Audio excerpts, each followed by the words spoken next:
Okay. Hey, Lorne. Okay, so he therapist just called me back, and we're on the three of us um again. So Can y'all hear me? yeah, I can I can hear you. hear you. What were you saying, or what was I saying? Oh, so Well, to pick up where we left off, I think we were. I think I was more or less summarizing my take on the situation, my diagnosis, as it were. And I know it's hard to hear. I'm sure it's hard to hear. I know it's this sort of thing is certainly never fun or easy, but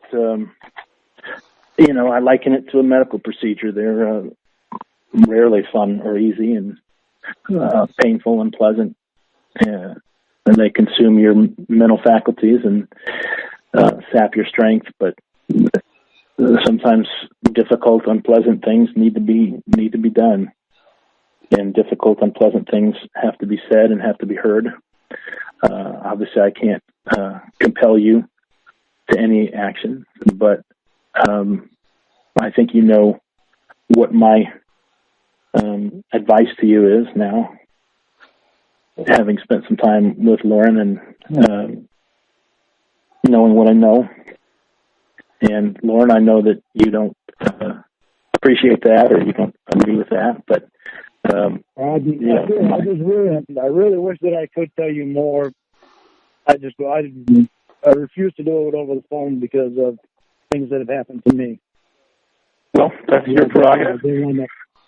That's your prerogative. On the internet. I have a lot to deal with that. That's your prerogative, but I have to proceed and act on the basis of what I do know.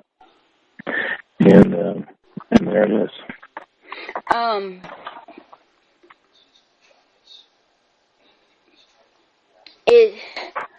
I had alluded to earlier, I think I'm like all worn out from crying, so I can talk about it now. The fact that everybody has been acting really crazy, obsessed, with me. My brother TJ flew in, and it's really been a difficult week dealing with them, and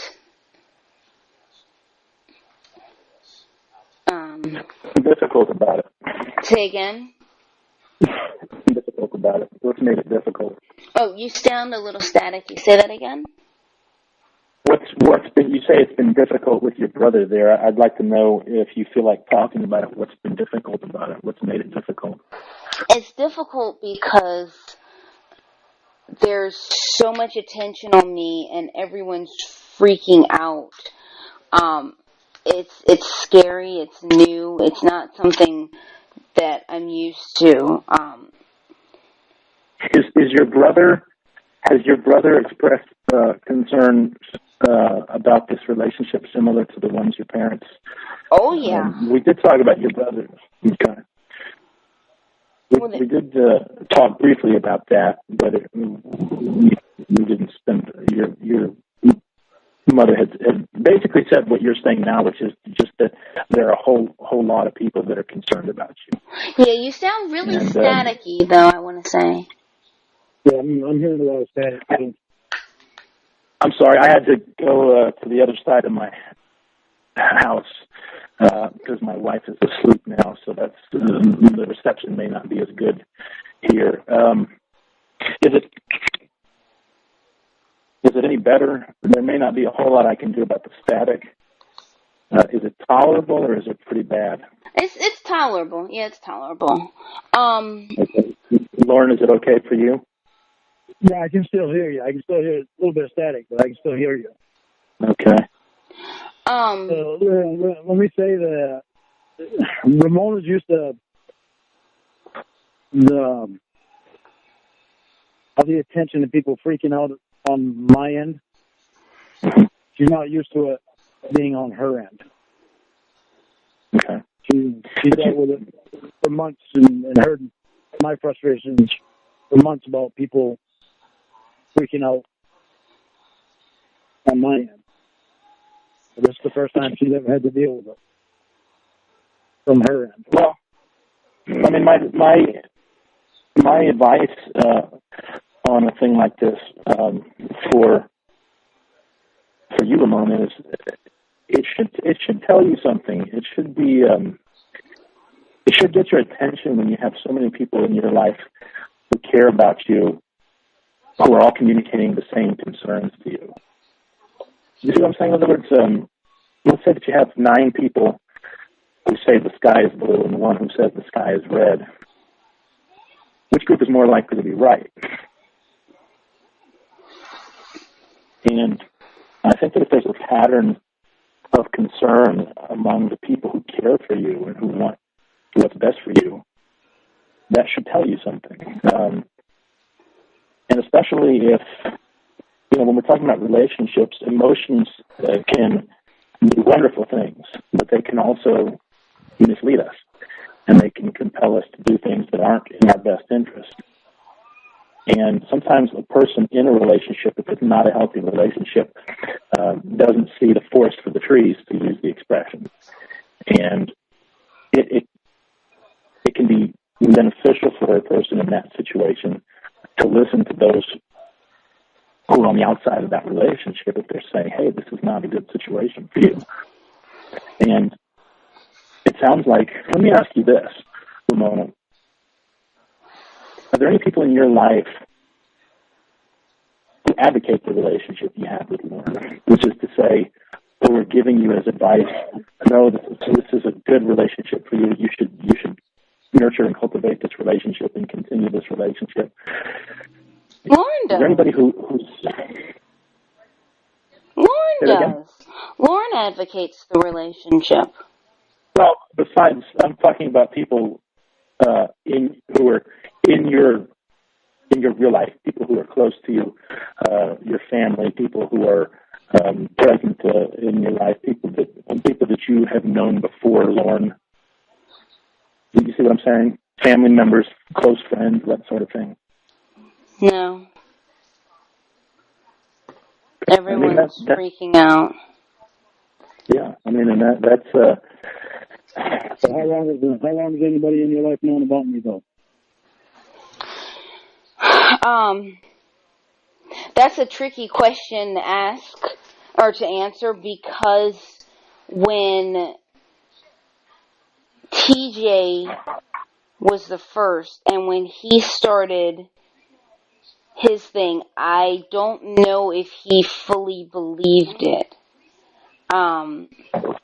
Believed what? Believed that you had a relationship with Lorne? Yeah. I don't know if TJ fully believed that. Mm-hmm. How long have people in my life known about our relationship? Well, hold on. So my parents got something last Friday or Saturday, so it's been about a week that they've known. So last Friday or Saturday, my parents received...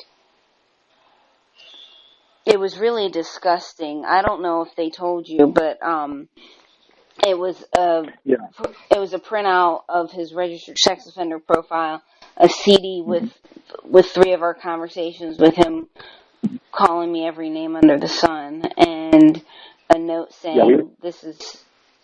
I don't know if they... Oh yeah, okay. I don't know if they told you all the details. Yeah. We reviewed those items. We did. Did you hear the calls?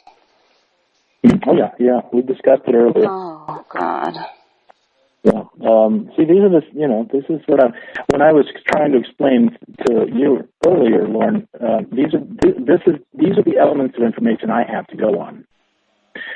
These are the elements of information from which I am drawing my insight, and all I can do is operate based on that information.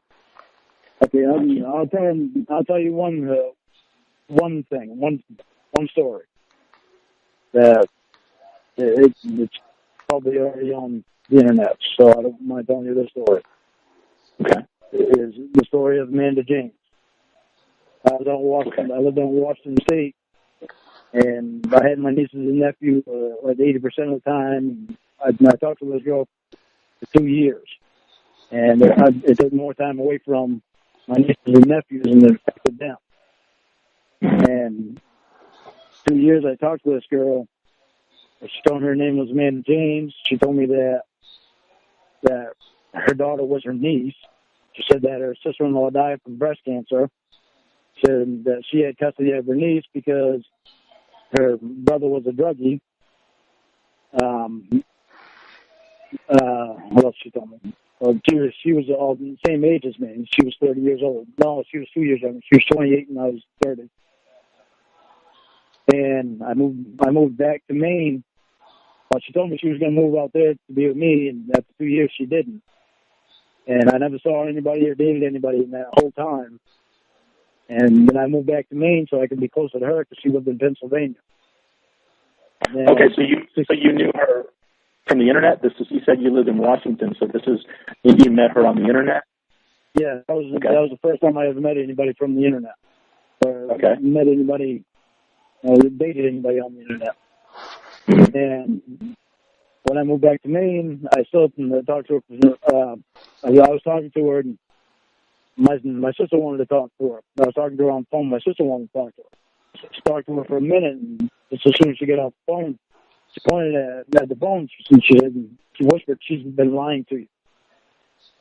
So after we got off the phone, I got to know her so well that I was able to hack into her email. When I hacked into her email, I found that she had been talking to another guy the whole time. She had slept with another guy the whole time.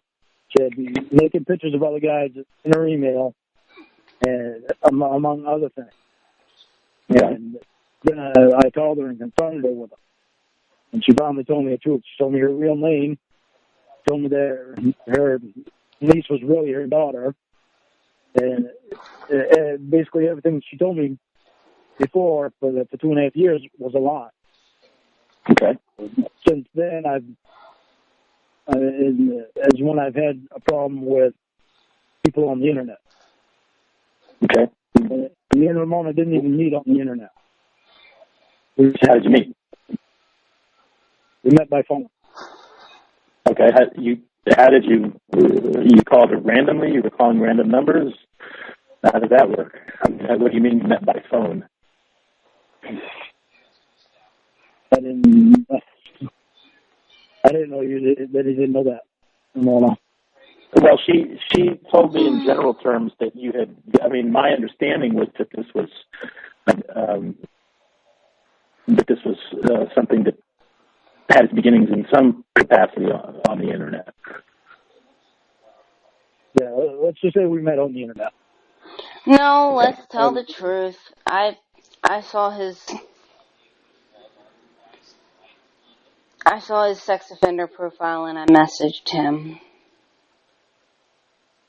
Well, that's different from what you told me the other day when we were in session.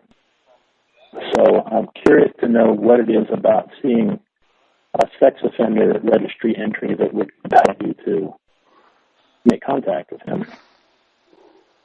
You thought he was attractive? Yeah. She thought I needed a friend, too. Okay.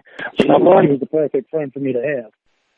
I want to ask you about this Amanda James situation that you conveyed to me, if you don't mind. I want to know what bearing that has on what we're talking about here. When you told me the story, it's a bad side. It's a shame that happened, that somebody lied to you and so on and so forth. But what relevance does that have to what we've been discussing here? Well, because before I met Ramona, there was a girl named Ember.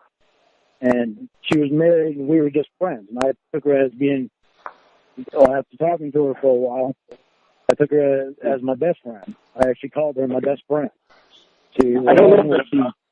I know a little bit about that situation. I want to know why you're telling me this. I want to know what relevance this has to the things that we've been discussing about Ramona.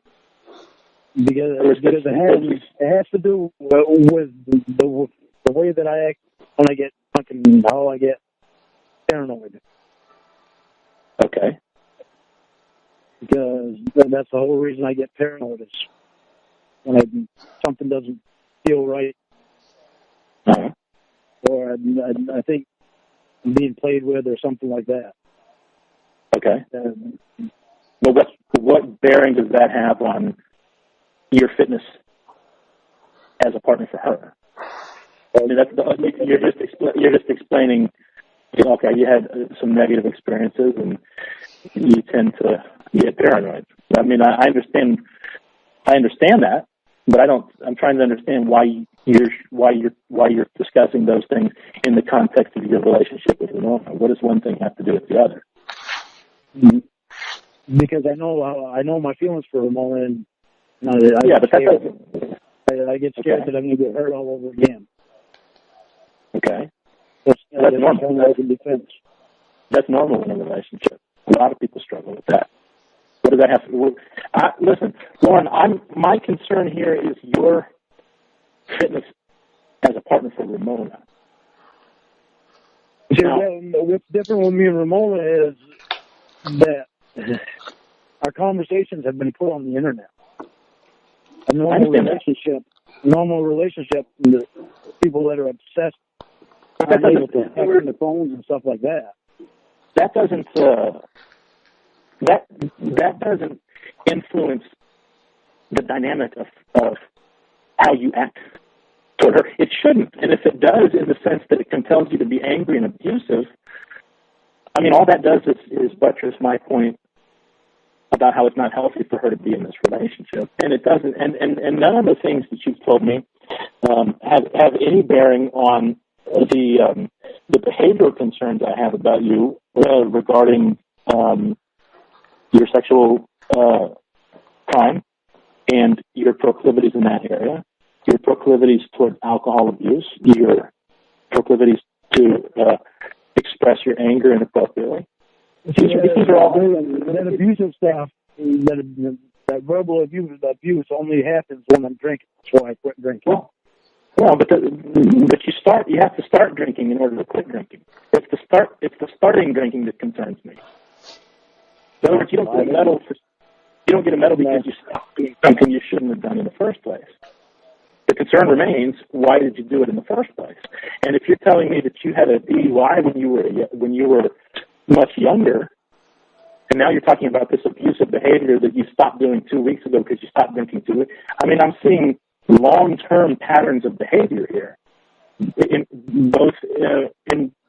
regard to the drinking and the abusive behavior.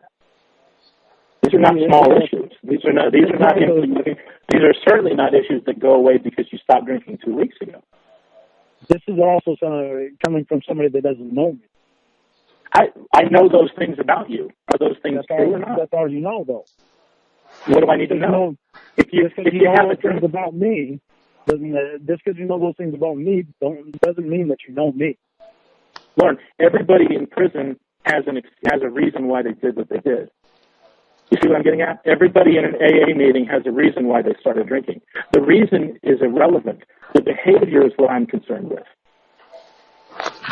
Every man who's ever been arrested for abuse, for hitting his wife, has some explanation for why she made him so mad that he just had to do it. I'm not concerned with your reasons. It's the behavior that I'm concerned with. The behavior is what I've never hit a woman in my life, and I never will. It's raised by my mother. I didn't accuse you of hitting a woman. I'm using that as an example.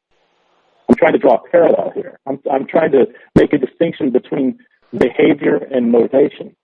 The motivation is irrelevant when my concern is the safety of my patient. The behavior is all I'm concerned with. You might have 100 excuses for drinking to excess, for abusive behavior, and they may all be valid excuses in your mind. But if the behavior continues to manifest itself, then the reasons for it don't matter. And I might add that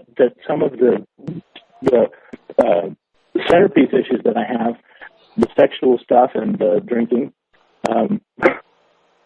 there's no excuse for those things.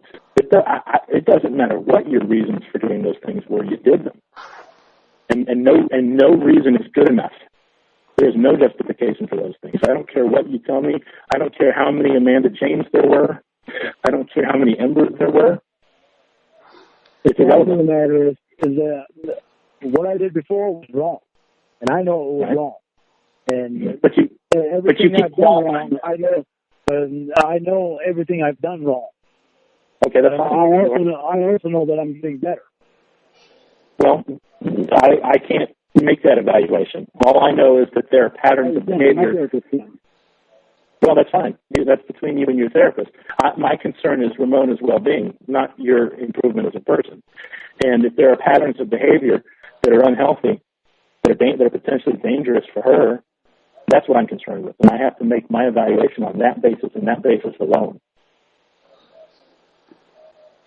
So it doesn't matter to me why you got a DUI. I mean, the immediate reason is the only thing that's of any significance to me. You got a DUI because you used bad judgment. You drank too much and you decided to drive a car, which is a terrible thing to do. Terrible judgment.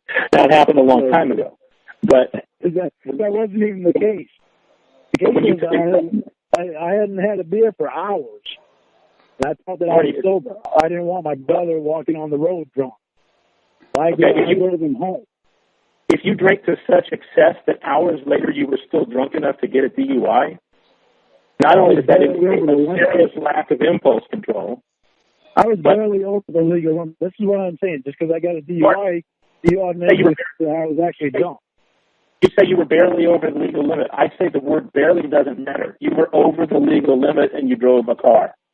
I didn't think that I was over the limit when I drove. Well, that's bad judgment. At that time. You're not helping your case. If you say, well, I didn't think I was over the limit, all that tells me is that you not only have a drinking problem, but you don't have the ability to judge when you're too drunk to drive or not. That's a double whammy. Oh, my God. The other thing that I'm hearing is you're trying to find every fault with me that you can. Tell me where you see any flaws in that reasoning process, Lorne. I'm not going to tell you anything anymore. Of course you're not. You don't have anything to say. I've cut you here. All you can do is say, well, admitting. Yeah. I mean, that's the fact. Because if you had a rebuttal, you would have already used it. The fact that you're saying, well, you don't know, and you're just trying to find anything wrong with me, that's a cop-out. That's a victim mentality. The fact of the matter is, I fell asleep. That's what happened. I fell asleep. Well, that's even worse. That's even worse. That's even worse. This is even worse. Oh, better? Oh, well, he only fell asleep. Oh, well, yeah, you hit that station wagon and you killed that family, but you were only asleep, so let's go easy on you. Are you kidding me? I don't need you to continuously try to make me out to be a bad person. I'm not. I'm falling into what I see. I'm making me out to be a bad person. I don't have to make you out to be a bad person. The facts do that. All I'm doing is observing the facts. The facts don't do that. What are the facts? You're a good guy? Well, he fell asleep. That's a good guy right there. He fell asleep because he drank too much. Right. Let's evaluate you. No, because I'm not you. I'm human just like the rest of us. The difference between you and me is that I own my mistake. I do make mistakes. So you're saying that you're no worse than I am. That's what I'm saying. Maybe I should date Ramona. I live a lot closer to her than you do. And I probably make more money. Like that, wouldn't you? Do you have? I mean, surely you have foolish. That tells you the kind of person you are. You're married and you're talking about dating my girlfriend. Well, at least she's not 13. That statement wasn't it? At least she's not 13. Guess I don't have anything to worry about, do I? I don't know. That's probably a smart-ass remark to say. That's a smart-ass remark to say. At least she's not 13. That's a real professional statement. Calling it like I see it. I think it's the most professional thing I can do. you have anything else to say on your behalf? On my behalf? Mm-hmm. What else is there to say? Well, if you've got something to say, say it. If you're just going to repeat yourself. Ramona knows me. I don't care if you know me. I don't care whether you care. I'm not here for your benefit. I have nothing left to say to you. Okay, then I'm going to talk to Ramona now. And I'll appreciate it if you can keep quiet while I do so I don't have to argue with you and then repeat myself. Well, he'll drop off. He'll drop off, and you can talk, as you like to say, candidly. Okay. Before we do that, Ramona, I need to know if you're prepared to make a decision. And, okay, yeah, it looks like he dropped off, so it's just us. Lorne's not on the line any longer? No, I don't think so. Hang on, let me see. Okay.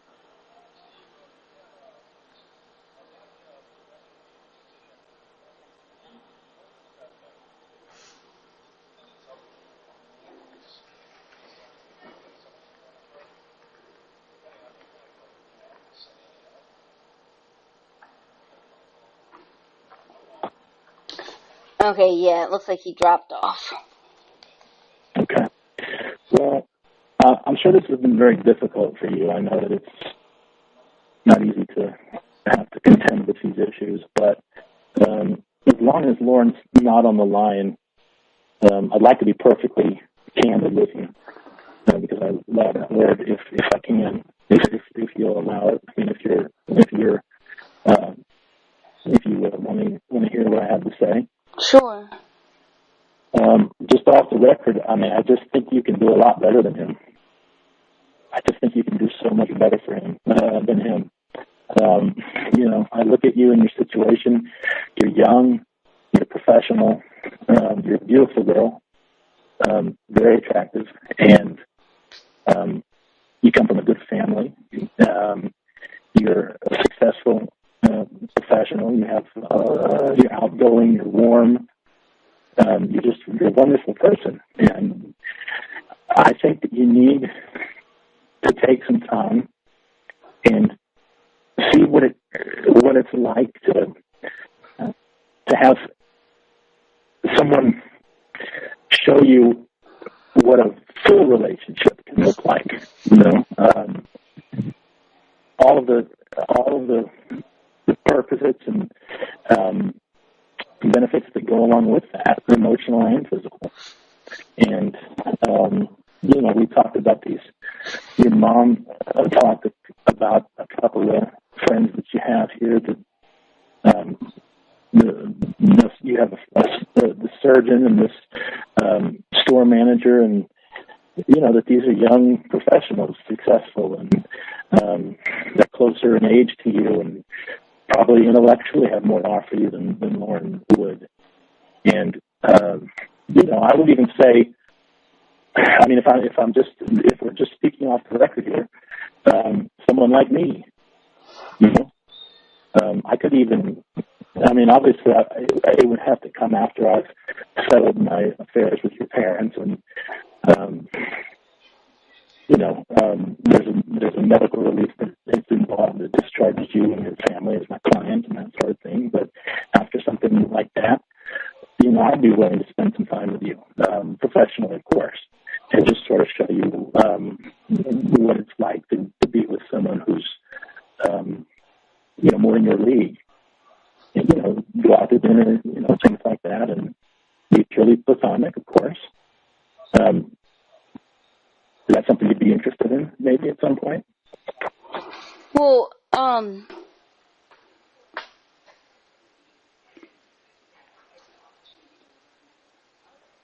I know. I mean, I have a question. I have a question, and don't think that I'm just asking it off the record, because I heard that a lot of you therapists who I've heard a lot of you therapists do this, that you guys pretend to be married because it makes you look more skilled in what you do, but Like, is that, like... Oh, no. I don't do that. Like, No, are you I'm not. married or are you pretending to be? No, I'm married, of course. 11, mostly wonderful years. It's not always perfect, I mean, we have our ups and downs as any couple does. I won't lie. There are times when I get frustrated with the situation and wish that I had a diversion myself. I miss the single life sometimes, but I think that's normal for anybody that's been married any length of time. I don't think that's material here, but no, I'm not. Ramona, you're my patient. I would never. I'm not trying to take advantage of you or put you in a compromising position or anything like that. What I offer is for your benefit. Okay, because, I was wondering if you guys do that, because I have I wouldn't really call him a friend, but he's more of an acquaintance, and he's a therapist, and I shouldn't say he pretends to be married, but he tries to lead that on, that, like, he wears, well, I guess he does pretend to be married. He wears a ring, and he has pictures on his desk of like him and his sister, kind of like, obviously not kissing or like doing anything like that, but just having fun, kind of to lead you to believe that he's married, because he's a family therapist, and so he doesn't. That's right. No, that's not. That's a terrible violation of the solemn oath of the therapist, and I would never even dream of doing like that. I think it's different if, look, we're living in the modern age, and the dynamics of a married relationship are somewhat different in a lot of cases than they used to be. There are a lot of couples that are open about interests outside the marriage they may have, and if it's something that's agreed upon within the marriage, that I think is perfectly fine. And anyway, I don't mean to. I mean, I didn't mean to come on too strong. I hope I did not. It would be doing it for your benefit. I mean, it's not to say I wouldn't enjoy myself too, but it's purely platonic, purely for to sort of get you on the right foot in terms of exploring the options that you have, right around you. And I think that would be good for you. It's just something to consider. It's interesting. Like, I mean, it's like, I don't know how to describe it.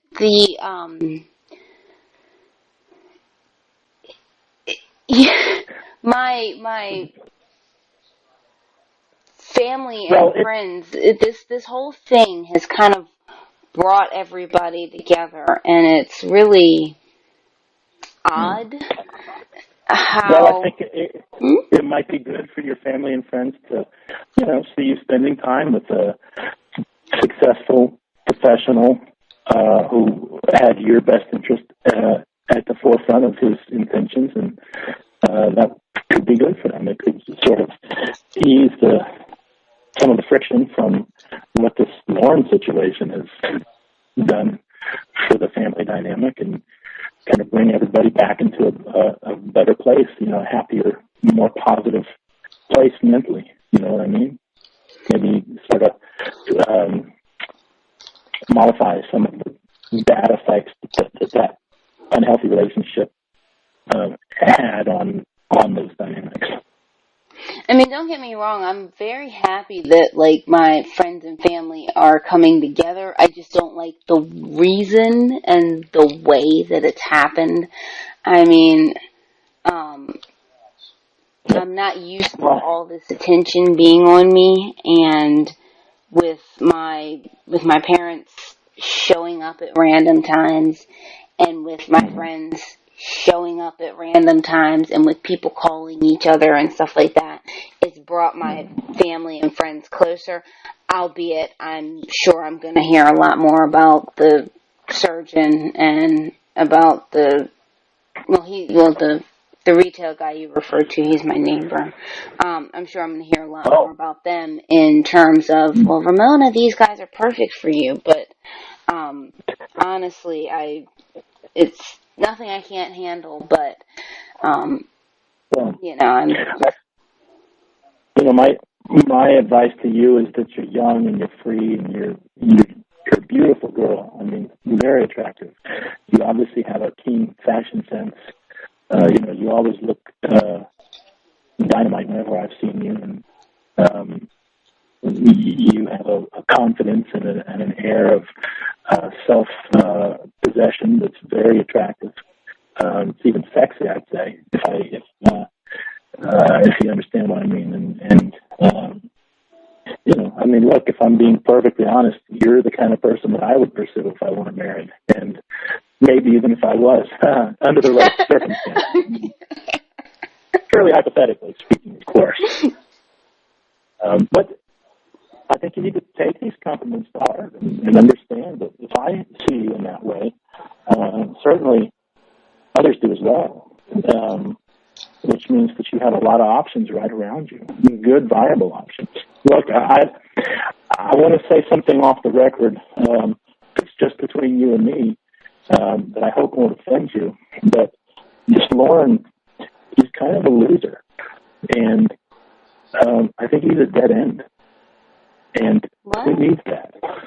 But, I think we were,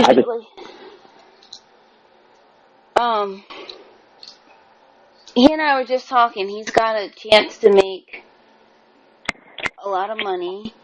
What's a lot of money for him? I don't know what a lot is for him, but, I really, now that I think about it, I really don't know what, No, that's what I'm saying. You have to put... What do you consider to be a lot? Well, I'll put it this way. It's August, and I've already cleared 6 figures 2 times over, and that's after taxes. I'm jealous. I don't... No. I wish to be you. But I'm saying, if you were with someone like me, then you could partake in that success as well. Doesn't that sound good? Don't you want something like that for yourself? I do. I do appreciate the things that, I don't want to say the things that money can buy. I have money, but I do appreciate the things that financial security and success can provide. I think everyone should. You deserve a man who will dress you well and feed you well and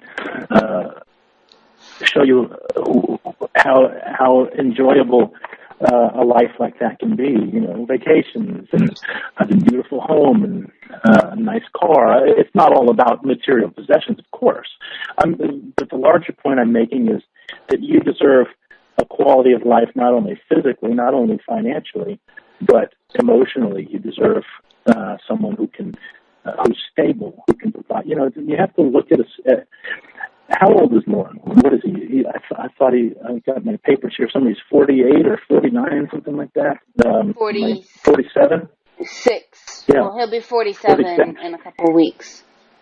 So you've got a guy who's almost 50 years old, who doesn't have any financial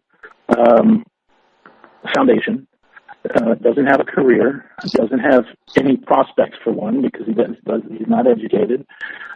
He's a convict, a felon, rather. He's got some obvious behavioral issues and tendencies that are very unhealthy. And not only are they unhealthy, but they're unsafe for you. And you talk about going to meet this person. Well, he can't travel to you. He doesn't have any money. So you'd have to go to him. Now you're venturing into his world. You don't know anybody in that world. You don't know what kind of guy this is. And, what if he has one too many one night while you're there and he decides to take his anger out on you in person?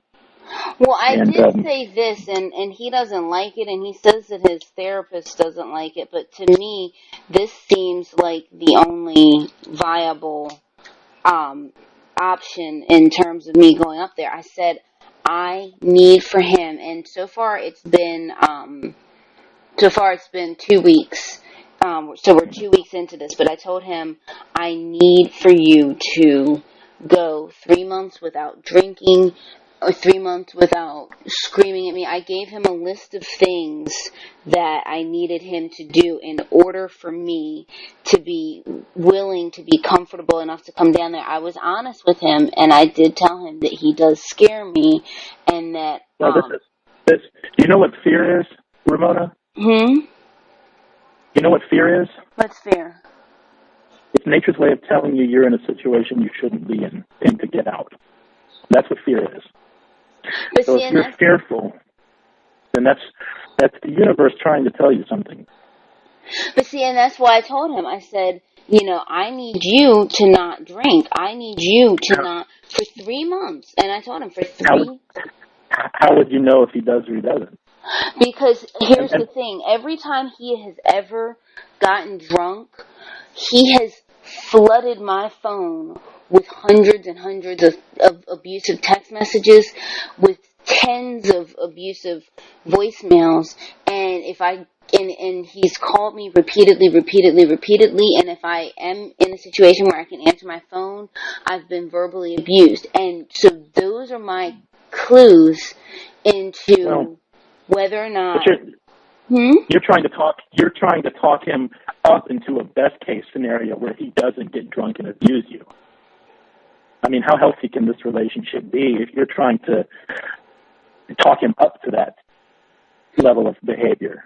Well, tell me if you agree with this, because this is the list that I gave him. I'm going through and looking for it. This is the list that I gave him. I have it.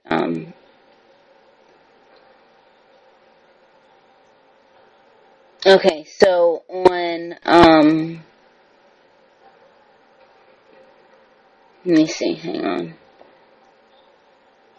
No sweat.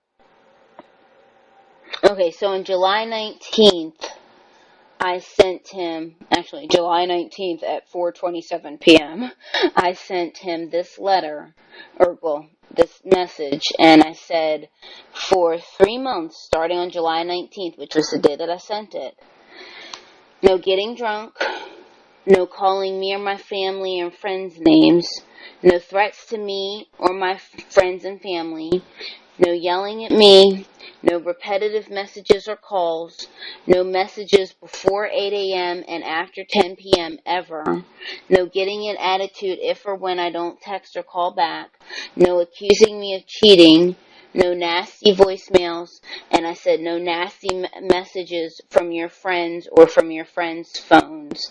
And so I said, so I said, you have to do these for 3 months. You have to follow this for 3 months. And I said, and if you follow this for 3 months, starting today, then I'll come down on October 19th. That is his birthday. I'll come down and spend that time with you, and I'll pay to do it. I said, but if you violate it and it has to start over, then I'm not going to pay to come down. And so it ended up getting violated, and so we are now at the 2-week point. So it's been So you're saying that he's already broken the rules?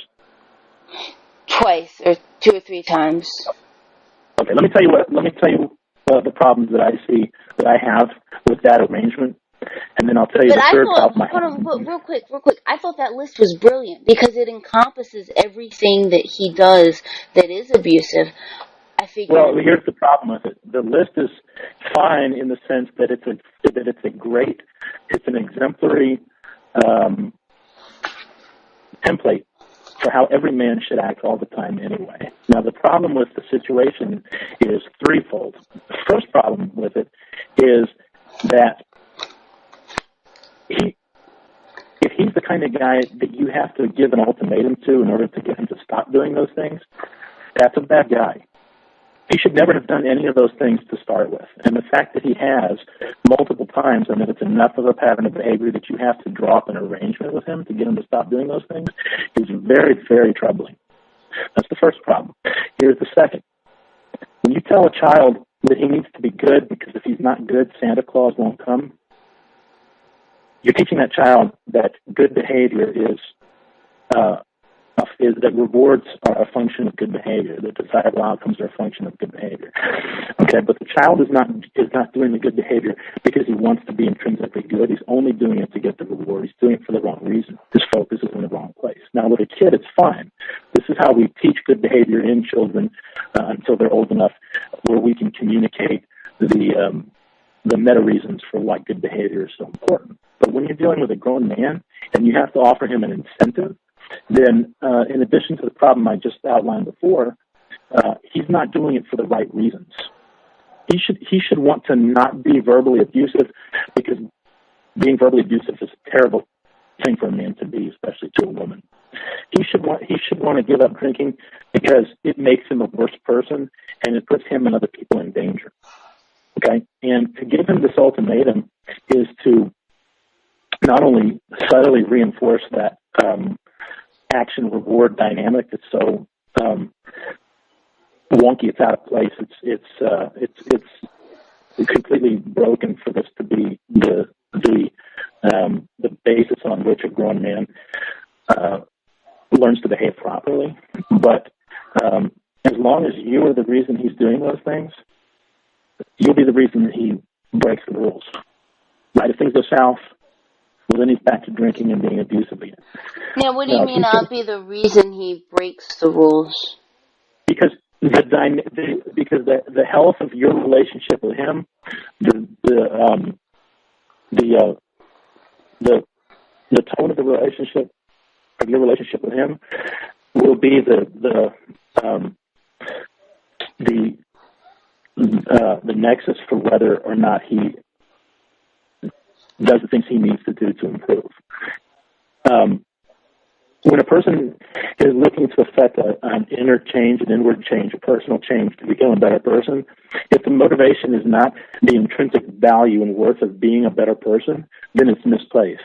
And it's especially dangerous when the impetus for that change is a relationship with another person. Because if things, say you're to have a bad stretch in your relationship with him, right? Well, that could demotivate him, and it could trigger him to go and drink to excess or to pursue these behaviors that he seems to have a hard time not doing in a way that's especially excessive or dangerous. This is why situations where a person is working to give up a vice or a bad tendency or a bad habit to please another person rarely works out, because the motivation is wrong to start with. Do you see what I'm saying? Does that make sense? I have two questions. Thing one is, would you call him an alcoholic? Well, I can't make a determination like that based on the clinical definition for what an alcoholic is. I just don't have the insight. That's an evaluation that requires a level of access that I don't have with him, and I'm not his therapist, so it's not my place to say. He certainly exhibits that tendency. He certainly exhibits there seems to be a thematic proclivity on his part to drink to excess. I think the odds are that he is an alcoholic. I think I would be more surprised to learn that he's not one. Now, how would you define alcoholic? Well, an alcoholic is broadly speaking just a person for whom alcohol is inappropriately or unhealthily significant part of their lives. It can take many forms. It can be some people. We have what we call functional alcoholics, which is to say somebody who can carry on the day-to-day activities of a normal life, such as working a job and having a social life and that sort of thing.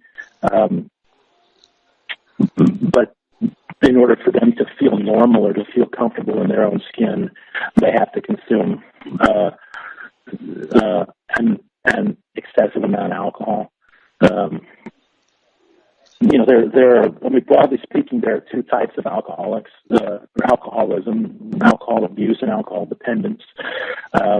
So that what I've just described would be someone who is alcohol dependent. Someone who abuses alcohol is, say, somebody who specifically drinks to excess because they enjoy the feeling of being out of control, and they enjoy exhibiting the behavior that a person does when they've consumed to excess. There's a lot of times it's not a clean division. These are arbitrary distinctions that we make. So lots of people exhibit tendencies of both.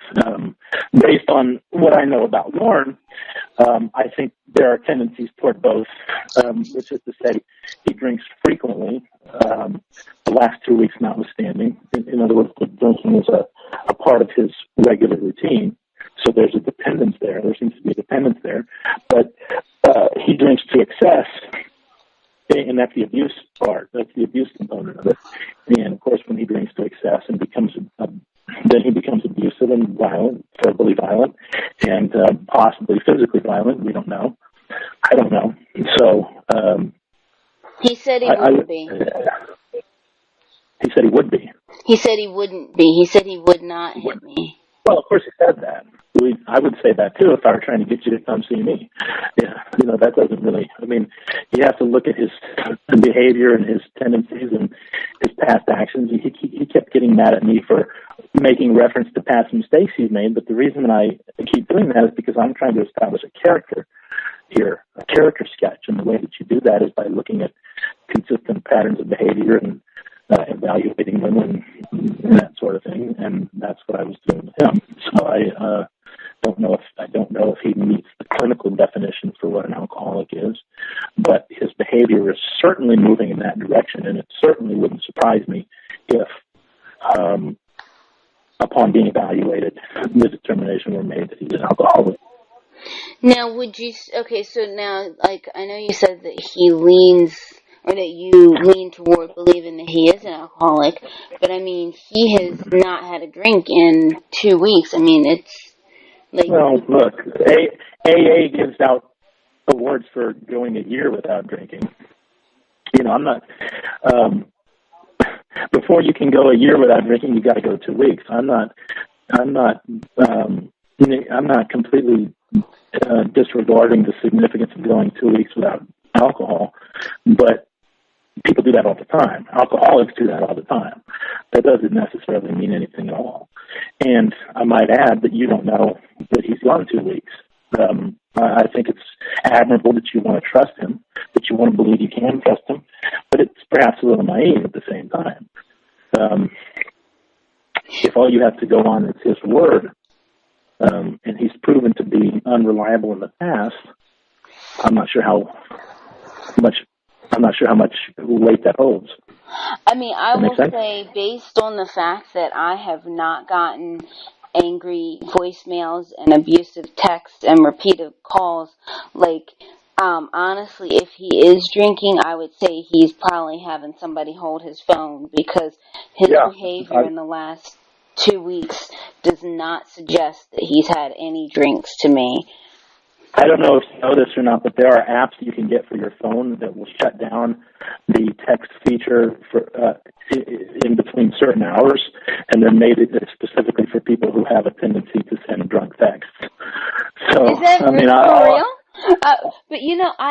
I will say this again in his defense, that he has what he calls it like a burn phone, where it's like just a regular flip phone, and because his probation officer has his phone, so he just has like a regular like throwaway type phone, and so I don't think he even knows what an app is, so he can't. Maybe not. I don't know. All I'm saying is that you have to look at all possible options, all possibilities, and you have to do it in the light of what you know about him. I mean, this is true of any relationship, and it's especially advantageous for him, or potentially could be, for there to be so much physical distance between the two of you, because you really don't have any way of knowing.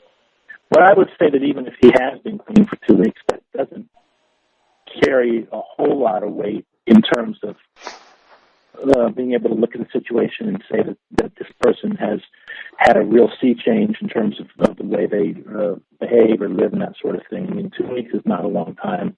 And I would add again, I mean, I'll remind you of something I said earlier, which is that in order for him to have stopped drinking, he has to have started first. And I'm not terribly impressed with a guy for whom no longer abusing his girlfriend verbally is an accomplishment. I would prefer that you be with someone who never abused you verbally to start with. And I think you deserve that. And I think that you need to believe that for yourself. It's fine for me I can tell you that, but ultimately you've got to determine that that's true for yourself. And it won't be something that's actionable, something that you can actually act on until you believe it. I think you deserve better than what this guy can offer you at his best, and I don't think you've gotten anything close to his best. Does that make sense? Now, I have a question now. Okay, so I did say the 3-month thing, and we're 2.5 weeks. Oh, now I'm echoing. And I would point out something that you told me a few minutes ago as well that I meant to discuss earlier, but then we got off track, which is that he's already violated the terms of this arrangement you made. You said he's already done it. He's already broken the rules multiple times. Now, he may have been good and clean for the last 2 weeks, but even in the presence of an incentive, he's shown an inability to adhere to the parameters of the agreement. That's very troubling. Now, it says that he doesn't have any impulse control.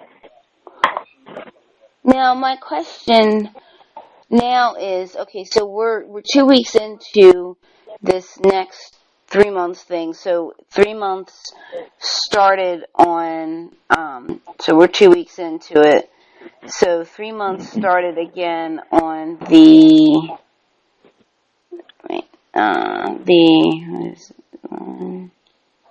27th of July. Yeah, I think that's it. So that's 1, and then 2. It's yeah. 14, 4 plus, so it's, 14. So today makes, for me, technically Friday. Today makes 15 days, but technically 2 weeks if you go based on like it being Thursday. So, so 15 days, 2 weeks. So we're 2 weeks into the 3 months. So now, going based on that, so what was it, July 27th? So, August, September, October. So we're looking at, so July, August, September, October. So we're looking at the weekend of the 27th, me coming down now, assuming that, he doesn't get drunk or anything in that time.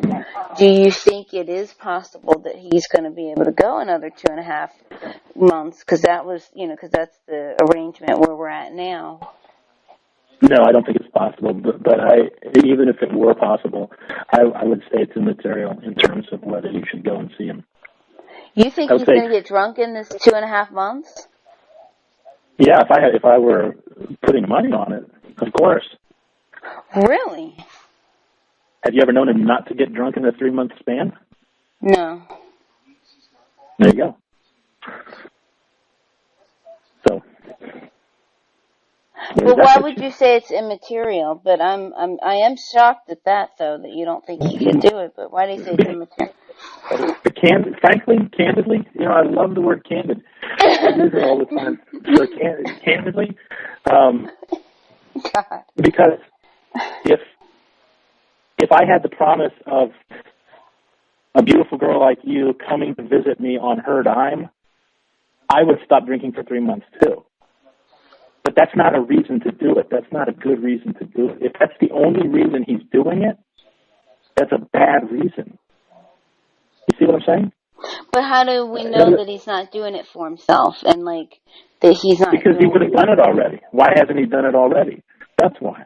Because if it's something that he genuinely understood to be a good thing and a positive thing that he should do, he wouldn't have those problems. He would already have dealt with these. 47 years old. He's had his whole life to get himself together, and he still hasn't done it.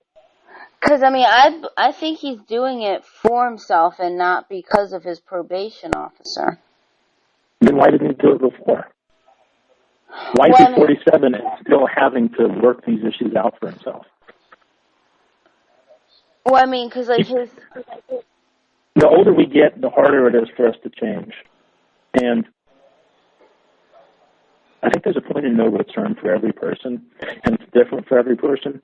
But I'd say if somebody at the age of 47 is still exhibiting the same dangerous,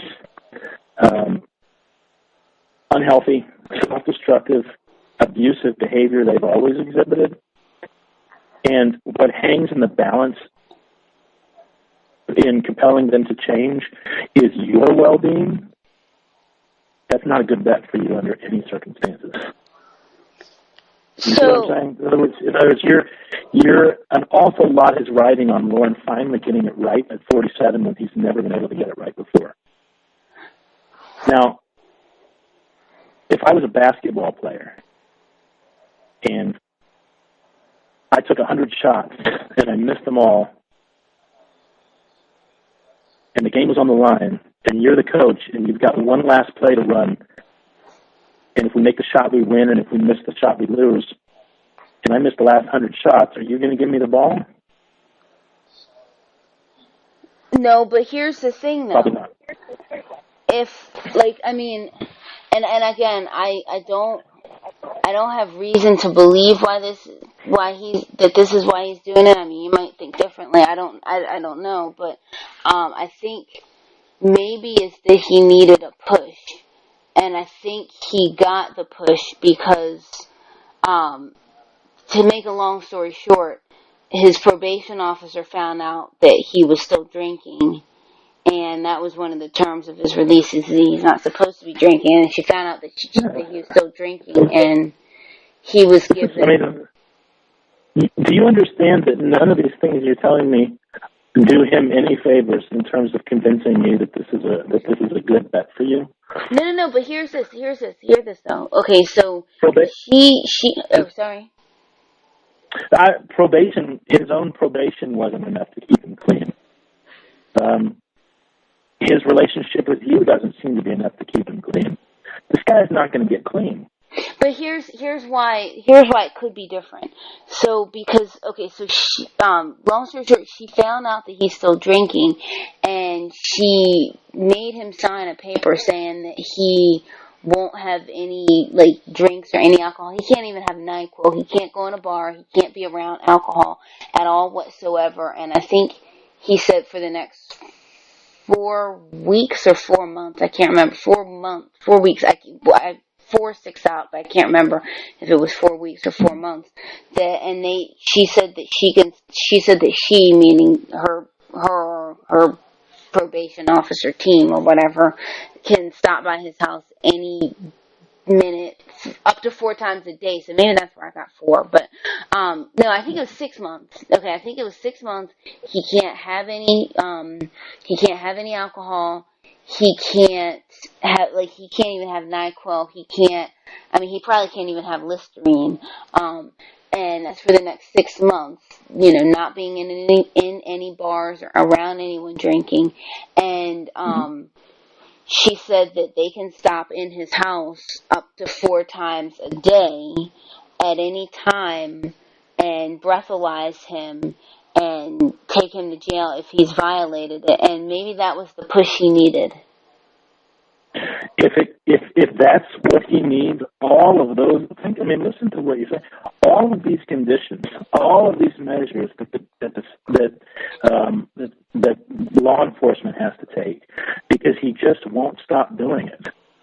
And you're trying to establish all these conditions for him, and these incentives and ultimatums, and this is indicative of a deep problem, of a deep personal issue that he has with alcohol.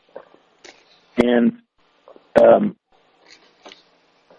professionally, as a therapist, I have to say, of course, it's possible for anyone to change, and he needs to get there. But if my concern is your well-being and your safety, what I'm looking at is a guy who just can't stop doing it. And there's no way that I can recommend that as a safe or positive, healthy situation for you to be in. And that is to say nothing of the other aspects of it. Because when he gets drunk, he becomes abusive. Verbally that you know of. What is the line between verbal abuse and physical abuse? When you're drunk, everything's blurry, right? Including the line between verbal abuse and physical abuse. And all of that is to say nothing of the fact that he has clearly some sexual issues. He's a convicted sex offender. He's someone who, in doing my research on him, I learned that that there were other girls that he talked to during the same time period. I have a question about the registered sex offender, because he and I had talked the other day, and I don't know how much you know as far as like the law is concerned and that kind of thing. But we were talking to that girl. I don't know, honestly. I don't know if he and her are still friends. Her name is Ember, and she played a role in me meeting him. But I don't know if they're still friends. They're like friends off and on. Like 1 week they're friends, the next week they hate each other. So I have no clue where they stand. But we were talking to her, and he and I were talking to her, and we were talking about my friend, the surgeon who you know of. He has a brother who is he has his doctorate. He's a doctor, a medical doctor, and a lawyer, and that's because he takes on medical cases, so he has to understand it. Long story, he's explained it. It's insane the amount of degrees that the guy has, but he's also a lawyer, and Lorne came up with the idea that maybe he could like file, I don't know, an appeal or something, basically. And me, him, and Ember were talking about if we could appeal with this lawyer, and it probably wouldn't be this one, only because since that's the doctor's brother, he would really I don't think the doctor would appreciate him doing that for us, and plus it would be like the doctor doing a favor for a friend on his behalf, or on her behalf, on his behalf, either way. But anyway, or not the doctor, the lawyer rather. But basically, filing an appeal to get Lorne taken off of the sex offender registry. Could that happen? And so he wouldn't be a registered sex offender at that point. I don't know. I'm not an expert on the law and on a situation like that. I can't speak to it with any authority. I will say that the legal standing is less important to me than his actions that prompted the legal standing. In other words, what changes about Lorne constitutionally if he's no longer legally required to register as a sex offender? Does it change the fact that he tried to pursue what he thought was a 13-year-old girl? Does it change the fact that he clearly has a predilection for younger girls? Does it change the fact... when I was reading this chat log, when I was doing my research on him, on his case, he talks about his nieces in very inappropriate ways. I don't know if you're familiar with the chat log. I skimmed through it, but I don't think he ever had an attraction to him. Well, I'm not. It's not my place to say definitively one way or the other, but there certainly seems to be a tendency on his part to have an interest in young girls. And I would say that continues to this day, and the evidence of that is that you're almost half his age.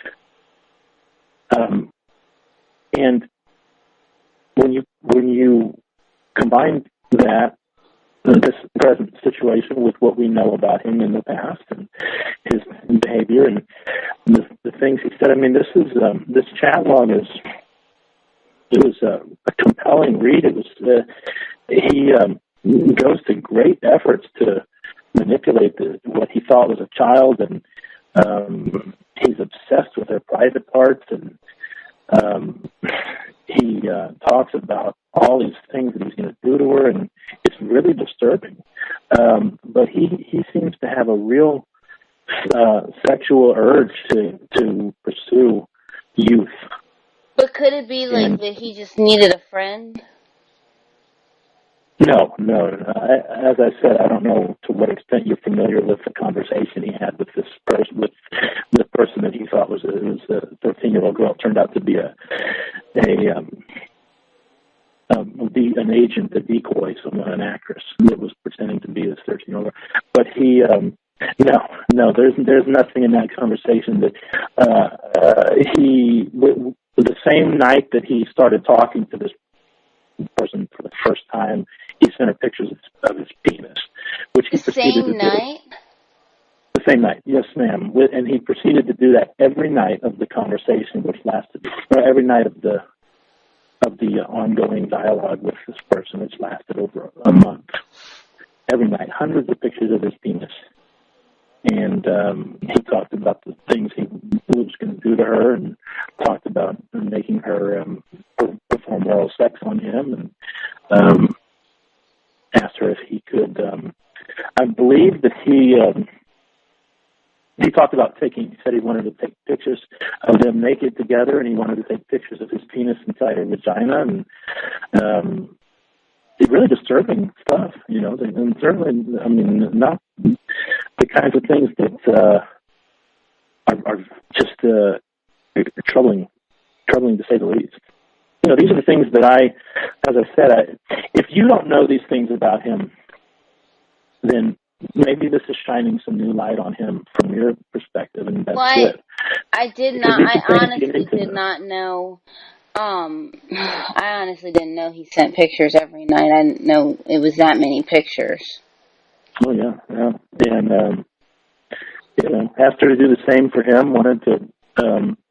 He was going to buy her a camera. I know that. I don't remember. I looked at the police summary. I don't remember if he brought her a camera or not, but his intent was to she didn't have a camera on her computer at her house. So his intent was to bring her a camera so that she could then send him naked pictures. These are all things he said in the chat. So it was very, and as I said, he talked about his nieces in, I don't want to say outright inappropriately, but suggestively. I'll put it that way. He talked about how his nieces, he wanted his nieces wanted him to buy them sexy shorts, and he agreed, and it made him feel good that they asked him to do that. Really very disturbing. And these are the kinds of things that. So he like when he was on the phone with us, he got mad because I keep bringing these things up. But when you hear these things and you read these things, how can you not? I mean, this is a pattern of behavior. These aren't things that a person does extemporaneously or as whimsy. These are things that are indicative of a consistent and established thought process.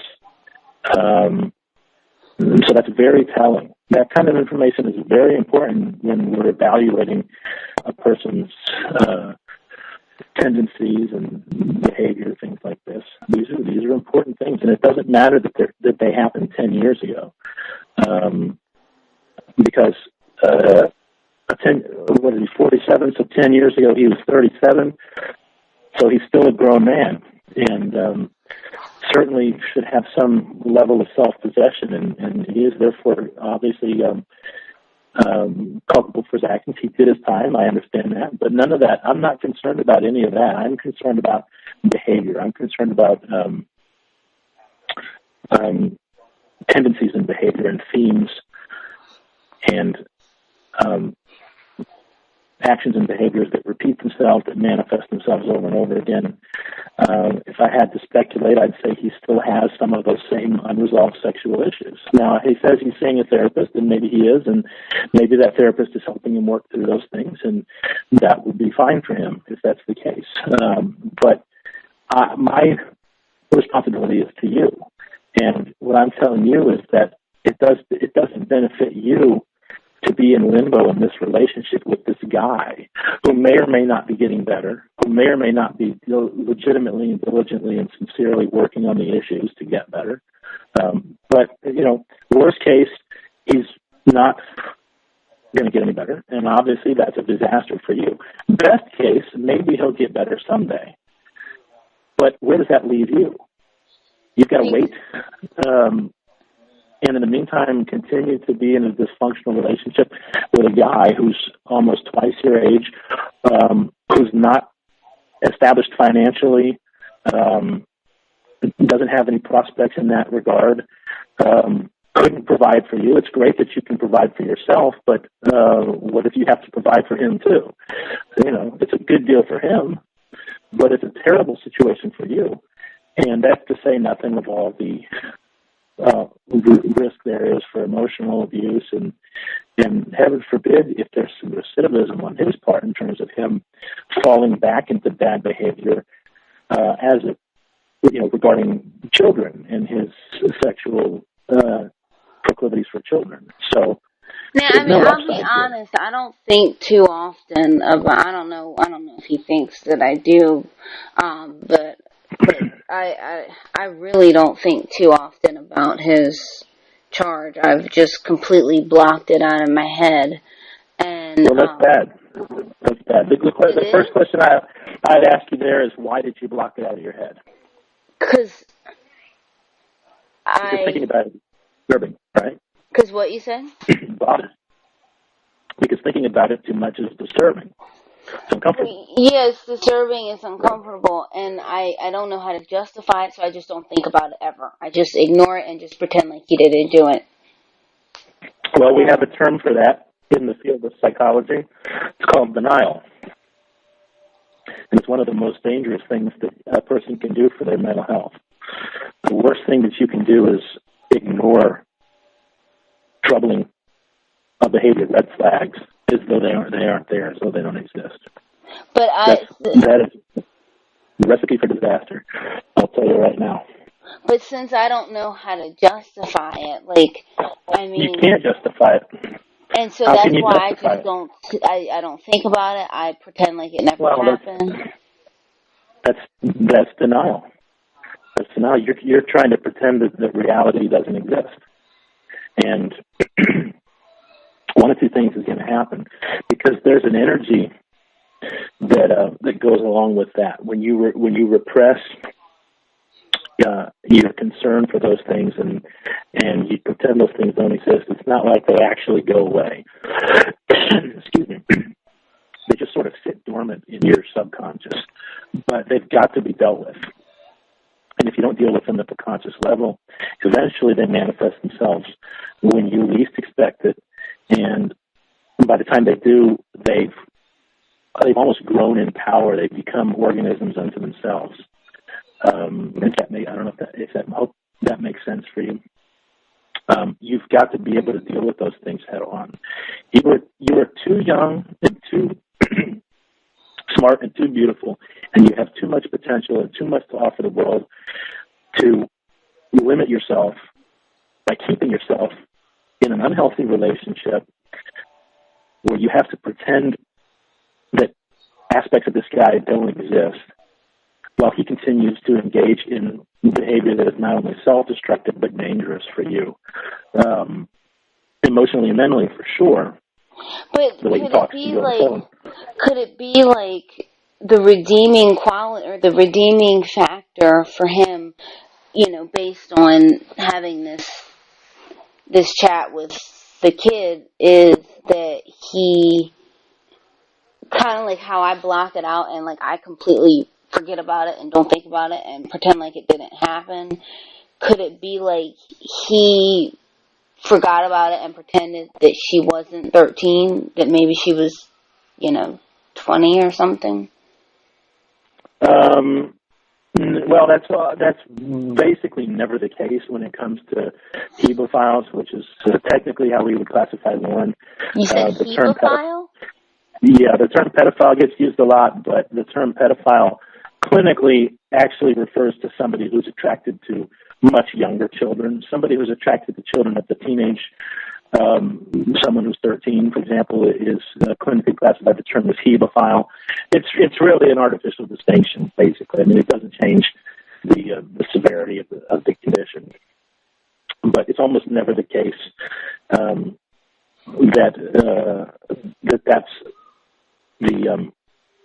the impetus for the continued behavior. And in Lorne's case, it's certainly not the case, because reading the chat log, it's pretty clear that he is sexually drawn to very younger girls. In the case of the chat, to prepubescent or just pubescent girls. But this is an established pattern of behavior. He talks at one point in the chat log about another kid, and he calls her a kid in the chat log. I'm not injecting that term. That's the word he used. He did what? Talked about another. There's a portion in the chat log where he had not Facebook. What was the website before Facebook was popular? MySpace. MySpace. He had a MySpace. Yes. He had a MySpace page, and she looked at his MySpace page, and she noticed that there was another kid, like 12, 13, the same age range that she purported to be. And she asked him about this other kid that he had on his MySpace page, and he said, "Oh, she was my girlfriend before you." So, what? Yes, ma'am. So, Kayla, as he knew her in the chat during this thing, wasn't even the first teenage girl that he considered his girlfriend and pursued on the internet. And because this was a real girl, it wasn't a sting, so we don't have any record of what he may have said to her, pictures that he may have sent to her, grooming tactics that he may have tried to use on her. Now, so Kayla wasn't the first. Oh, gosh. Well,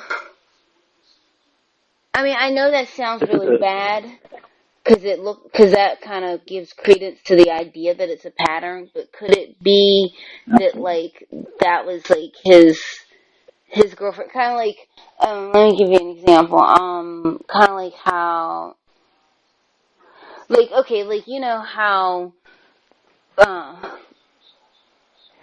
okay, well, I want to say, I have the example, I have the perfect example. Okay, me and my cousins, when we were kids, my cousin's, neighbor, and it was, the guy who lived, a couple houses down, was kind of friendly with the mom, but, kind of disinterested, not really interested in them because they were kids. But, my cousin liked him, and he was, and she was, 6 or 7 at the time, and he was 28, which seemed ancient back then.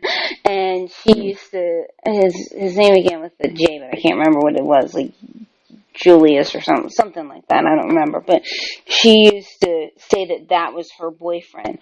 That was that could be what Lorne would, that was her boyfriend. I don't think he ever called her his girlfriend, but she used to say, "Oh yeah, that's my man. My man is 28 years old. He's so cute." But that could be with what Lorne was doing, though, simple and innocent like that. You're saying the cousin was 6 or 7 when she was doing this. Yeah, she was, she had thought he was cute, and she used to call him her boyfriend. Yeah, it's very, very common for a child to develop a crush on an adult, because that's the age when children are just coming into the very rudimentary aspects of recognizing the differences between men and women, and of course they are exploring these things, and we have all these social models from which they draw context, marriages and things like this. No, that's not the same thing at all. This is what we're talking about here is a grown man who is preying on children because he's looking for an element of absolute control, and an emotional malleability that that isn't generally found in adults, and that's a huge part of the appeal for most pedophiles. I have to say, I want to say something to you candidly, and I want you to try to hear this, okay? What we've been doing for the last hour is that you've been trying to justify indefensible aspects of who Lorne is. And I have to tell you that... Indispensable? Indefensible? Oh, indefensible. Which is to say there's no... Indefensible, yeah. Which is to say there's no justification for them. There are no mitigating factors that you can parse into the situation to say this behavior is acceptable or understandable because of thus and such. And I have to be candid with you and tell you that it's an unhealthy dynamic I'm seeing here on your part. You're trying everything you can to defend this man's behavior and rationalize it so that it's okay. Because you are smart enough to understand that it needs to be okay in order for you to stay with him. You are smart enough to understand that if he is a pedophile, if he is an alcoholic, and if he is an abuser, those things aren't okay, and you can't stay with him. So you're trying to rationalize these things to make those things okay so that you can stay with him. And what I'm telling you is that it's ultimately your decision whether you stay with him or not. But you need to know that if you stay with him, you're staying with a man who has these issues that are not okay and are not good for you. But that,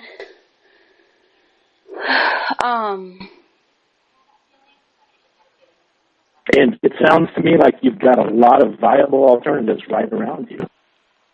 I want to press you again here, and I know we discussed this briefly earlier when Lorne was on the phone with us, but I want to ask you, what is it about him that you're fighting to preserve here? I mean, if you had to articulate in one or two sentences what it is that makes this relationship seem to be worth fighting for from your vantage point, I want to know what you would say to that. Well,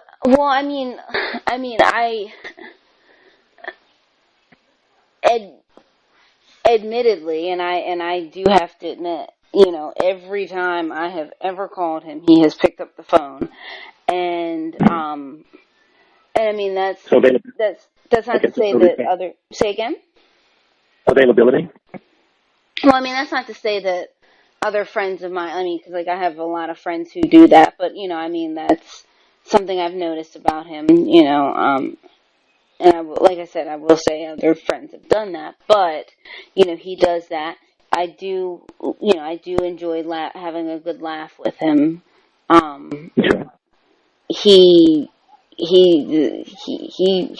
He does have a great sense of humor. I mean, he really does. I've said that many times, and I'll continue saying it. He's got a great sense of humor. Well, I have a great sense of humor too. I mean, if that's your, there's got to be, go to a nightclub and catch a stand-up act and get it. A sense of humor is very important for women, especially. It's a huge attraction indicator for women. It's part of the female psychology, but that's not hard. I mean, to my way of thinking, that's not. Ask yourself this question: is that a solid foundation for a relationship? He's funny, makes you laugh. I can put up with him getting drunk and abusing me, and maybe looking at the little 13-year-old girl playing across the street because he makes me laugh. He doesn't, I can put up with him sleeping in again today while I went to work because he doesn't have a job, and I got to go bust my butt to make this mortgage payment this month. But he'll have a good joke for me when I come home. Does that make sense to you? Well, you say it like that. When when I say it like that, in other words, when I describe it exactly as it is, it doesn't add up, does it? It's not a very good reason to stay in a relationship, is it?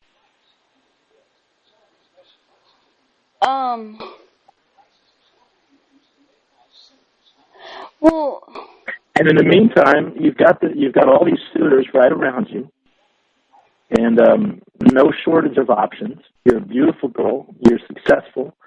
You're the whole package. You've got everything going for you, and you can take your pick. Well, what on earth would keep you attached to this loser? I hope that doesn't offend you too much for me to say that. But I just got to call it like I see it, and I'm speaking off the record here. I'm not even charging you for this time, or charging your parents for this time. I'm just speaking to you as a friend now, and I'm here to be a friend to you. I can help you make the transition. I do appreciate that so much. Yeah. I mean, Yeah. but it doesn't have to be all clinical. Like I said, I'm willing to continue to work with you and help you transition out of this, even after our professional relationship is ended. Okay, I have a question. Okay, so you say that, or not you, but in therapy, one of your guys' favorite terms to use is red flags. Now, I'm going to say this. Why,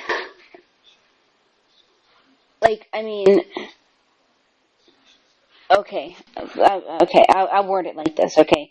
Let's just say that,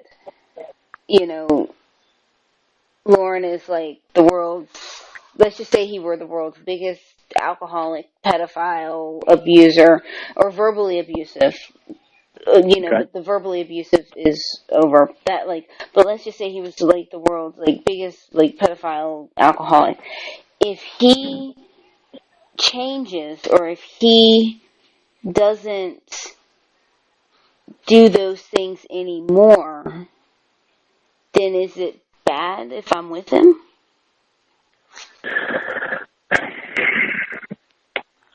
I will say, I do say and am saying candidly, I would love saying candidly, that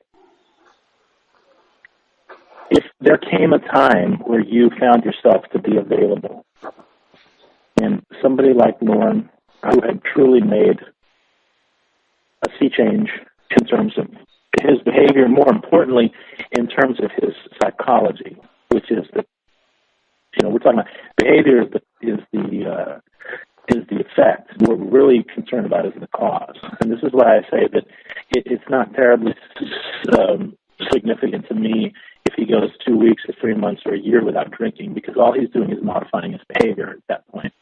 And what I'm concerned with is the cause behind it, the psychology, the root issues that compel him to the behavior.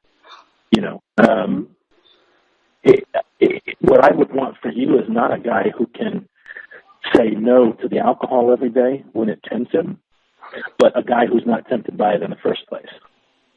And it's possible for Lorne to get to that point in his life. I won't say it's terribly likely, only because the older we get, the more set in our ways we become, and the more established our psychology is, and the harder it is to change behavior or change the roots of behavior. More importantly, I would say that that's the best case scenario. That's the best version of Lorne that you can hope for. In the best case, in the best scenario, that's what you're getting with Lorne. And in that best case, you still have to contend with the fact that he's almost twice your age, that he doesn't have a job, that he doesn't have any money, which means no stability. And as we said before, it's not about the money, but it's about his ability to provide for you. It's about and to be self-sufficient and to not have to rely on you to make those provisions. You need to think about the possibility that you would want to have a family someday and have children with a guy who's going to be 50. And, these are all things that you have to consider. But can't And guys reproduce at like any age? I mean, look at Hugh Hefner. sure, you want a 70-year-old teaching your teenager how to drive? And all of that is to say nothing of the fact that, and I'm just going to be very candid with you here because the word candid is my favorite word. But also honest communication is my favorite kind of communication, more importantly. And I'm just going to be honest with you here. Given his predilection toward young girls, I would be concerned about having daughters. And I know that that's probably not easy for you to hear, but I've got to call it as it is, as the way that I see it. And that is, unfortunately, something we see a lot of. As in family counseling, I've seen that exact situation manifests itself numerous times, and I have colleagues who specialize in those kinds of cases because they're so prevalent. To think of somebody who shows a clear predilection for children, somebody who has those tendencies, to think of that person having a child of their own. We both know that that sort of heinous abuse happens all the time in families, and that is a long-term concern that I would be a foremost concern for me. Now, what did he say in his conversation about his nieces that concerned you? Well, there were a number of things. I've got my notes here. Let me grab my notepad here. These are the notes that I wrote for myself when I was, obviously I didn't read the whole thing, but fortunately we live in this age of technology where, if I see, he mentions his niece, one of his nieces almost immediately. So from there, it was just a matter of doing a word search through the rest of the document to find all the places where he talks about his nieces. I didn't have to read the whole chat log to do it. But one of the first things he says to her is, he introduces himself to her, and she tells him that she's 13. And he says, well, you can talk to me. I'm safe to talk to. I have nieces your age. So right away, he's making the connection. He's drawing a correlation between her and her and his nieces, right? And it's only a few minutes later that he starts talking about how pretty she is. She has pictures on her chat profile, whatever it is, and he's able to see them. And right away, he starts talking about how pretty she is. So, what can we infer from those two things? There's a connection there. The connection is that he seems to associate beauty and attractiveness with youth and innocence, right? That's the first part. The second part is that he doesn't seem to be able to make the distinction between family members and people who he's not related to when observing those characteristics, those qualities that he's attracted to. Now, would it be, okay, but here's the thing, let's say I was in this store, and I was talking to just a random stranger, because I do that all the time, and let's say that she was a lady who was 60 years old, and, I'm talking to her, and I'm like, and she's like, yeah, I just turned 60, I'm like, oh, you're my mom's age, if something like that, would that would be like, I have two nieces your age, well, yeah, like me and the lady in the store, well, yeah, my mom's your age, just sure, in a vacuum, there's, right. Simply remarking to one person, hey, you're the same age as my family member. No, that in itself is not troubling. What's troubling is that he makes a connection right away between Kayla and the nieces, which is to say that he sees some parallels between the two, and he conflates them, right? He puts them all in the same set, in the same class in his mind. To then immediately proceed to advance on Kayla sexually indicates that this is the way. In other words, when he talks about his nieces in the same way that he talks about Kayla, what he's saying is, this is how I see 13-year-old girls. And that girl was like his teenage niece, girls. right? Right. No, the girl, what the one he said was his girlfriend. Well, the Before? girl Kayla in the chat, he saw her like a niece, right? I don't know that I would frame it exactly that way. I would say rather that he saw his nieces the way he saw all other 13-year-old girls. He didn't make the distinction in terms of evaluating their appeal to him simply on the basis of whether they were familial. So he sees them all the same way, if that makes any sense. If they're young and pretty and, petite, whatever it is. I looked at some of the pictures of the decoy, and she's blonde and very petite and very girlish. I mean, she looks like a child. And that was one of the things that was particularly disturbing, is that this is not, some 13-year-olds look older.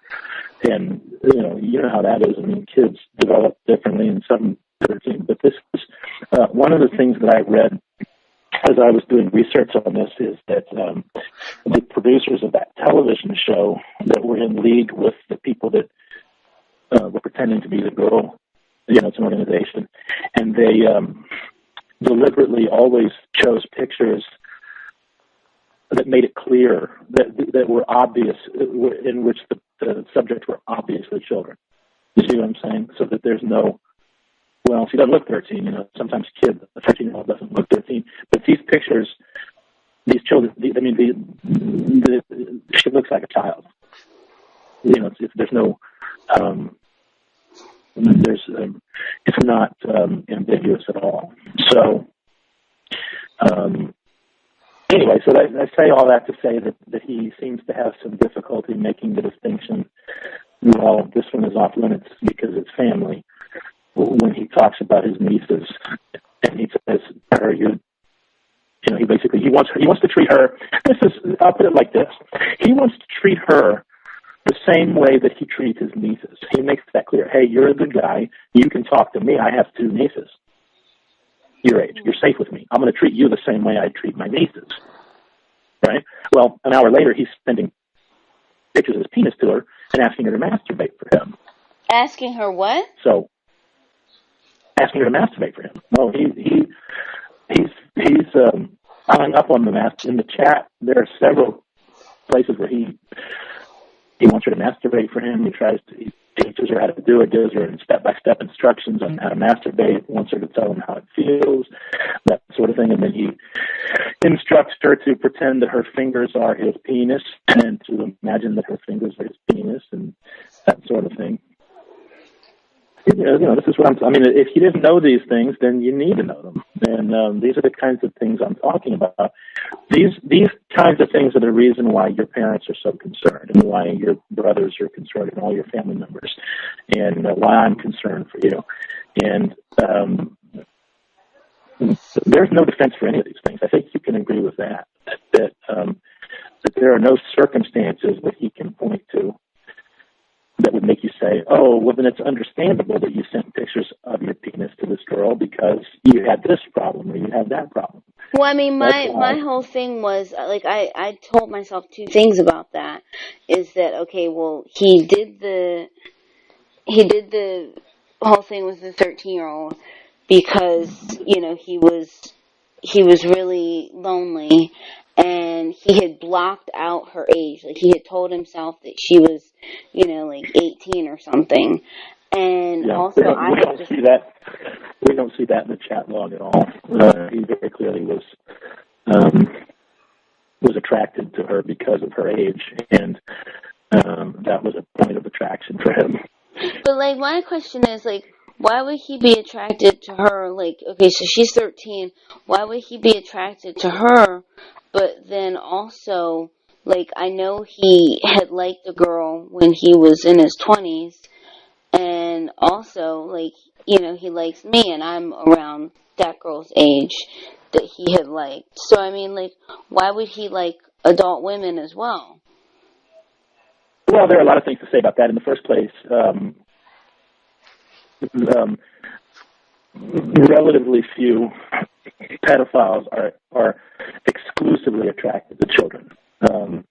There's something about the child, a child that is compelling, and there are lots of reasons for that. I think I can speak with some insight to Lorne's, but very rarely most pedophiles aren't exclusively attracted to children. So there's a spectrum there. The other thing is that a lot of people who struggle with pedophilia know that it's wrong, or at the very least know that it's socially taboo. So they try to have relationships with, a lot of the show, in the TV show that he got, the Sting was on, that he was arrested on. A lot of the people, the men who showed up to these stings, were married with families. Some of them married because it's a social convention, because they are trying to have a normal life, whatever else. Some of them just because pedophilia is not always an exclusive preference. To say that if somebody's attracted to children, they can't also be attracted to adults. That makes sense? Can he get that, so since he's in therapy, can he now be taught to think straight and properly? It's possible. I'll say that it's possible. I'll say that Lorne doesn't strike me, and based on what I had seen of him before, and based on the conversation that I had with him tonight, Lorne doesn't strike me as someone who's tremendously self-aware, or tremendously capable of deep or complex thought. And I will say that a person who's working to overcome those appetites, those sexual appetites, it takes a tremendous amount of self-awareness and humility. It doesn't seem to be Lorne's strong suit at all. In fact, what I hear from him is a consistent tendency to want to deflect responsibility for his actions. He'll tell you that, yeah, I did thus and such, and I take responsibility for it, but there's always a but. But you don't know the whole story, he said to me. And you said something to me in the session that we did with your parents the other day, to the effect of,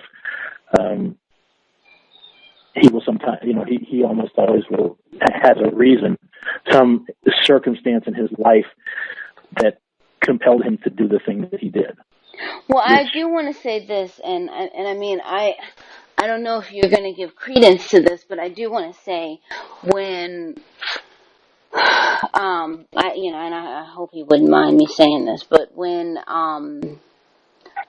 it comes to the whole TV show thing that you found out about in the chat and everything. And by the way, I don't know if my parents even know that there is a chat log. Do they know, and have they read it? We discussed it. I don't know that they've read it. I did refer them to it. I mean, I told them where they can find it. Oh, God. Your mother seemed to be particularly interested in getting a hold. She said, well, she seemed to have an ambivalence toward it, which is to say that she was interested in seeing it, but I warned her that it is very graphic and very disturbing at points. And but I don't know that they've seen it. I can ask when I speak with them tomorrow, but that may be something you want to discuss with them. It sounds to me like you may want to spend some more time with the chat log yourself. I don't want to know anything that it says. I'm like, well, I don't think I should read it. You may not want to know those things, but I think you need to know those things. And I think what you need supersedes what you want. It's not comfortable. It's not fun. But it's something that you need to know. You need to know for your sake. You need to know for the sake of anyone in his purview. These are things that, this is, you've got to stop trying to deny the existence of these things. This is a troubling tendency that I'm observing in you. which is that you just don't want to look at the things that make you uncomfortable. And I'm telling you that that's very unhealthy. And that is always the nexus for a disaster in terms of when you're denying some very significant aspect of the person that you're linked with romantically or have an association with. No good can yield from doing that. You've got to face the truth in all of its uncomfortable detail and without a filter. It's the only way.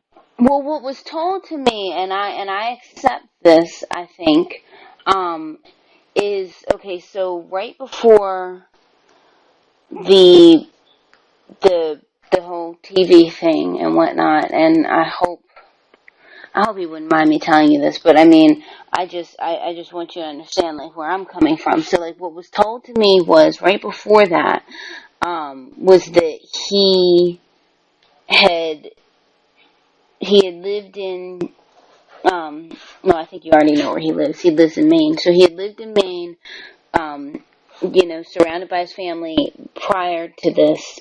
And then what happened is his family used him. I think there was something about like he had done some work and like his sister was supposed to like give him some mac and cheese or something and she didn't, and then there was like something he was supposed to get like meatballs and he didn't, and okay. then there was, I'm trying to think of what else. I'm trying to think of what else it was because I'm vegan. I don't eat this stuff unless it's vegan versions of it. But there was some kind of egg or something like that he was supposed to get for lending some money, and he didn't. And so his siblings had used him, and so then they borrowed money from him, and they told him they'd give him macaroni and meatballs, and they didn't. And this is the nexus of his issues. Yes, he's blaming his issues on macaroni and meatballs. Well, it was from what he told me. It was the principle of the thing that he was hurt that he was used, and it was the principle of the thing that people who he loved. Okay, now let me ask you this: what behavior does that justify? Let's say what happened is he had said that now, like he had lent out so much money and everything, and now that he met this girl in the chat room, it was someone who was interested in him for reasons other than his money, and so that's how. Ramona, you can't.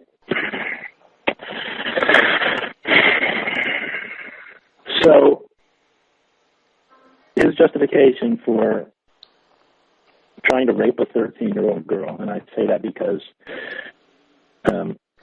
when an adult pursues a sexual liaison with a child, it meets the legal definition of rape. Legally, he tried to rape a 13-year-old girl. Oh, that word's so strong. That word is so strong. Well, I'm going to keep using it because you need to hear it that way. That's what happened. Like when I think of rape, I think of violence, and he's always proclaimed that he's not violent. Well, there are different kinds of violence. Manipulating an impressionable child who doesn't have the mental faculties to recognize and resist that manipulation constitutes mental violence. There are different ways, just in the same way that when he gets on the phone with you and calls you a bitch and yells at you, that's mental violence. That's from the recording that I heard. Remember, we talked about the recording that somebody sent your mother. That's how we talked about that earlier. Yeah, so I didn't know that I did because there have been times when he's called me other things, but not that one because that word like what? It doesn't matter. It's immaterial. The point that I'm making is I was just going to say it's upsetting to me that my mom knows about that because back when I was like 15, when I was 15, I had a boyfriend call me a bitch, and she just like went crazy and like never like never forgot it, and it was so disturbing to her. That's the one thing you don't call a woman to my mom. I wouldn't either. I wouldn't forget it. If somebody called my daughter that at 15 or 25 or any other age, I wouldn't forget it either. And I certainly wouldn't forgive it under any circumstances, for any reason. But the point that I'm making in bringing it up here is that that is a form of violence against you. That's a mental violence. It's verbal violence. It's abuse, right? When a 37-year-old man emotionally manipulates a 13-year-old girl into having sex with him, he is doing violence to her, mental violence. And it's the kind of thing that can destroy a child for the rest of her life. One of the worst, most damaging things you can do to a child is compel them into sexuality before they're prepared for it. And especially under the circumstances that he did it. So that is violence. So when he tells you that he hasn't been violent, he's lying. He may not understand that it's violence, but it is. And it meets the legal definition of rape, as I said, for those reasons. It's what we call statutory rape. There's a statute, which is a directive that outlines the parameters of what rape is and is not. And Lorne's behavior falls into that classification of attempted statutory rape.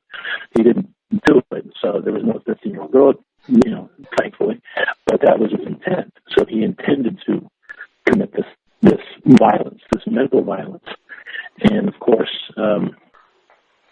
we would say that that's a form of physical violence as well, had he committed the physical act for the same reason. It's just the physical is just an extension of the mental violence that he'd already committed against her. So,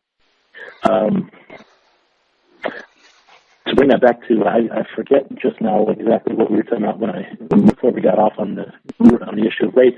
Well, I have two questions that I just thought of. Say again? Sure. I was just going to finish my thought from earlier, which is that, look, there is no justification for what he did, okay? But this macaroni and meatballs thing is an incredibly weak attempt to justify it. If he had an excuse like, my parents abused me and I never developed a healthy understanding of what sex is, and that's why I like children, right? That's a common one. That's one that a lot of pedophiles use. That's not a justifiable, an adequate defense for the action. But it at least shows something, right? Saying that the reason that he tried to rape a 13-year-old girl in Nashville, in Kentucky, because years before somebody said they were going to give him macaroni and meatballs and then they didn't. That is flimsy. That is ethereal. That has no. That's weak. That's weakness upon weakness, and I hope that you can see through that. Can you? I mean, I understand that it's hard for you to look at this situation objectively because you feel like you have some connection to this person, but I hope you can see. Just if you can separate yourself from your position and from your relation to the situation for a second and just see objectively what a weak defense that is. What if, do you have any nieces or nephews? Yes. Okay. You have a niece? Yes. Okay. How old? Oh. Can you hear me? Yes. Okay, I'm gonna have to switch over, but yes, I have two. They are both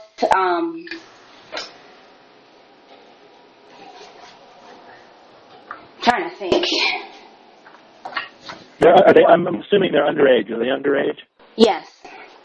Okay, well that's good enough. So hang on, real quick. Let me put my headphones on for real quick. Hang on. Okay.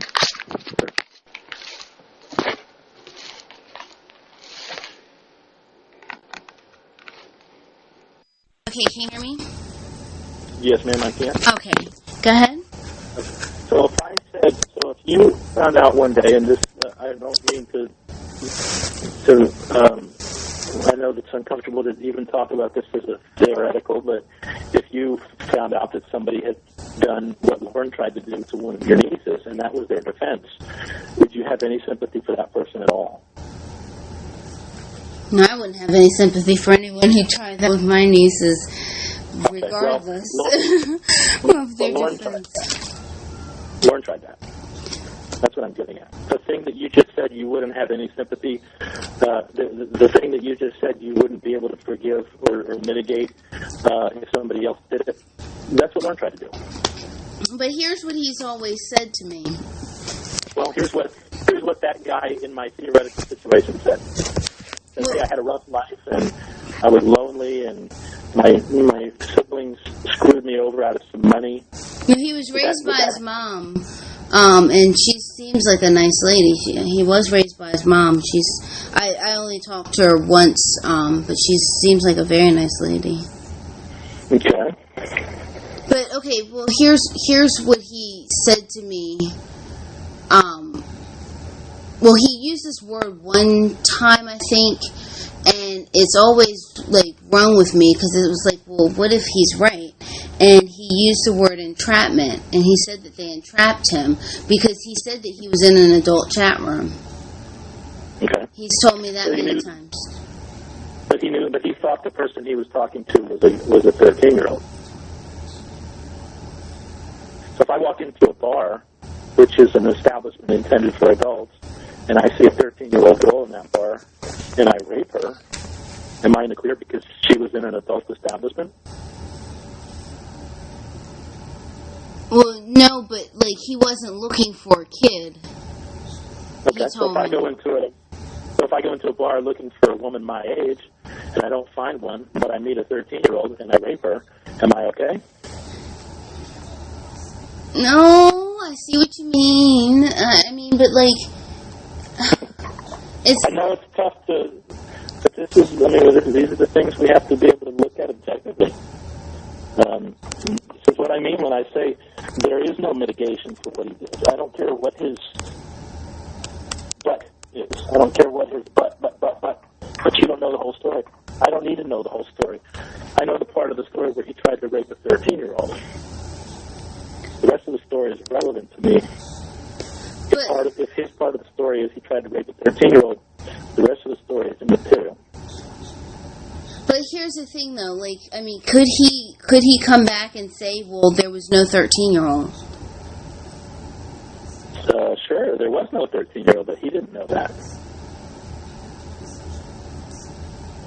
He made it all the way to that house under the auspices of there being a 13-year-old girl there who was going to have sex with him. And he's told me many times that he didn't want to go and that he wasn't planning to have sex that night. He's told me that numerous times. Why did he bring condoms? Because he said he always had them in his truck. He said he always When she asked him, did you bring the condoms, why did he gleefully respond, yes, I did? Like, in the chat, because like in the chat he had said, like, because in the chat, I skimmed through it, and I remember he said in the chat that he was going to bring condoms. Mm-hmm. Why, do you remember from the chat log why he said he was going to bring condoms? I remember why, do you? I can tell you if you don't remember. I don't even know if I read the why, but I guess, like, he said he was bringing them so he could have sex with her. He also said in one of the recorded phone calls... Recorded phone calls? You didn't know about the recorded phone calls? What call? What do you... Like, somebody hacked into my phone and there's calls online, but what are you talking about? Oh, no, this is one of the legal protocols for the sting operation was that they needed to have him talk to one of their decoys on the phone. Wait, what? Yeah, Lorne had several phone conversations with one of the decoys from the sting who posed as the 13-year-old girl he was chatting with. But wait, those phone calls. The that doesn't make any sense because, like, I mean, whoever he was talking to, whoever did this online, was an adult, And sure, yes, they were adults, but there are, so there was no child talking to him. Right, but he didn't know that. He thought he was talking to a 13-year-old child. But how? I mean, this was an actress with a high-pitched voice that was able to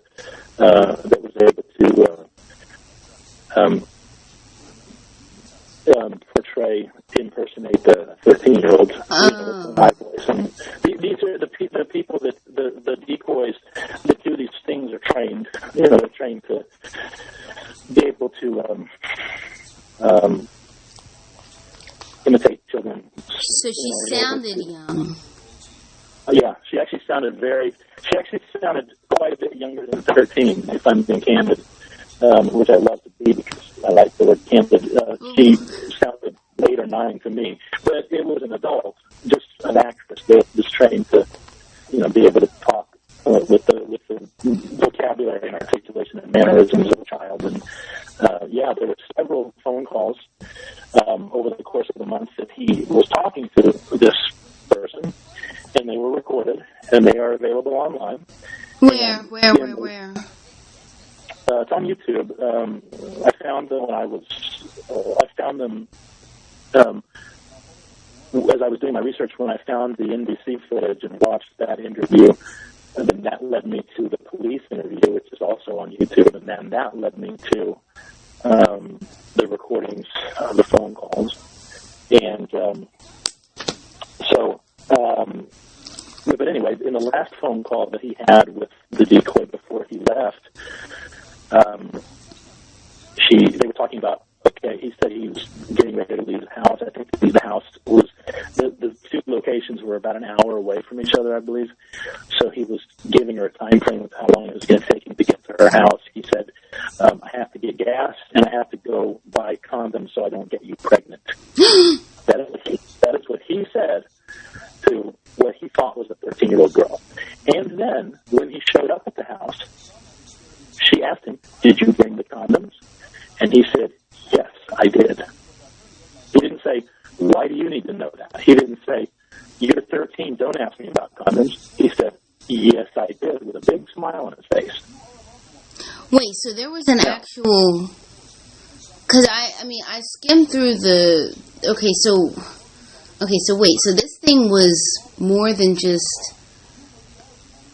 so there was an actual girl at the house, like a 13-year-old girl at the house. I didn't know. No, she was an 18-year-old actress who just looked very young. They auditioned actresses that looked young, and they found one who she's of legal age, but she was an actress who was trained, who was coached to talk like a 13-year-old, and they dressed her like a 13-year-old and that sort of thing. It was they did that, in order to legitimize the situation that these guys were showing up in. There was an actress there, and her job is to basically get these guys to admit, to discuss the reason that they're there, because obviously that makes the case easier to prove in legally. You see what I'm saying? In other words, if they can get them saying, in so many words, I am here to have sex with you, and you are 13, then that gives the prosecution more liability, when it comes to prosecuting the case. So but that's what happened, and that's video evidence and audio evidence. So it's incontrovertible. He can't. And I might add that the video is one continuous long take with a timestamp. So he can't say that it was edited because it's all one continuous stream of footage shot from one angle with a timestamp. Edited to make it look like, like he... No, unedited. No, I mean, he can't say that it's edited to, make it look right. like... Yeah, exactly right. Yeah, he can say that, no, they cut something out because the footage is uncut. It's raw footage, all from one camera. So, I'm a little disappointed that you didn't know these things, but I'm glad that that you know them now, and I'm hoping that now you are seeing why I treat this as such an obvious an obvious issue in terms of there's no ambiguity, there's no vagueness here in terms of looking at the situation and saying, well, maybe this and maybe that, maybe this and maybe that. And what I want to point out to you is that if all you're doing is listening to his side of it, then of course you're going to get a heavily edited, heavily cherry-picked version of the facts. But I'm looking at this on the basis of information that is freely and publicly available to all. And that's the reason why when he says, well, you don't know the whole story, well, there's more to the story, it has no effect on me because I know what he did. The parts of the story I know are incontrovertible, and they make it, they render any additional elements of the story inconsequential, irrelevant, because he tried to have sex with a 13-year-old girl. And I don't care why. But I mean, it was 10 years ago. Like, can it be erased? The fact that he did it can never be erased. Can his tendencies be changed? Possibly. But as I said before, that requires a degree of self-awareness and personal responsibility that he does not seem to possess. And I might add that the fact that he's pursuing you, somebody who's half his age, indicates that he still has a predilection for romantic targets, liaisons for relationships that are significantly younger than him. So I would say the tendency is still there. But could my age and him pursuing me, couldn't that just be a consequence, or not a consequence, a coincidence? It could be. Do you want to take that chance? So what? Okay, I know my parents talked to you several times with just them, and I'm curious to know what their concerns are here. My dad, I don't know if you know this, but my dad was bawling the day that he found out, and he couldn't even speak. He was visibly emotional in both of the sessions that he was present for, and he was reserved in the session that we all did together, but that was pretty clear to me that, he's very upset about it. The nexus of his concerns is manifold, because on one level, he's concerned about your basic safety. You don't know anything about this guy in terms of you don't know what you're getting into if you go see him, right? You're a pretty young, petite girl who's going into the lion's den, potentially. You're going onto his turf, and you don't know what kind of person he is in terms of, is he violent? Is he, you don't know any of that. So on a very basic level, he's concerned about your safety, okay? He's concerned about your safety, in a more nuanced way, because he's concerned about the premise that even if this guy is not some psycho who's going to do something to you once you show up there, he still is an alcoholic, or potentially an alcoholic. We know that he's verbally abusive. And I can tell you from professional experience that the line between verbal abuse and physical abuse is very blurry for many people. So one is some to say that one is present is to say there's a possibility at least that the other is present. So there's that aspect of it. Okay, he's concerned about your general well-being because you're with somebody. This guy can't support you. Doesn't have a career. Doesn't seem to have any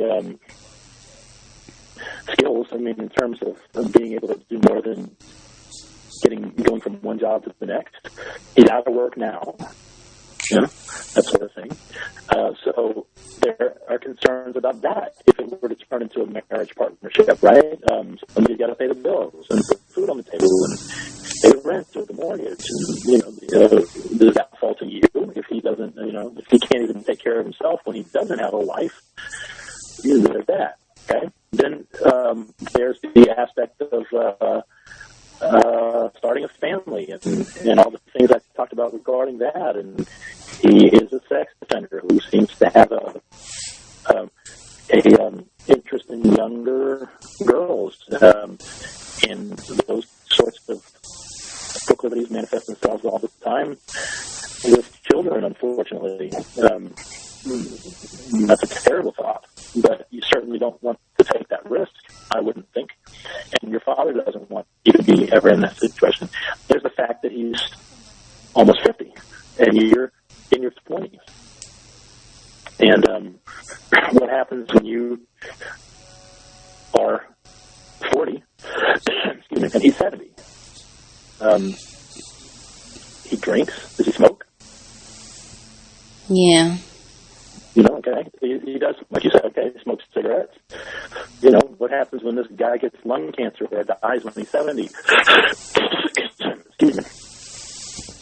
And he leaves you alone with a couple of kids or something or, whatever else. And now you're in the middle of your life. And, those are, those things are less of a factor, I would say, objectively, but that is still something to consider. And from the standpoint of a father, I would want my daughter ending up with some guy that's 30 years older than her because that's just strange. What does a 50-year-old have in common with a 25-year-old? You know what I mean? Objectively speaking, you were at two different phases in your lives. What phase is he in? What phase am I in? You're in the phase where you're still building and cultivating your life. You're a young professional. You're working your way into a career. I would assume that's the objective. You're trying to establish yourself in that regard. When you're 25, you're still trying to discover who you are and what you want out of life. You may know that you want this kind of family or these kids. You want X number of kids. You may not know that yet. You may still have some adventures that you want to take and some things that you want to do, traveling, maybe go back to school, things like that. I really enjoy traveling, yeah. Okay, well, he's at an age where he's at an age where he should be thinking about retirement in 10 or 20 years. And instead, he's probably going to have to work until he can collect Social Security or something, if that even exists when he gets to that age. If that's even still an option for people. But unfortunately for him, I would say unfortunately for him, his circumstances have a lot more bearing on his station in life than his age because of his past. He is a felon or an ex-con. He has that record. He has certain limitations about travel and places he can go socially and things like. These are all. Well, here's one thing. Yes, he can't leave the country, and I do want to travel internationally. I know he can't leave the country, but if he gets permission from his probation officer, he can certainly leave the state. It's not about a travel. It's not about a travel restriction. What I'm saying to you, Ramona, is that you're at a stage in your life where you're still discovering who you are and experiencing the world and making discoveries about what kind of life you want to have. You need to be with somebody who's doing the same, or you need to be with somebody who's already established. If I could be so bold, somebody like me, somebody who has a successful career and is financially secure and self-sufficient and has a good understanding of who he is and can offer you some stability in that way. Some women are attracted to older men, and that's a wonderful thing. But if you're going to be with somebody like that, it needs to at least be with somebody who can offer you some reciprocity in terms of your station in life. And Lorne can't do that. And when you compound all of those detriments that I've just identified about him with the fact that he seems to have a drinking problem, seems to have an anger issue, seems to be abusive under certain conditions, and may or may not still have these sexual issues, which are very alarming if he does, there's no upside. I mean, it's lose all the way down the line. There's literally no benefit to you to stay with a person like that. But what if, he...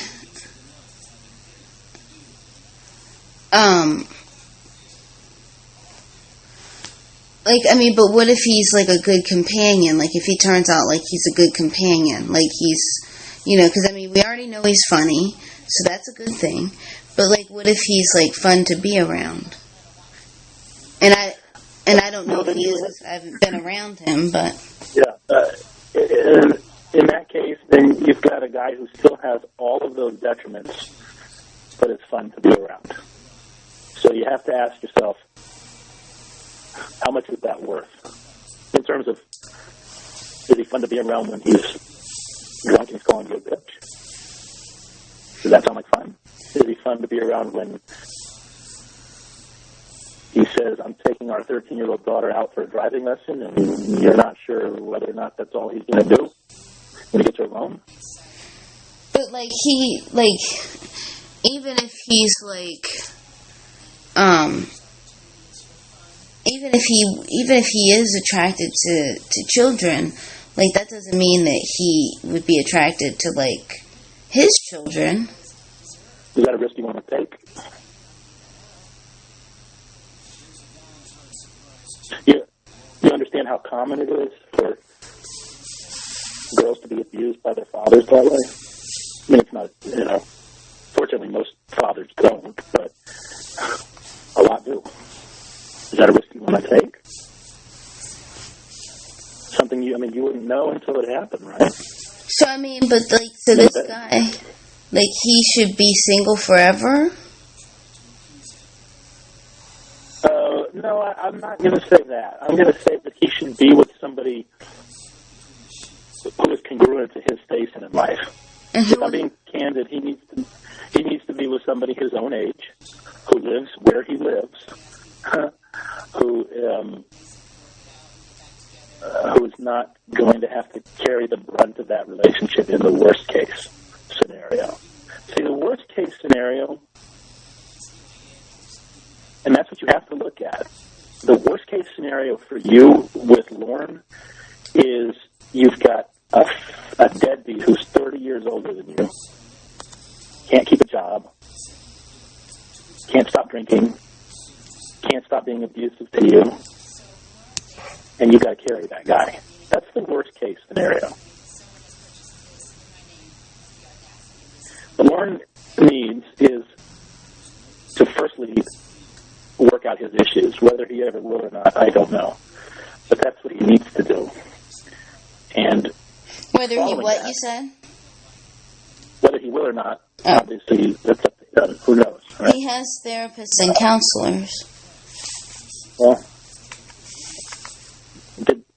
had they compelled him to stop getting drunk and calling you names on the phone? He would say, yeah, for the last 2 weeks. I would say 2 weeks is a drop in the bucket. Talk to me in 5 years. But even after that, what Lorne needs is, if I'm just to be crude, a 50-year-old woman, because he's a 50-year-old man, or somebody close to it, who comes from where he comes from, who's geographically in his proximity. Well, his dream girl is Olivia Newton-John, I remember he told me. Well, she's about 70, so... So there he can't be a pedophile because he likes someone who's, literally... Well, I don't think... he wasn't he didn't chat to Lizzie and John every night for a month and send her pictures of his penis. That was someone he thought was a 13-year-old girl he did that to. But, like, I mean, okay, well, here's a question. Like, when you guys, like, well, when therapists say, like, such and such a thing is a red flag, such and such a thing is a red flag, Yeah. why is it bad to ignore the, I mean, like, okay, like, if he, I don't know how to word it, like... Well, let me turn that question, I think I know what you're getting at, so let me turn that question around on you. Why is it good to ignore it? Why do you ignore it? Because it's bad, right? Well, I ignore it because, like, you know, if I just go into everything blindly, then I don't have to think about the stuff that, you know, makes me uncomfortable. So I can just enjoy it. But you have to deal with the consequences of it when it manifests itself, don't you? But what like, how would we know that it would manifest itself? Because it has before. If I come to your house every day for 100 days, and every day I walk into your house and I smack you on the face and I call your name,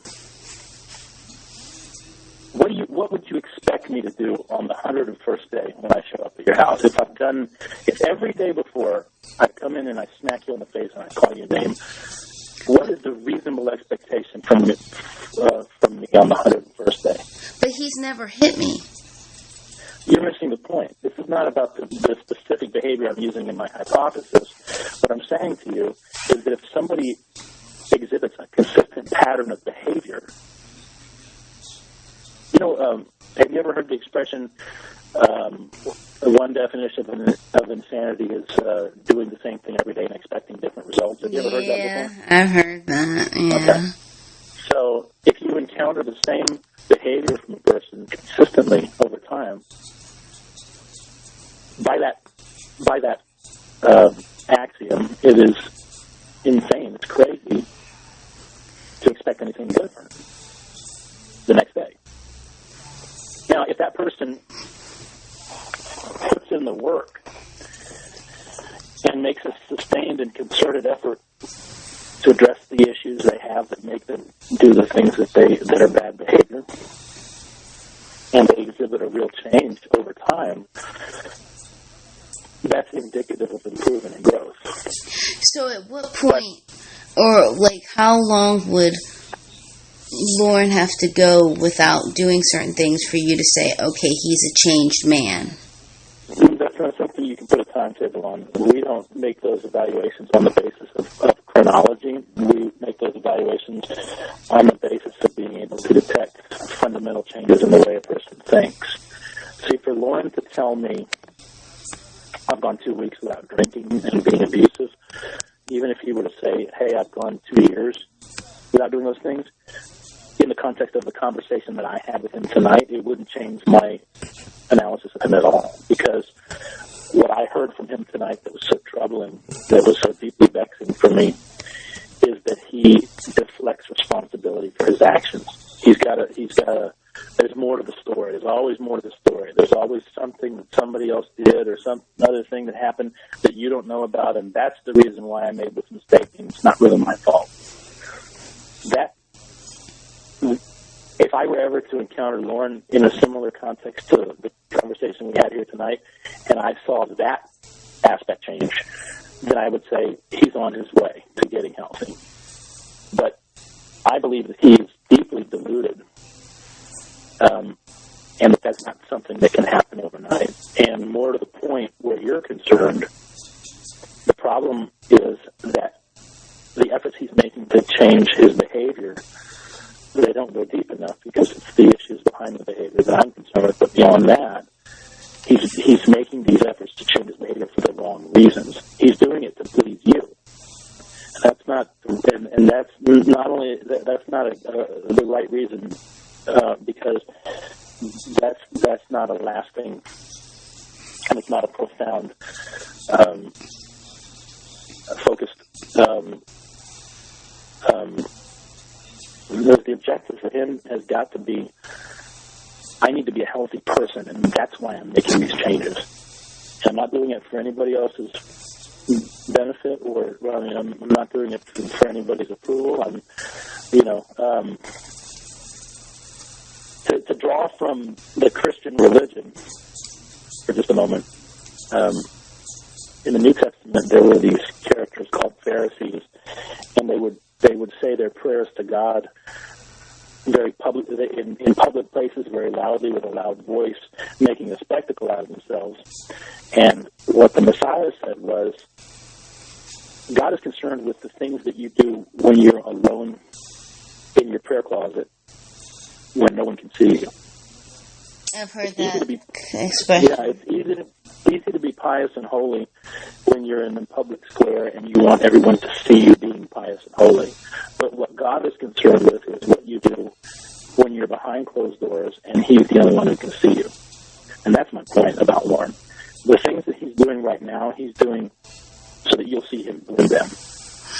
Well, I have a question for you. Have you heard that song, or have you heard, there's a band called Hoobastank, and they have a song called The Reason, and I used to love that song, but basically it's saying that he changed because of her. I found a reason to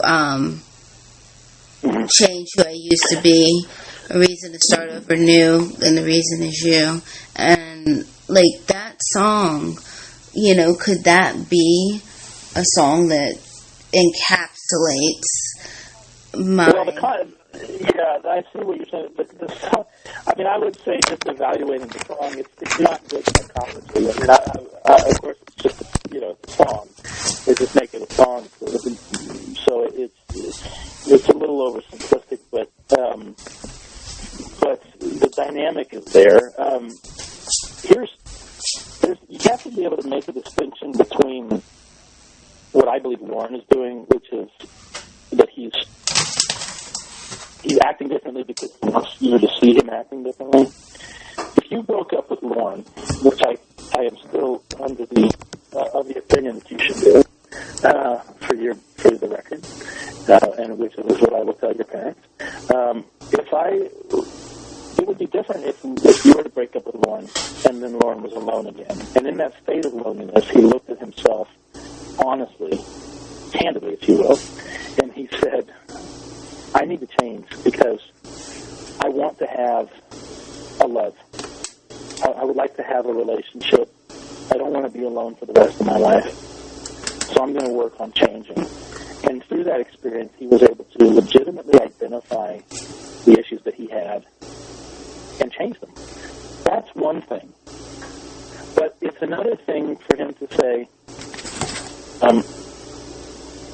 you want me to change this behavior, and I want to be with you, so I'll change this behavior. Because the behavior is just the effect. The cause is the psychological issues that drive the behavior, and that's what needs to change in Lorne in order for him to become a healthy person. And that's what can't happen until he learns to take responsibility for himself, which is something that I don't see him being able to do at the time. Now, why? Can I be the reason why he decides that he wants to make the change? Ultimately, no. I say no. You can't. Because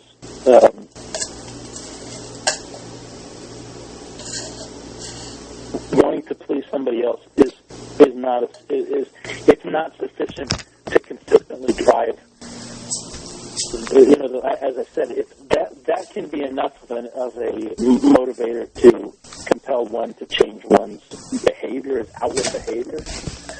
Okay, but I'm less interested in Lorne not drinking ever again than I am in Lorne dealing with the things that make him want to drink in the first place.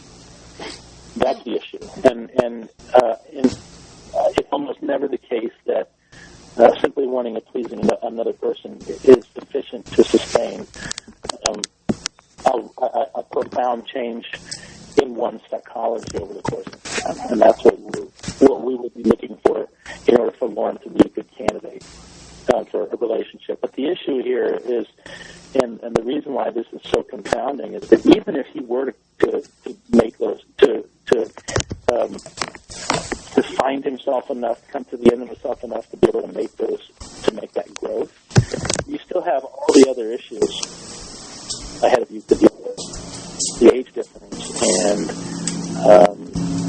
the issue of his ability to have financial stability, and just the fact that psychologically you need to be with somebody who's in more or less the same phase of their life that you're in, because then you share experiences together and you grow each other. You see, a 37-year-old has psychological needs that a 13-year-old can't satisfy. That's one of the reasons why these child rapists, would-be rapists, these sex offenders, are doing such a violence to the children they try to hurt. Because an adult has psychological needs that a child can't satisfy. Okay, now I say that to draw this parallel in a much less extreme but still significant way. A 50-year-old has psychological needs that a 25-year-old can't satisfy. Now, what about how he always says that I've changed him so much? Well, you're a motivator for a change in his behavior because he wants to impress. But as I said, that's not sufficient to elicit a real, profound, sustained change in his psychology, because eventually that will fade and that will pass. Right now, you're new and you're exciting to him, and you're a mystery, a little bit of a mystery, and you're still novelty. And, those are the sorts of psychological factors that cause initial attraction, and they're very important. But those are the things that compel a person to temporarily modify their external behavior for the purposes of attracting or pleasing or impressing another person, right? But it's when those things fade and you've been together 15 years and he doesn't care when you wake up with no makeup on, or you don't care that he's got a beer gut, or that his back is hairy. When you see people at their worst, right? Well, he's tried to get me to send him, he'll say, send me a picture of you, like what you look like now, and I'm like, oh my God, my hair's a mess, I look disgusting. And he's like, I don't care, you're beautiful. Isn't that part of it? Not really, because he probably is legitimately attracted to you. So, so he's attracted to me. So it's right there. Well, sure, but that's just a physical attraction. That fades. That's not anything you want to build a relationship on. The physical aspect of attraction, the physical attraction is there so that two people will get each other's attention. But it's what happens after that they work to keep each other's attention, and the relationship grows in profundity and becomes something of substance. The looks, the physical attraction. Any relationship where the physical attraction is the foundation, that relationship is doomed to fail. And it either will fail or it'll be an unhappy reunion. It's almost always the case. And in situations where it's not the case, it's because the people in that relationship have a self-awareness and an introspective ability and an insight to be able to say, okay, we've got to develop these higher order strata, the dynamics of the relationship. And I will say, based on what I know of Lorne, he is severely lacking in either self-awareness or in emotional depth to be able to make those kinds of leaps. Look, the fact of the matter is that he's 47 and he's never been married. He's never had, unless you know something I don't, I don't know that he's ever had a sustained, that kind of long-term, profound, sustained relationship. And that tells me something about his ability to have that kind of relationship. How long would you consider long-term? I can't. There's no time. I mean, it's not about a time. It's not about a period of time. It's about the speed, the rate at which people grow and develop and grow together, and that sort of thing. But I would say in your case, you've got all of these factors that you're looking at, and he loses on all of them. He strikes out on all of them. And I think for your sake, you need to recognize that you can do better and that you deserve better than that. And I'm not going to say that he deserves better, too. I'm going to say that he deserves, that what he needs is something that's suited to him and his station in life. And you're not it. You're just not it. But, is he ever gonna, he might never,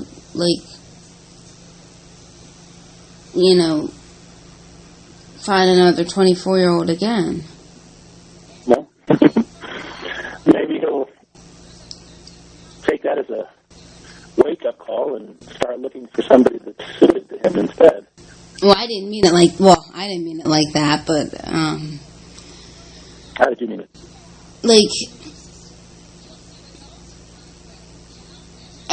So you've just named all these great things about me. You've said that I'm beautiful. You've said that I'm smart. You've said that I'm really young. You've said that but not too young. I'm not underage. You've said that I'm, and I didn't mean that as a joke, but, you've said that I'm a professional. You've said all these wonderful things about me. What if he never finds that again in someone like me? Is that your problem? Should you limit yourself and put yourself in a situation that's not the best for you because he may never get lucky again?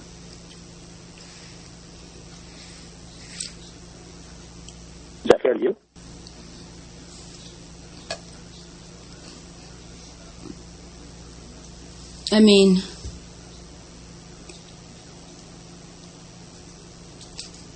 You know the answer I'm looking for with that question. The answer is no. It's not fair to you. It's not your responsibility to suffer so he can have something that he wants. But what if I don't? If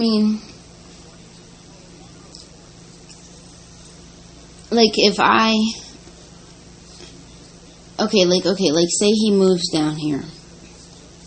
And... he gets a job, driving truck, and there's, this state is smaller than, my state's smaller than his, but there's more opportunity in my state, way more opportunity in my state, even though it's much smaller. Sure. But let's say, so he moves down here, I live in an apartment. He doesn't want to live in an apartment. So we get a trailer. There's a trailer park that's a couple You want to live in a trailer park? You want to live in a trailer park? I don't know what they're like. I've never lived in one before. You ever hear anybody say, we're selling the mansion, we're going to live in a trailer park for a while. We're finally going to live in our dream of a trailer park. You ever heard that before?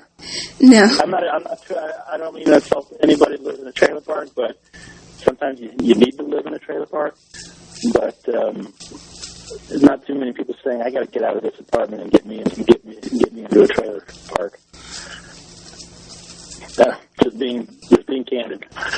Well, I only know a few people who live in mansions, and one of them spends more time in my apartment than he does in his mansion. Okay.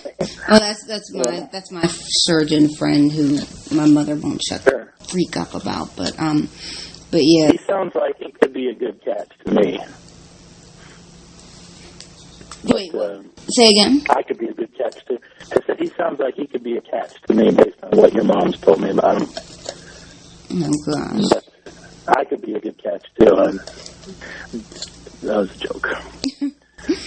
But the point is that anyway, look, it's not about living in a trailer or not living in a trailer. It's about he ask you where you wanted to live? No. He just said he wasn't going to live in an apartment. Well, sounds like he's awfully interested in where he wants to live. To me. I mean, I want a house and, Yeah. I like big houses, and there's a lot of them in my state. What does he think of that? He had told me, well, I told him that I like big houses. He said that the size of the house doesn't matter. And Yeah, well, I guess if you're paying for it, it shouldn't for him, right? But, I mean, he's gonna, because, like, I mean, he said that, like, you know, once he moves down here, like, I'll have to take care of us for a while before he finds a job. But then once he finds a job, you know, I guess. Does that sound good to you? What do you mean? And taking care of him until he finds himself a job? Well, I mean, it shouldn't take him long because he said he never had a problem finding a job. Well, he doesn't have one now. That's curious. For someone who doesn't have a problem finding one, seems like he must either not want one or maybe he has more trouble finding one than he thinks he does. Or that he's letting on that he does. But, like, and plus... I don't know. There's a... You're fighting very hard for this. And that's interesting to me. It's intriguing. And I want to point something out to you, and then I want to ask you a question. What I want to point out to you is this. There's a dynamic at play in our conversation here. This is something that we've been doing for the duration of the time we've been talking, which is that I will point out a reason why I don't think he's a good fit for you. And what you do, rather than responding to that reason, is you move on to some other aspect of the situation. What do you mean? And in my, well, let's say that I say something like, well, he has an anger problem, right? And I give you I say, let's look at all the factors here, and we come to the conclusion that he has an anger problem. And we come to that conclusion, or I bring us to that conclusion, so convincingly that you can't deny it. You can't argue with it. Okay? In that moment, you know that I'm right. Because I've brought you to the end of the argument, as it were. I've made it impossible for you to refute what I'm saying. Yeah. So what you do, in response, is you move on to another subject. You move on to some other, okay, well, let's talk about that. Okay, now that's a form of deflection, which is to say, when I bring you to the point where you don't have an argument against what I'm saying anymore, rather than acknowledge that my point should compel you in the other direction, you say, yeah, but what about this? Yeah, but what about that? Okay? So the first observation that I want to make about that is that if I'm right on those things, then the yeah buts don't matter. But the second thing that I want to point out, and I want to explore this with you, is I want to know why you're fighting so hard to preserve this. If all of the things that I'm saying are true, and if I'm able to bring you to the end of the argument, which is evidence in favor of them, in support of them being true, what are you fighting to preserve here with this guy? So I've been told many times by him that the best of him I haven't seen yet. Oh, okay. And that there's a lot about him that he has yet to reveal, like a lot of good things about him that he has yet to reveal to me. Why hasn't he revealed them? Well, for one, he says because we're not in person. And for the other, because he says he keeps getting better. He says he's going to return to the person that he was when he was 25. Well, the first thing I'd say to that is that it's troubling that a 50-year-old's objective is to be the person he was when he was 25 again. That is indicative of delusion. Because you can't be the person you were when you were 25 if you're 50. And if I'm being blunt, why in the hell would you want to be that person again? Because he and says... I don't mean that as a slight against 25-year-olds. But what I mean is there's a reason why nature ages us. There's a reason why we grow and we enter different phases of our lives. And it's because we were never meant to be 25 forever. And the fact that a 50-year-old man would say, I got to go be 25 again. Okay, there's a delusion there where he doesn't understand that his goal should not be to be 25 again. It should be to be the 50-year-old he can be. But he says that, and he also always corrects me whenever I call him 47. He always tells me he's 46 because his birthday's not till October. So he would say, if I called him 50, he would say, I'm not 50, I'm 47. And he I have a patient who does that. Say again? I have a patient who does that. She's a couple of months shy of 70, and if you say that she's 70, she'll get offended with you. She can't let go. She can't accept the fact that she's 70. Lorne can't accept the fact that she's 50. He's hung up on age. He's got a real issue with age and youthfulness and wanting to be young. It's one of the reasons why he's attracted to young girls, in my opinion, because he wants to be a young guy himself. You know, there was a passage in that chat log when I reviewed it where he several times he would say, I don't look 37, do I? I don't look 37, do I? He was trying to get her to say, no, you look younger than 37. It's why he wears a hat all the time, because we always associate baldness with age and being old and that sort of thing. A lot of people are sensitive about that. None of those things in themselves are particularly serious. I mean, that's something a lot of people are uncomfortable with, losing their hair and whatever else. But there's a real hang-up, and as you say this to me, it becomes more apparent to me. There's a real hang-up that he has with age, and he doesn't want to be old, and he wants to be young and feel young, and he wants to know the feeling of young girls, of young women being attracted to him because it makes him feel attractive. And these are things that some people struggle with them. But for a 50-year-old man to be saying, I'm going to get back to being 25 again, that's a red flag. We talk about red flags. That's a big one to me, because a 50-year-old man should be focused on being the best 50-year-old man he can be, not on being 25 again.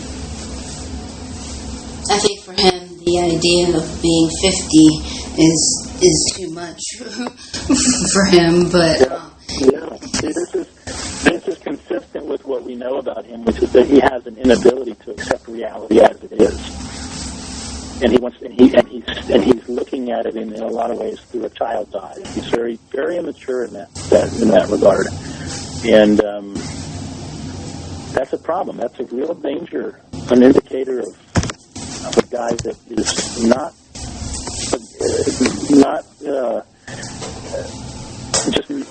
a healthy guy for someone like you to be in that relationship with. Now, there may be somebody out there for him who can help him work through those things, but why does that fall to you? Why should that be your burden? Well, he's always said that I've been better than his therapist, and that I'm like a therapy for him. Well, that's interesting. But is that what you want to be? Is that how you want to spend the prime years of your life? Being a halfway house to therapy and emotional wellness for someone who's twice your age? how is that healthy and beneficial to you? Well, another piece is that he's not always going to be twice my age, because when I turned 40 and he's in his 60s. 70. Not even quite, no, because remember, he'll be in his 60s, so he won't be twice my age then. But he'll be significantly older than you. He will always be in a different phase of his life than you are. That will never change. And when he's 80 and you're 50 and you've got to change diapers for him, that reality will become very apparent to you. And it's not, I'm not trying, it's not about that. I mean, I'm not even saying that, let me put it to you this way, in terms of, because I don't want to make it seem like a 50-year-old can never be with a 25-year-old. What I'm trying to say is, we have to evaluate situations like that individually, right? There are times when that's a truly beneficial relationship on both sides. It's rare, and it's rare by design. I say by design, to say it is normal and healthy for a 25-year-old to want to be with somebody who's in the same phase of life as she is, because then you're dealing with the same challenges that phase of life presents, and you're building a life together at the same stage. And those are very important. Those are the kinds of life experiences that people develop deep bonds over, and that's the way it should be. But what I mean is, as I look at this situation, I don't see anything that tells me that there's a profound and healthy connection here. Lorne can't articulate it. At least he didn't with me. You haven't been able to articulate it. And every counterpoint that I presented in terms of giving you reasons why it's not a good fit for you, I think I can get you to agree to those. I think I can compel you to say, yeah, you're right, that makes good sense. So, I think he's always told me that he loves me, and and I don't say it back, but he's never wavered in that. And but that's just, he told Kayla he loved her after 6 days. He did what? He told Kayla that he was in love with her after 6 days. Love is just a word. 6 days? 6 days.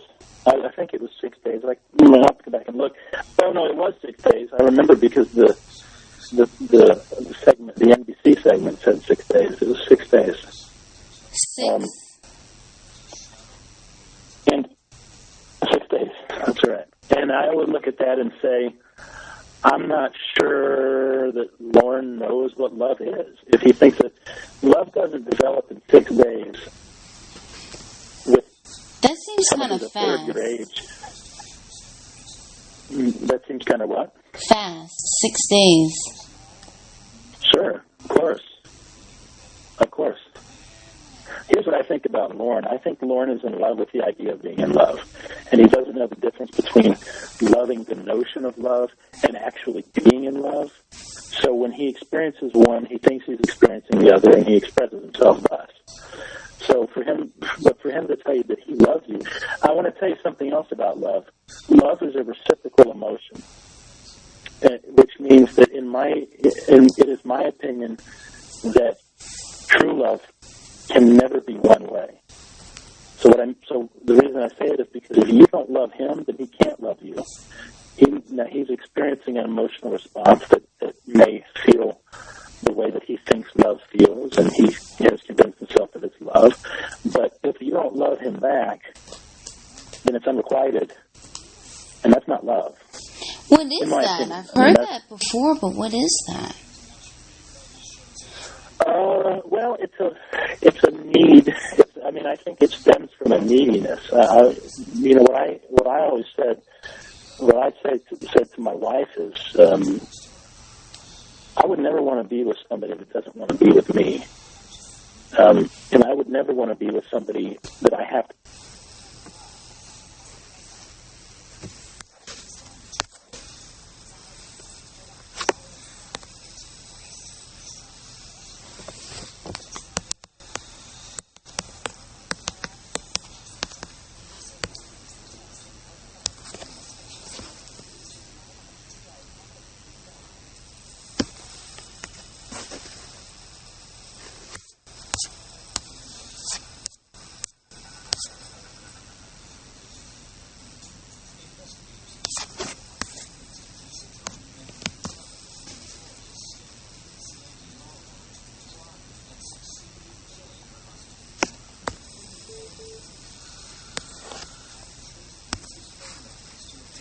Hey.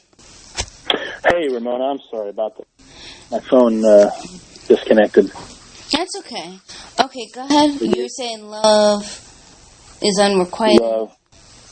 Have you ever heard the expression, you don't marry the person you can live with, you marry the person you can't live without? Have you ever heard that before? Yes. Yeah, so I always like that notion. I think what it means is just that if Lorne thinks he loves you and you don't feel the same way, then what Lorne is experiencing is not love, in my opinion. Now, that's not something I wouldn't come at that as a therapist. That's a personal conviction, but it's one I hold pretty strongly. You have a lot to offer. You have a tremendous amount of upside as a person. Thank you. Because you're welcome. Because you're attractive physically, you're attractive intellectually, you're interesting, you're successful. You know, all the things we talked about. And so when somebody looks at that, they say, "Yeah, that's a person I should have an attraction to." Right? It makes sense. She ticks all the boxes. She has all the things to offer, right? Mm-hmm. So for someone like Lorne to look at that, it's altogether reasonable that he say, "Yeah, I want to be in love with a person like that." And it's not to say that he's not attracted to you, even emotionally, psychologically, right? But that's very different from love. And I'm not sure, I don't know if Lorne is capable of a deep, profound, the kind of love that you need. But as I've said before, he's lacking in self-awareness, and he's got a lot of issues with himself that he's got to work out, in my opinion. And those sorts of things can definitely impede a person's ability to have love or to feel love or to be able to feel and express love properly. But those are all points against him in terms of, if we're talking about is he a good candidate to be in a relationship with you or not. These are all the things, that I keep saying are things that you've got to consider, because these are things that you will have to contend with permanently if you're in a relationship with him. And is that what you see for yourself? Is that what you want for yourself? Could he be a good partner, though, in spite of having a couple of red flags here and there? For you, for someone, potentially. For you, I say almost certainly not, because what you haven't demonstrated at all during the course of our dialogue here tonight is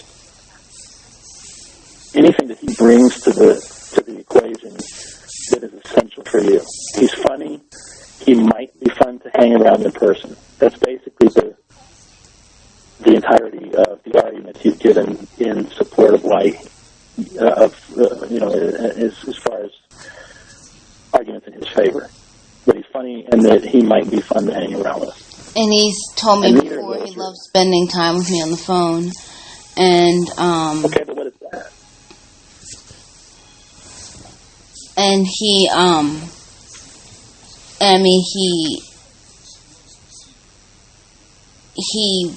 now, how do I word it? He's now dedicated to me. Okay. Well, the first thing I would say to that is that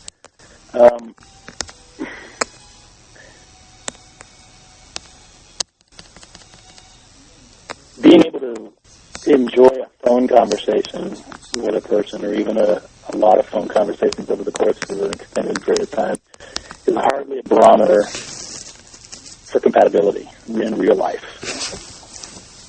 I mean, it's easy to be a good phone conversationalist. It doesn't take much. I'm just being candid. I mean, that's not something that's hard to do. You put the best of yourself out there, and you don't even have to worry about the physical compatibility, and you don't have to worry about any of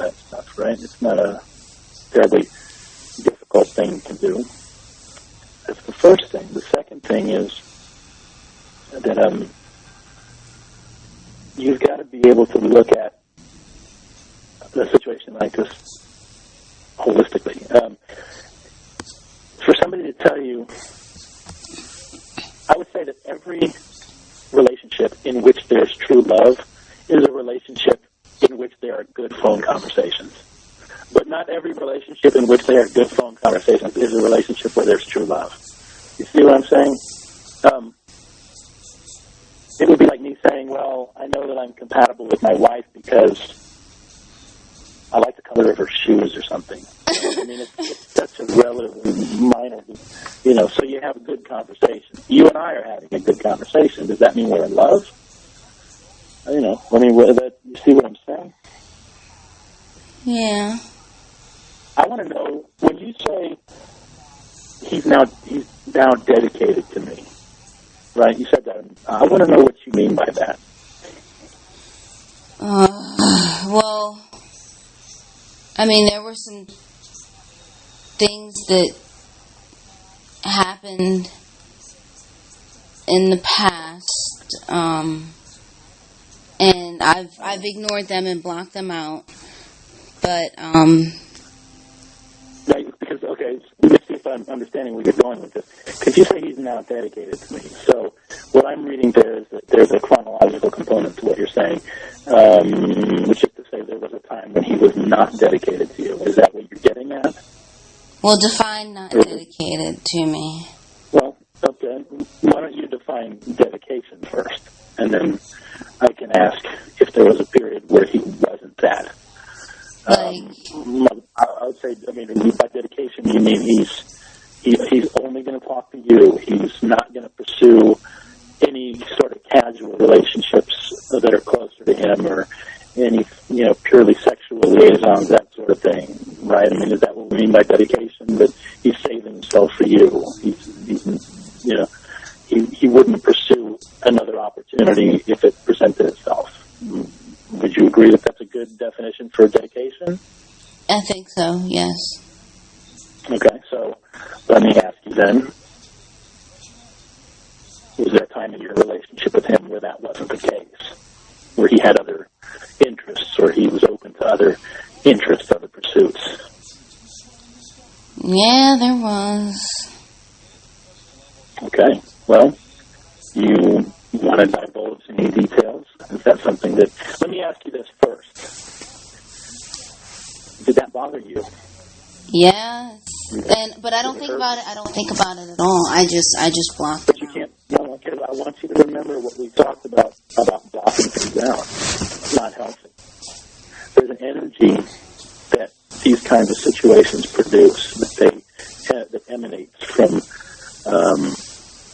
these episodes. Okay, and if you don't deal with them, you don't process that energy, then the energy stays internal, right? And it becomes like a blockage, right? There's a buildup of negative energy. When we don't deal with these things and get and externalize them and address them, these things build up psychologically, and it's very unhealthy. And so I've got to encourage you to open up about these things. I know it's not comfortable for you to do. I can tell, just based on the way you're responding to my questions here, you haven't said a lot. I can tell that those things trouble you very much. And I can tell you that he's doing you a great disservice expecting you to bottle those things up and not deal with them and act like they aren't there, or that they didn't happen and just not acknowledge them. That's one of the most psychologically unhealthy things we can do, is to deny issues like that. Now, I'm not telling you that you have to talk about it with me here right now. You certainly can if you feel the need to, and I would encourage you to, especially if this is particularly troubling or you feel uncomfortable right now, because these are the things that need to be addressed. Are you going to tell my parents? Because this is like the last thing that they need to know. You're my patient, and in the interest of patient practitioner confidentiality, if you explicitly tell me that I'm not to divulge to your parents, then I have to honor that. I will say that if I I'm presented with new information that greatly influences my evaluation of this man, that I have to address those things. So I would say, for example, if you were to tell me something that's particularly disturbing to me now, but you said you can't tell my parents, then no, I wouldn't tell your parents. But I would say, there are aspects of the situation that I'm not at liberty to discuss in any specific capacity, to any degree of specificity, except to say that these things are concerning to me. So I would convey a shift or a change in the degree of concern if that's there. But no, I won't reveal anything that you tell me that I can't and that I shouldn't, and that you don't want me to. So no, I mean, anything we discuss here in terms of particulars is confidential. Well, and like I said, I mean, I've completely blocked. I'll tell you what happened, but I've completely blocked it out. I don't think about it, and I've just learned to ignore it and hope it doesn't happen again. And so what happened was. Can't believe. Say again? Can you hear me? Yes. Sorry, I was. My wife sent me a text message from the other room. I apologize for that. Just asking me if I'm still doing a house call, we call it, or office hours. So I told her yes. Sorry about that. Please continue. Tell her yes, but it's turned into a free one. Well, okay, but yeah, if you have to send a message, I'll wait till you finish. No, that's okay. I did it. Okay. I was just. Anyway, no, I'm good to go. I'm 100% all ears. Okay, so I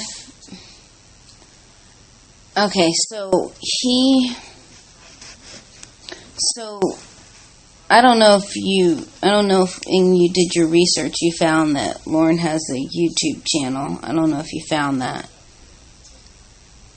No, one that he runs himself? Yeah, he has his own videos on a YouTube channel. And no, I don't think I saw that. Yeah, he has a YouTube channel, and there was this girl,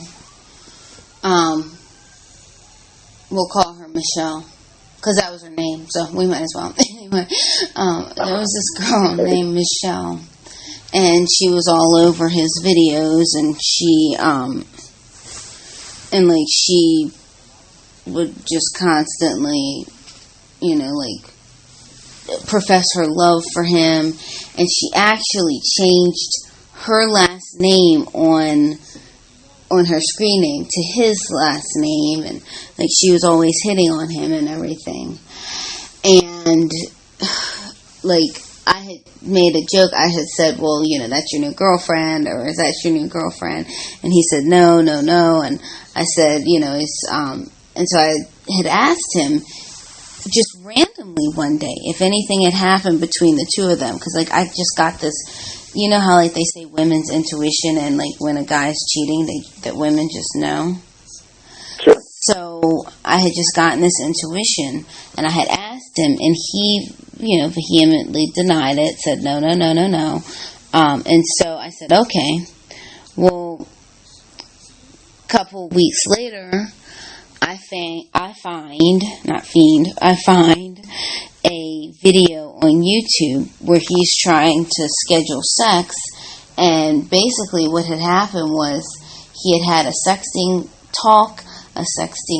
text message chat where he had asked if he could stick his hot dog in her taco and all this other shit, and he had went to Dunkin' Donuts to meet her for sex, and he had brought condoms. But I've blocked it out. How long ago was this? This was what's this month? This is August. May, I think.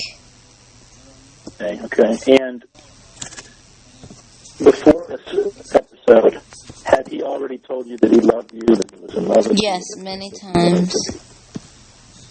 Okay. So you were under the impression that he felt about you then the way he claims to feel about you now. Is that right? Correct. Well, the first thing I will point out is this. All of the negative things, or the things that he would perceive, that maybe you would perceive as negative that I've identified about him over the course of our dialogues tonight, he would and did when he was on the phone with us earlier, defend his position by saying, "I love her. I'm committed to her." Right? So that was the one thing that he thought he had in his defense. Now, I've maintained that that's an altogether inadequate defense, but that was the one thing that he kept falling back on. And now I'm learning that even that isn't true. Hasn't been true. Isn't absolute. Right? So all of the things, this is basically a mirror of the same dynamic when we talked about you gave him this ultimatum. He had to go 3 months without drinking, without all these things that you said he had to stop doing for 3 months, and he hasn't been able to perform. Right? He'll say, well, the last 2 weeks. I'll say, well, the deal was for 3 months, so you didn't make it. Right? Now we find out that this claim that he's committed to you exclusively and he's devoted to you and that sort of thing, that he can't seem to hold on to that either. And I would point out further that that's just an episode you happen to know about. And just like I said before, how do you know he hasn't been drinking, right? You can't smell his breath. How do you know that he's been faithful? Now, you said, I just blocked it out. Yeah, You already know what I'm going to say. Well, you already know what I'm going to say to that. What? That is completely unhealthy, that you're living in denial, and that fundamentally you're no different than the battered housewife who has an excuse for every black eye that her husband gives her. This is why abused women, we both know that frequently abused women stay in abusive relationships for years and years, some of them to their grave. They never leave, despite the fact that their husbands abuse them or cheat on them or otherwise are treat them wrongly. And that's what's going on here. He hasn't been any of the things that he wants to believe he is. He hasn't been faithful to you. He hasn't been good to you. He hasn't been those things. And you keep making excuses for him. Or even worse, you just don't deal with the pain at all. How in the world is that fair to you? I mean, because, if he... Well... I mean... Were there any other instances where he's been unfaithful that you know about? Is this an isolated thing that you know about? Define unfaithful. You define unfaithful. You tell me what it would take for you to get your heart broken by something he did. It doesn't have to be physical. It can be emotional. It can be as simple as him having a prolonged dialogue with somebody else. Whatever you would say constitutes cheating in the context of this relationship. Has he done it before that you know about? Well, he probably wouldn't consider this one cheating. Do you consider it cheating, and if so, has he done it before? I don't know if it's cheating. Who makes that determination, him or you? Well, he said that it doesn't count because he was drunk. Oh, boy. This guy just gets better and better. What did he do? Do you mind if I ask you that? Damn it. You're not under any Well, I'm just thinking of how to tell it so it doesn't sound as bad as, okay, I know how I can tell it.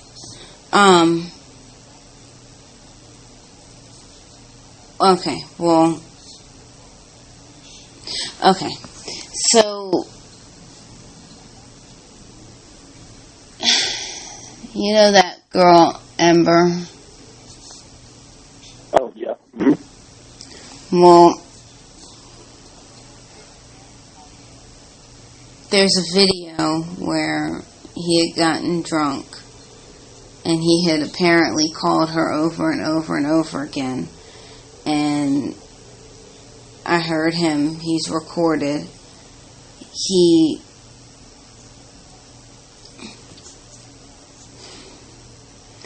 called me a bitch, and no, I shouldn't tell you that part, but he called me a bitch and then he begs her for a video of her pussy and her tits. Oh, Ramona. Is there more? You said there was the part you didn't want to tell me. Oh, I don't know how it's worse than that, but nothing would surprise me at this point. This guy. Well, this part made me laugh, but I don't think it's funny, but he had sent me video footage of a specific area of his body, and he thought I had shared it, and he called me a bitch twice. He had said that bitch, and then he said that fucking bitch. And I didn't share it.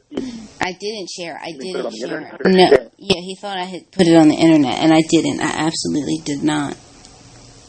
Was it his penis? No. I'm not sure what else it could have been on a guy. Behind his penis. Jesus Christ. Oh my goodness. That's, did you ask for him to send you that? I suggested it, and he did it because he wanted to show his... he said he wanted to show his love for me, and that's why he did it, so... I thought that was... I want to know, in what universe you show your love for a woman by sending her a picture of your asshole? What the hell is wrong with this guy? I'm sorry, I'm being unprofessional now when I say those things. We're off the record, so I feel that I can speak with a bit more latitude than I would if we were truly in session. Obviously, this is off the record, but that's very, very bizarre. Very bizarre. But that's almost demented. But let's get back to the bigger issue, which is that he, I would say that is infidelity, that calling another woman and asking her to send him a picture of her genitals certainly qualifies as emotional infidelity, and that it's completely irrelevant whether he was inebriated or not. And I would further point out that for him to defend that action to any extent by saying, well, I was drunk, it was just more deflection on his part. It's just another example of him trying to blame something else other than himself. But I would say that even the bigger issue is, let's say, equally concerning for me, is that he said these terrible things about you to her. Because we're back to the verbal abuse again. That's the trifecta. That's drunkenness, verbal abuse, and infidelity all in one shot, in one action. That's, I mean, look, you got to be candid with me because I really like you the love word the word. I like candor. Yeah, I like eating candy because candy's not like. But I want you to be honest with me. We're looking at this now objectively, and part of the reason you're having so much trouble articulating these episodes is because talking about it this way forces you to make it objective, right? It's an object now. It is no longer a subjective experience in your mind that you can just ignore or try to rationalize or reason away in some way. Now it's an object. It's in front of us. I can see it too. So we can look at it objectively and talk about it as this standalone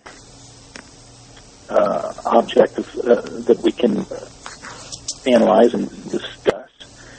And looking at it objectively, I'm going to tell you, I don't know if you are able to see this. I mean, if you're able to reason this, but the reason it's so hard for you to talk about it right now is because you already know, you can intuit what I'm going to say, and you know that I'm right.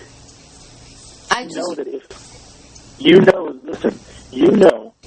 that if this were someone you cared about telling you these things about the person they were with, that you would feel the way that you can tell I feel. And you know that you would be giving them the same advice that I'm giving you. You know that it wouldn't be right. You know that it wouldn't be healthy for them. And that the thing for them to do, the expedient thing for them to do for their own benefit would be to detach, would be to make a break from that situation. Ramona, you know this is not healthy. You know this is not good for you. I don't have to convince you of that. I just have to get you to the point where you're willing to acknowledge it. But it can be healthy if I just ignore it, like ignore the past. But I'm telling you that ignoring those things is intrinsically unhealthy. It would be like saying, well, I was diagnosed with cancer, but if I just ignore it, then I can still live a healthy life. The problem doesn't go away simply because you deny it. Can you understand that? Well, I mean, that example, but I mean... Okay. Let's do this. Let's for the sake of an analogy, turn our attention completely away from your relationship with Lorne, and let me challenge you with something. Okay. Is there any problematic, intrinsically bad situation or development or event or entity in the world that you can think of? Wait, say that again? Simply I'll say it again, and I want you to try to think of a situation or an event or an entity or a development of some kind anywhere in the world, in any situation, in any context that is intrinsically bad, for which ignoring it is the solution. Okay, we agree that ignoring cancer is not healthy, right? No. Okay. Let's say your next door neighbor punches you in the face every time you walk out the front door. Would you agree that ignoring that situation is the right course of action or the wrong course of action? You got to deal with it, in other words, right? Well, if he did that, that would probably make my mom stop trying to get me to marry him, but... Well, let's assume that your neighbor was someone more like Lorne instead of like your real neighbor, because I don't think your real neighbor would hit you based on what I've been told, but Lorne I'm not so sure about. But I'm just, I made that up. But a fire, let's say you're cooking in your kitchen and you accidentally start a fire. Would it be a good strategy to ignore it and just ignore it and look in another part of the kitchen? No. Okay. But like... You have a friend. Most people have a best friend. Your best friend, the person you're closer to than anybody. Someone you grew up with, maybe, or a cousin. Do you have anybody like that in your life? I'm sure you do. Oh yeah, I have a lot of people who are close to me. Okay, I want you to think about your best friend, right? Whoever you would say off the top of your head, one of your best friends, right? Okay. And this person comes to you and says, "My boyfriend is emotionally abusive. He calls me a bitch. He texts other women and calls other women and tells them to send them pictures of their bodies. He has a website, and somebody made a sexual proposition to him on the website. He went and met that girl and tried to hook up with her. Would you ever give your friend the advice that you're giving yourself? Would you ever say to her, well, you just got to ignore those things so you can deal with this guy? What advice would you give your friend? Well,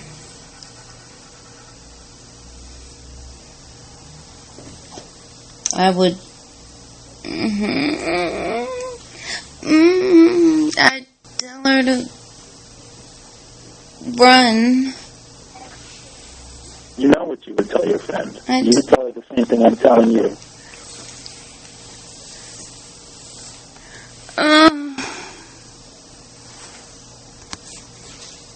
I'd tell her to run, I guess.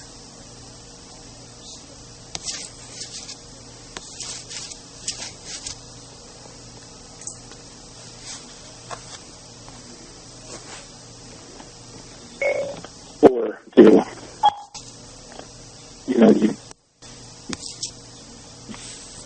you've just got to recognize that the needs of the situation don't change just because it's you. But... And I would say that quite the contrary, it's the converse. You need to value yourself at least as much as you would value your friend. Are you worth any less as a person than she is? No. So why would you give yourself different advice than you would give her? Because I can deal with it. Why should you have to? You can deal with a fire in the kitchen for a while, too. There's people that have cancer for years before it finally subsumes them. The issue is not your capacity to deal with pain and anguish and abuse and evil.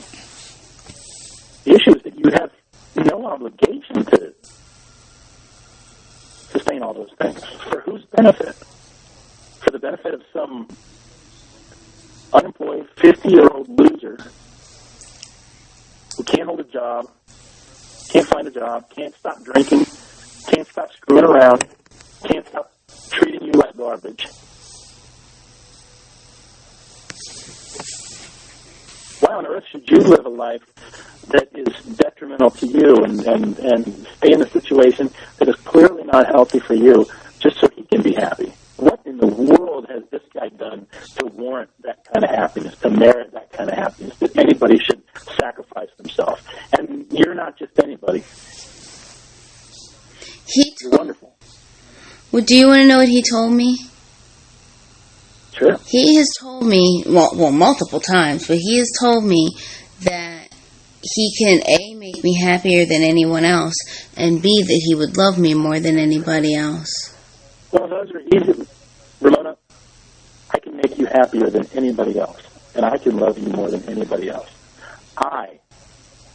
Barry Viner, your therapist, who's saying that to you right now, I can love you more than anybody, and I can show you the world, and I can make you feel like the queen of the universe. And I will sweep you off your feet, and every day I will make you feel like it's new love 50 years from now.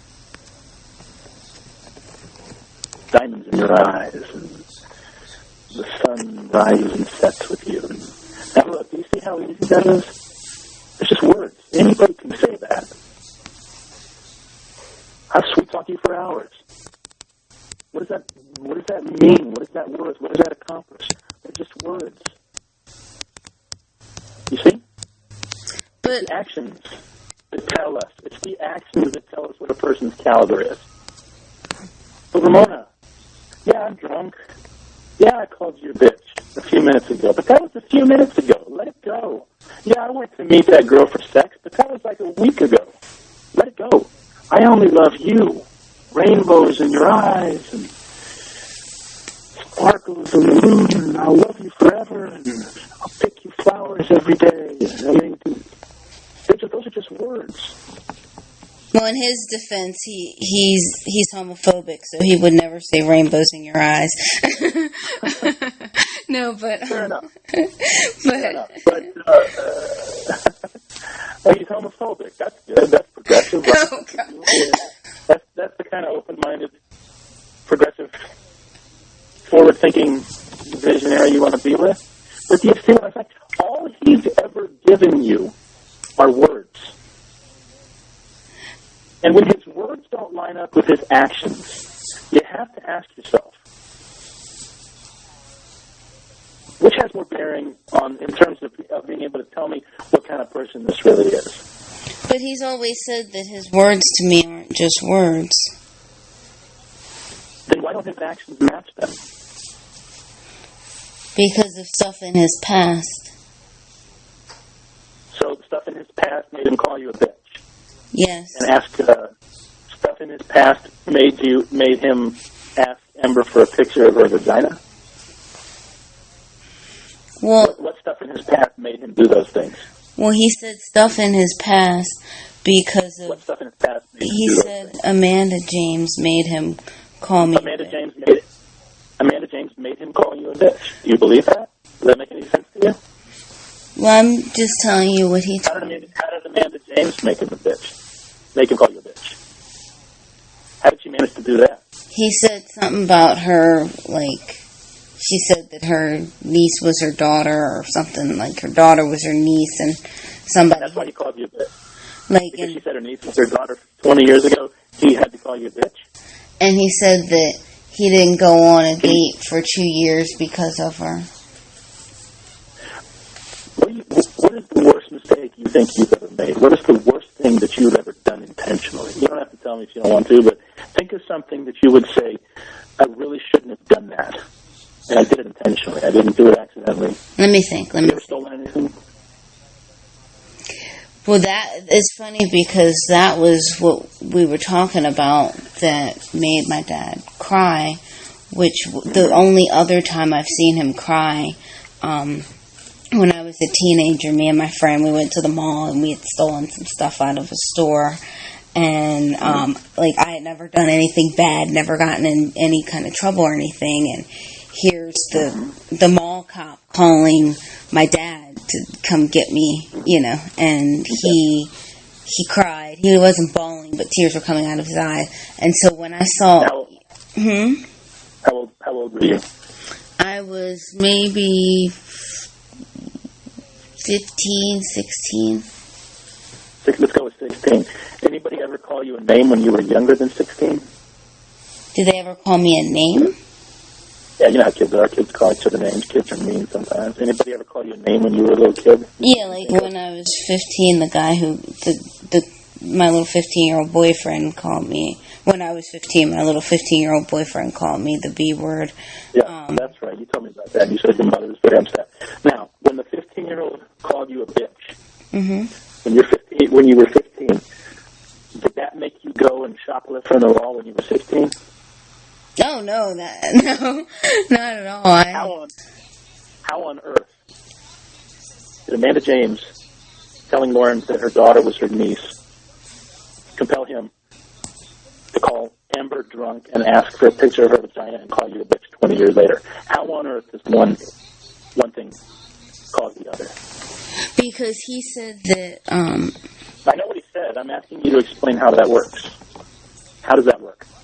How does the Amanda James daughter thing from 20 years before, how does that make him, in 2017, call Ember and call you a bitch and ask for a picture of her vagina? How does one thing make the other happen? Because if I'm playing with him, I don't know. I don't know outside of what he told me. Right. You know why you don't know? Why? Because that doesn't make any sense. Because that is him blaming his actions on something totally unrelated because he doesn't want to take responsibility for them. Well, why? He doesn't want to be the guy that called Ember drunk, asked for a picture of her vagina, and called you a bitch. He doesn't want to be that guy. So it must be Amanda James from 20 years ago. That's what made him do it. That doesn't make any damn sense, and you know it. And the reason you're quiet quiet right now, the reason you're struggling for words right now, is because I have brought you to a place where intellectually you can't escape the truth of what I'm saying. But I'm you not. cannot construct an argument But with what I'm telling you right now. But you can't find the words. If you're struggling right now, you can't put that together because I'm right, and I'm irrefutably right, and there's nothing you can say in refutation of the point I've just made, and you know it. But so stop defending him. He shouldn't have done it, and he did it because he's a bastard. Because he decided to do this thing, because he wanted to do this thing, and he didn't give a damn in that moment whether it was right or wrong. He just wanted to do it, so he did it. And that's selfish. And it's dangerous. I've called him selfish before, and he's told me that he's the least selfish person that there is.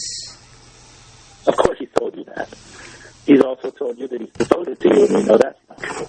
And he told you that he wouldn't drink and be abusive for 3 months, and we know that's not true. And he said that he didn't try to have sex with a 13-year-old girl, and we know that's not true. Well, I mean, the real question is, does this guy ever tell the truth? Not, does he ever lie? Sounds to me like all the man does is lie. Well, he's 2 weeks into the 3-month thing. But you made the rules more than 2 weeks ago, didn't you? Yeah. So why isn't he more than 2 weeks in? Because he got drunk the next night. That's right. What did that tell us? But he said that it isn't easy to face up to. This is what we call tough love. I'm telling you what you need to hear, even if it doesn't feel good to hear it. Well, I was going to tell you why he got drunk and why he gets drunk. And do you think it's going to change my position on the issue? You can tell me. I'll listen. I'll let you tell me. But do you think it's going to have any effect at all on what I'm saying right now? Well, maybe if you just hear me out. And I'm not saying. You're over the evening. You haven't done it once yet. You haven't once successfully defended anything he's done. But I'll give you another shot. Give it another try. Go ahead. All right. Well, this is what he told me, and a reliable witness.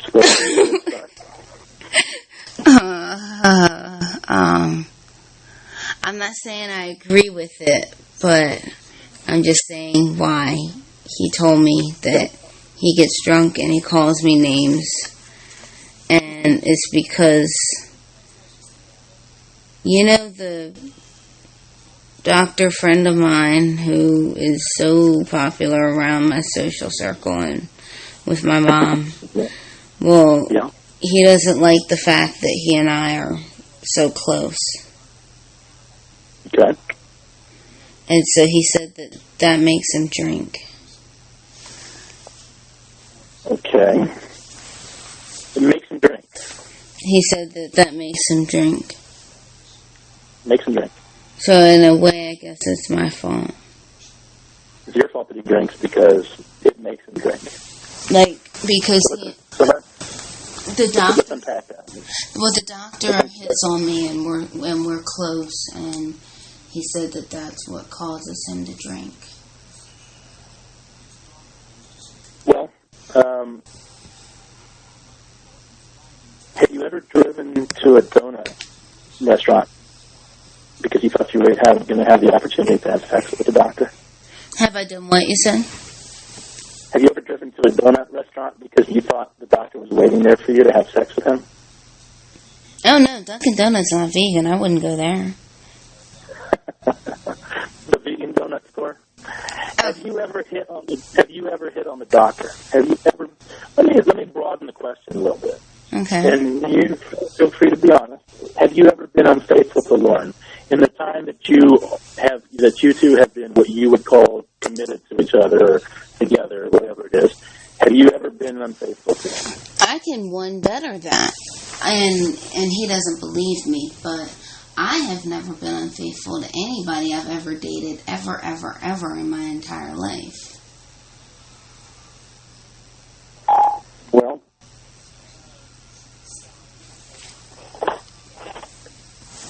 if the doctor is interested in you, have you made it clear to him that you are involved with someone else? I mean, the doctor doesn't. His position in this is kind of like almost like Ramona's just like buying time. I don't know how to describe it because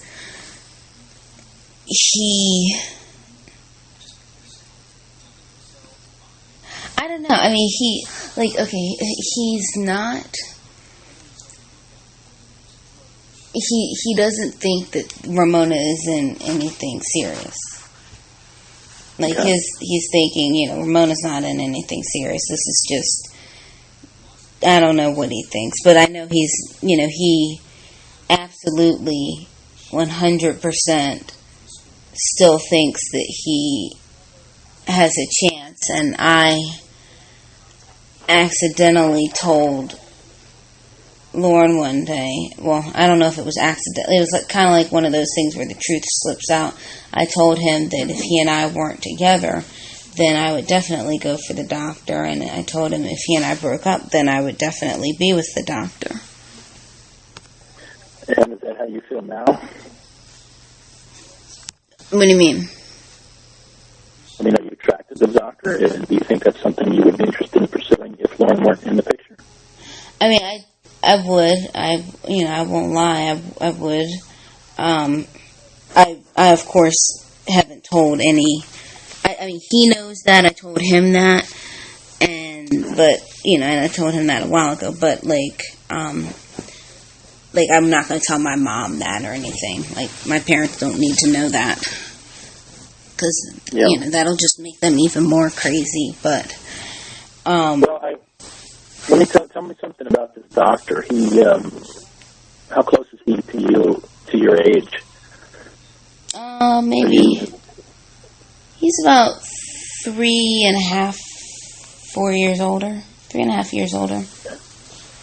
So, and he's practicing surgery. You said, is he? So he's obviously he got an early start in his education. Obviously, he's established himself professionally. He's a freak because he, in school, he skipped 2 grades. I think he skipped... I did too, if that's what you're looking for in a guy. I'm telling you that... he skipped... I think he skipped 1st grade and 7th grade. I'm kidding. I know I'm kidding. I'm wrong, but something like that. I think he skipped an elementary and a middle school grade, and so that put him graduating from high school when he was I think 15 or something ridiculous. But also because of his and I did this too, going to college early. But he did it way earlier than me in the sense that he, because he had all his college credits. So when he was in what was supposed to be 12th grade, when he was 15, I think, and he was in 12th grade,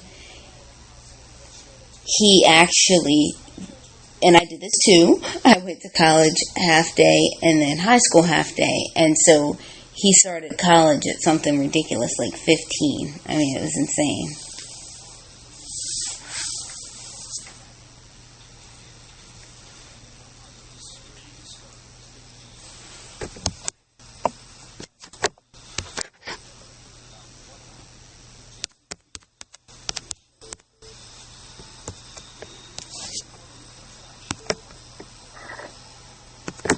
Hey, you got disconnected.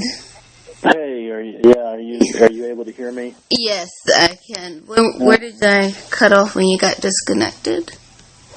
Oh, we were just talking about how prodigious the doctor is. Well, I was just telling you about education credentials, and like where did I cut? Well, I had basically said that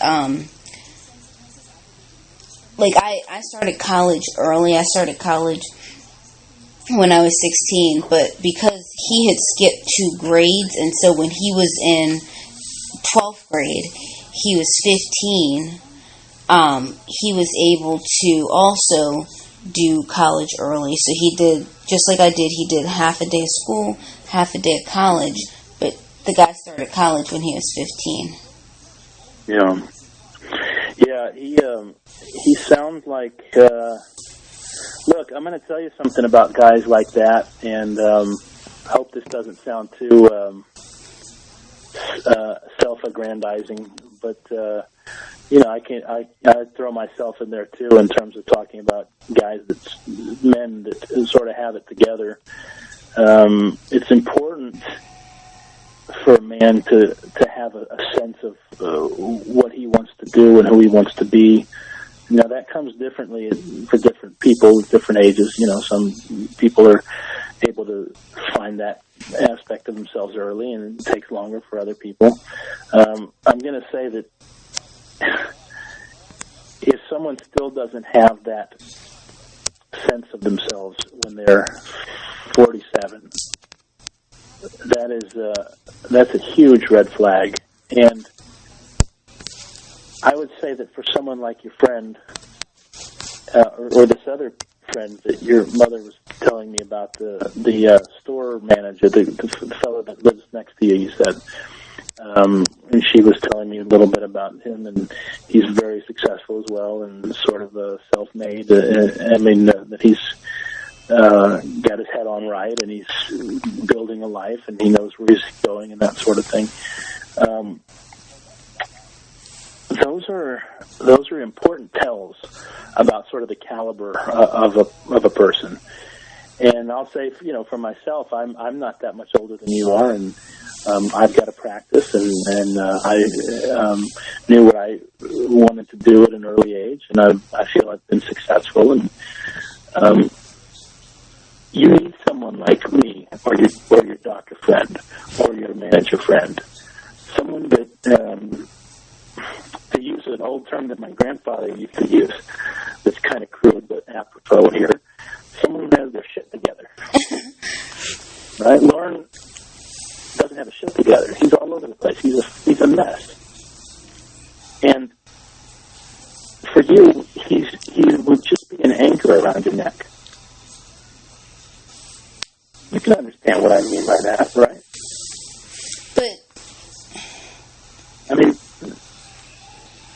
even if you, let's start here. Even if you don't feel it,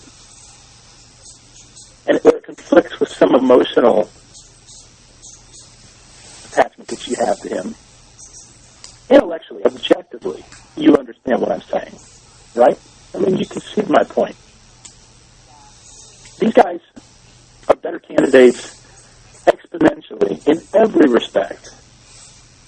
Obviously, you're attracted, or at least have the potential to be attracted to one of them, to the doctor.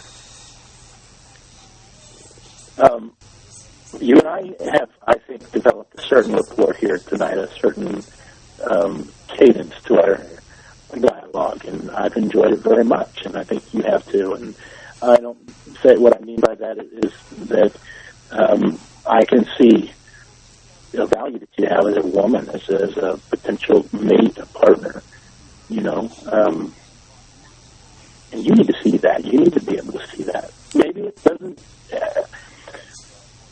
maybe what you need is a friend, somebody who can give you a sense of what it means, of how it feels, and what it's like to be sociable, to socialize with someone who's a cut above, so to speak, someone who has that indefinable something that makes them, if not irresistible, then certainly intriguing at the least. As I said to you before, I I feel like, in addition to being your therapist, that I'm your friend. And when the time comes for us to terminate our professional relationship, our patient-practitioner relationship, I'm happy to be your friend to a larger degree. You know, just to spend time with you, hang around with you, do some of the things that upwardly mobile people like us do, and show you how it feels in a no pressure sort of test run. You know, where you can say, "Hey, I like this lifestyle," you know, and then maybe you pursue the doctor at some point, or you pursue your friend, the manager, at some point, after you've developed a certain level of comfort with me, or for example. And that's what you need. I mean, that's what your life is missing. And as long as you have this bizarre emotional attachment to Lorne, you're never going to be able to obtain those things. I want you to think about how it made you feel when you found out about his tryst or his rendezvous at the donut restaurant, at the donut shop. You know, what would have happened there and how it made you feel. I want you to think about how it makes you feel when he calls you a bitch, whether it's to your face or to someone else, because he's trying to get her to send him naked pictures of herself because he's drunk again after he told you he wouldn't drink anymore. Think about how that makes you, how that made you feel in those moments. And what I want you to do, instead of pushing that feeling down and ignoring it, is I want you to hold on to it tight. Put it in your proverbial hand and hold on to it. Because even though it hurts and it feels bad, it's your ticket to freedom. It's time for you to get in touch with your feelings instead of denying them. And I've gotten so good at like stuffing the feeling down, and and it's like avoiding things has kind of become a part of my life now. Case in point, like prior to the last year, like, you know, when my phone would go off, I'd get all excited, like, you know, oh, I have a text message, or oh, I have a call, you know, because like I never knew who it was, and to me it's always exciting whenever I get a text message, and you know, and now it is too. It's always been, and it probably always will be, because that's someone who wants to talk to me, or that's someone who has something to say to me. And so if somebody wants to make contact with me, I'm really happy about that. I genuinely am. Or if they call me. But hold on, let me tell you this though. But now it's like I don't really get, like, part of me kind of dreads it, like when it, you know, because I never know if it's a drunk message. Yeah, see, that's the worst case. Remember what I talked about before when I talked about how, in some senses, in a relationship, that excitement can fade, right? Because that's the newness, that's the novelty, and the mystery and the intrigue. You know, these are the things that the universe has designed to get our attention for each other. But when those things fade, and they do eventually, there has to be something more substantial to replace them, something lasting. See, what you're experiencing right now is that all the magic is disappearing, and there's nothing to replace it. Because Lorne is not a man of any particular depth, and he just doesn't have anything to offer you there.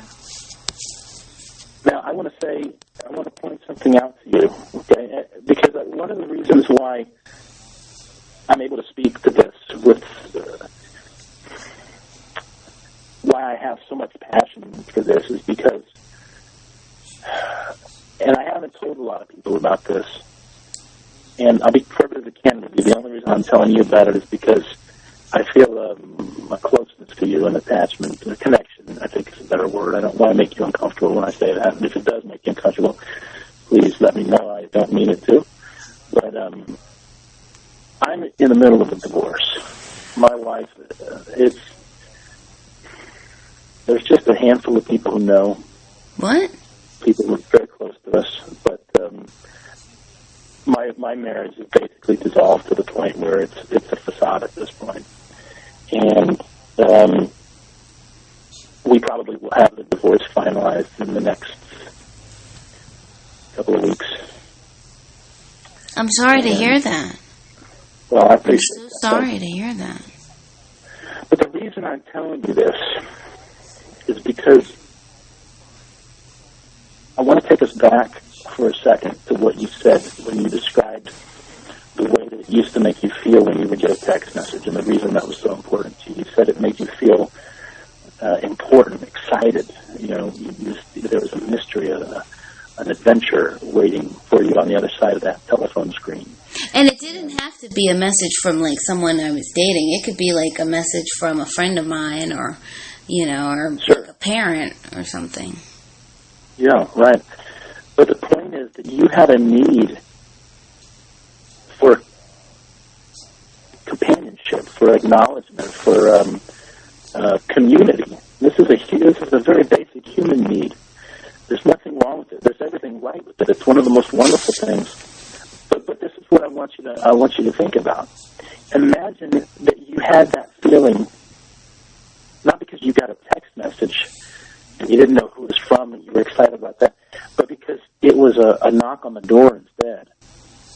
Because there was somebody outside who wanted to take you on a real adventure. Say, hey, let's go have dinner. Let's go watch a show. Let's go to a concert. Let's go take a walk. And I'll hold your hand, or we'll just get to know each other. And it's real. It's not just you sitting at home reading this adventure on a 5-inch screen, but it's you out in the real world with an infinitely large screen of infinite color, having an adventure with somebody who wants to have an adventure with you. Doesn't that sound magnificent? Doesn't that sound fabulous? Yeah. You could have that. You can have that. Now,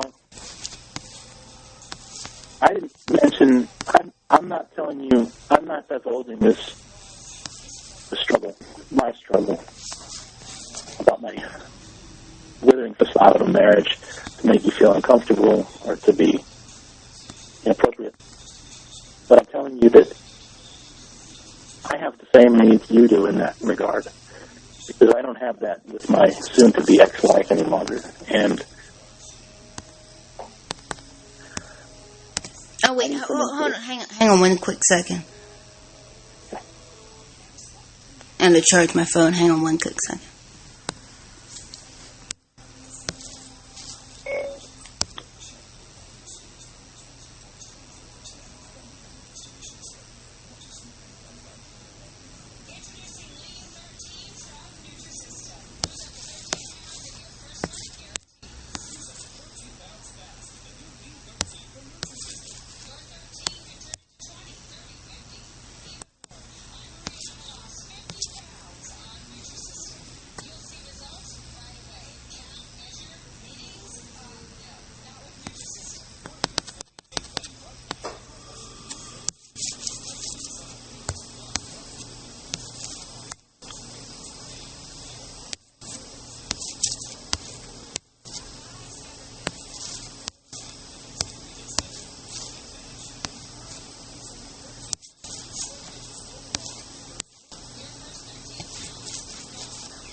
Okay, I think it's charging. I have plenty of battery, but it's the thing keeps falling out. But okay, I'm sorry. Go ahead.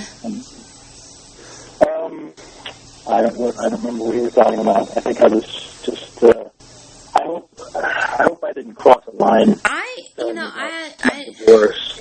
I have a question though. I have a question though. Like, I mean, like, I'm gonna just be real neutral when in what I say, and I'm just curious. I mean, you're very classy, you're very professional, you're very talented. I mean, I would say, and I mean, like, I don't know how to say it. You could be a Chippendales dancer, but I don't go to places like that. But I'm very flattered. Thank you. I'll try to take care of myself. I'm just wondering, like, why you're. Oh, it feels so weird asking somebody this. Why are you getting divorced? No, that's not. I mean, that's the logical question.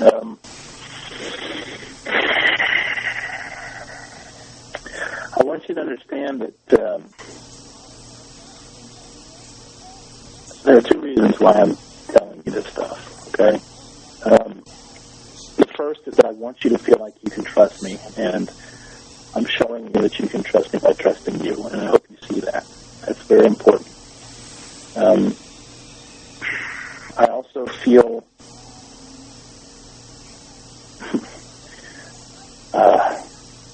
like we're kindred spirits, and I know that probably sounds crazy, and I hope it doesn't scare you. I don't usually make myself vulnerable like that. It's just I feel a real connectedness to you, and part of the reason is because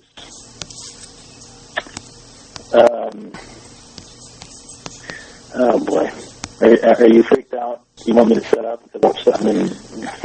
I have heard everything. Yeah, I know, but I don't. I just.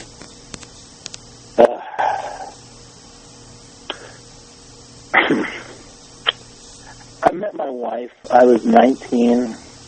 We were 19. She may have been 18 when I first met her. Oh, hang on one sec. Hang on one sec. Because, sure. That's right.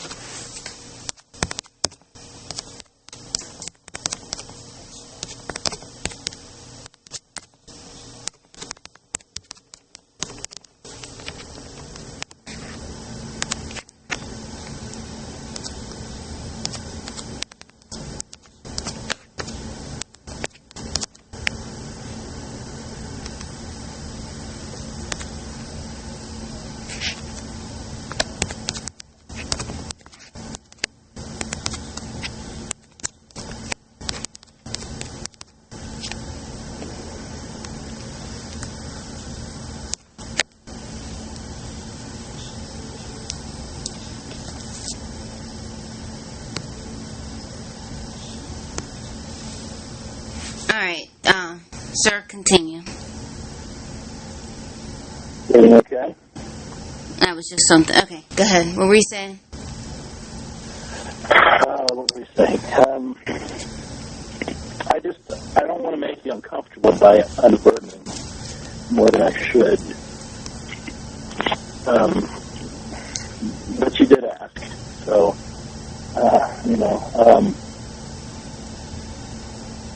well,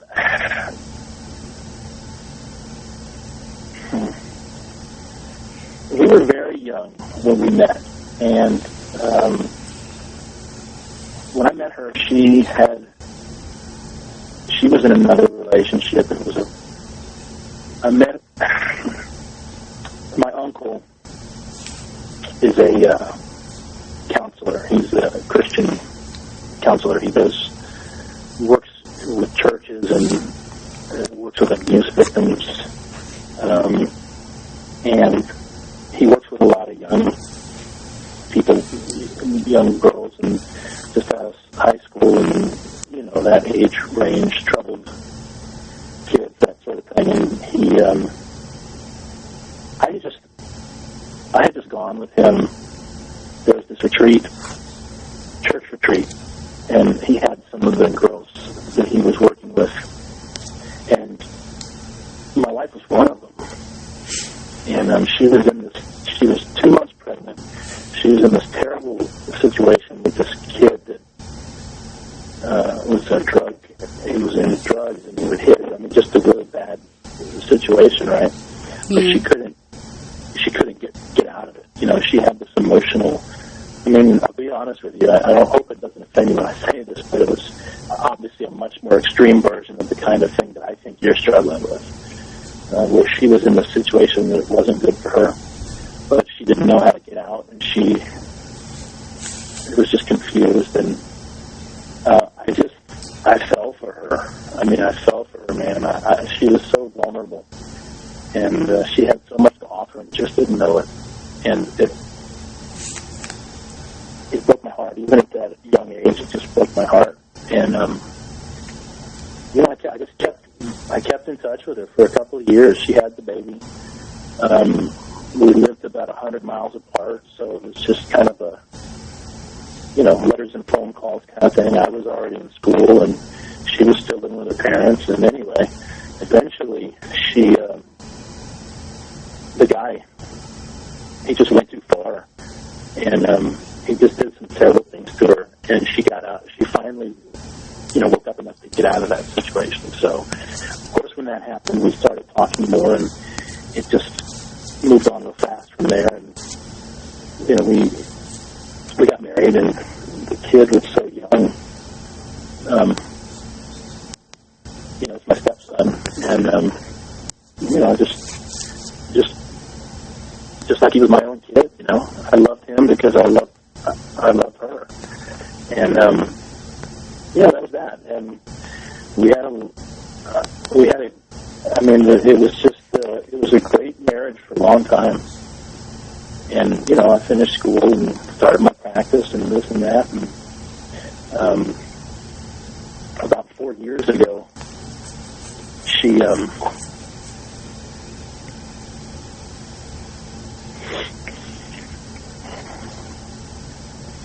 just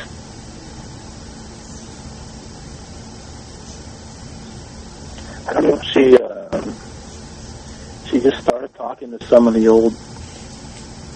old friends from that time, when she was a kid, and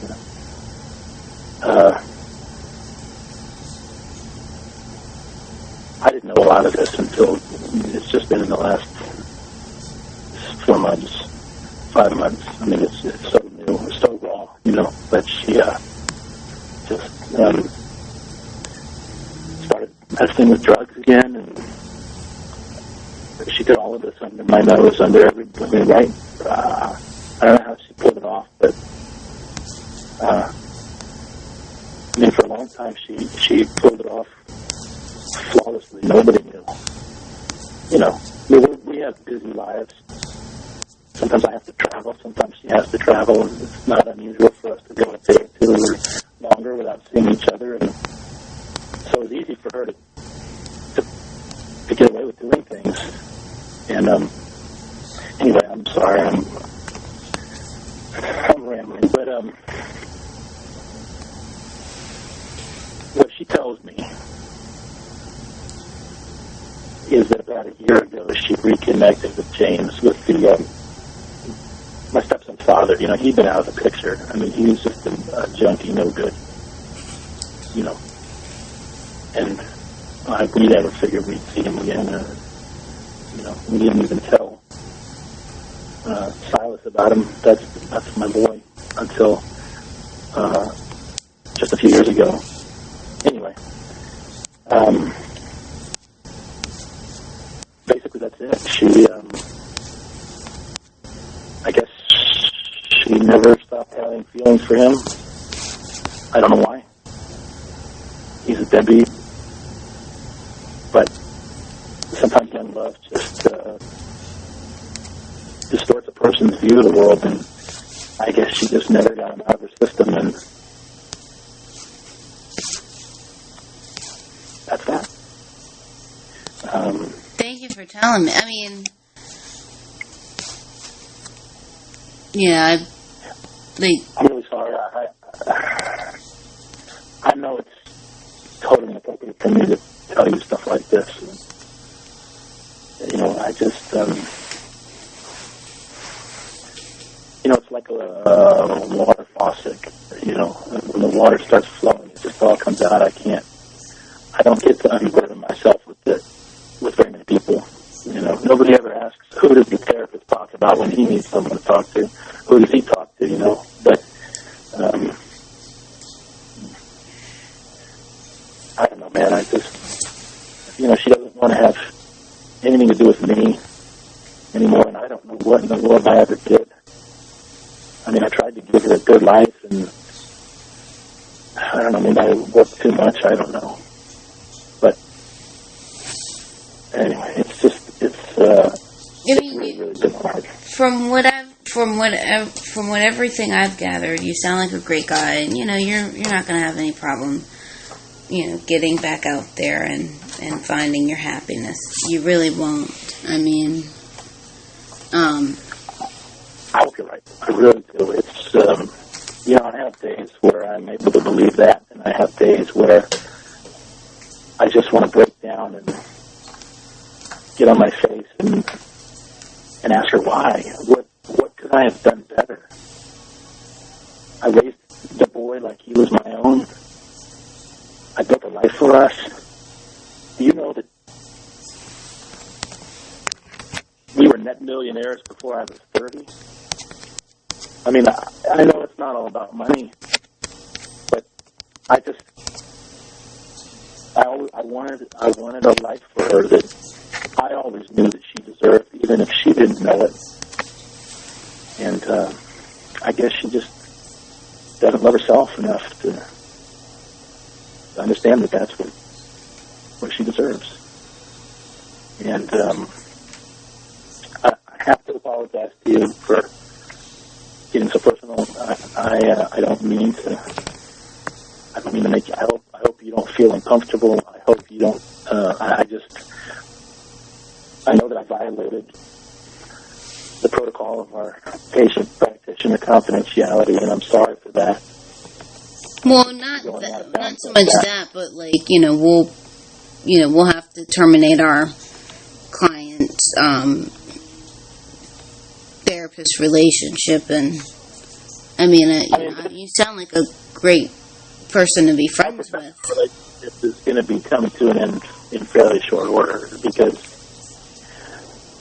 I basically have done what your parents hired me to do in terms of explaining to you why I think you need to terminate your relationship with Lorne. And that's pretty much all I can do. I'll be honest with you. I have a sense of connectedness with you where I just really feel like I understand where you're at, even if you don't. It's one of the reasons why I'm on the phone with you at 5 a.m. I've got a patient in 4 hours. So, but I just see where you are, and I see the situation you're in, and it breaks my heart because you deserve so much better. And if I could just get you to see that. Now you sound like my mom. Well, I'm going to tell you, your mom loves you so much, and she would lay her life down just for you to have the life that you deserve. I mean, you're the eye of the storm for her. You're the center of the whole world. And all she wants is for you to be okay. And you have a beautiful family. Your parents are fine people. And the sincerity and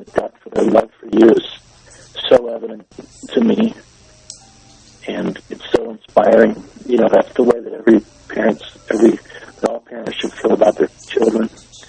And, you know, now I know you, and I've gotten to know you a little bit, and I see what the kind of person you are, and all I can say to myself is, how could anyone not feel that way about you? You know, you're wonderful, and I don't say. I hope that doesn't make you feel uncomfortable. I'm not trying to overstep my boundaries. I'm just saying that, you know, you're a dream girl, and you deserve the best. Whether it's someone like me, or whether it's the doctor, or you know, you deserve the best. You deserve a Rolls Royce. You don't need to be riding around in a old beat up Dodge. And I don't mean to. I know that I'm not trying to be insult Lorne, but that's what he is. And you're too good for him. You're too good for him. It seems like a lot of people say that, but like... You should listen to them. Especially when one of them is your therapist. Or, well, former therapist. Soon enough. And I gotta say, man, I hope that I've given you something to really meditate on and ruminate on and think about.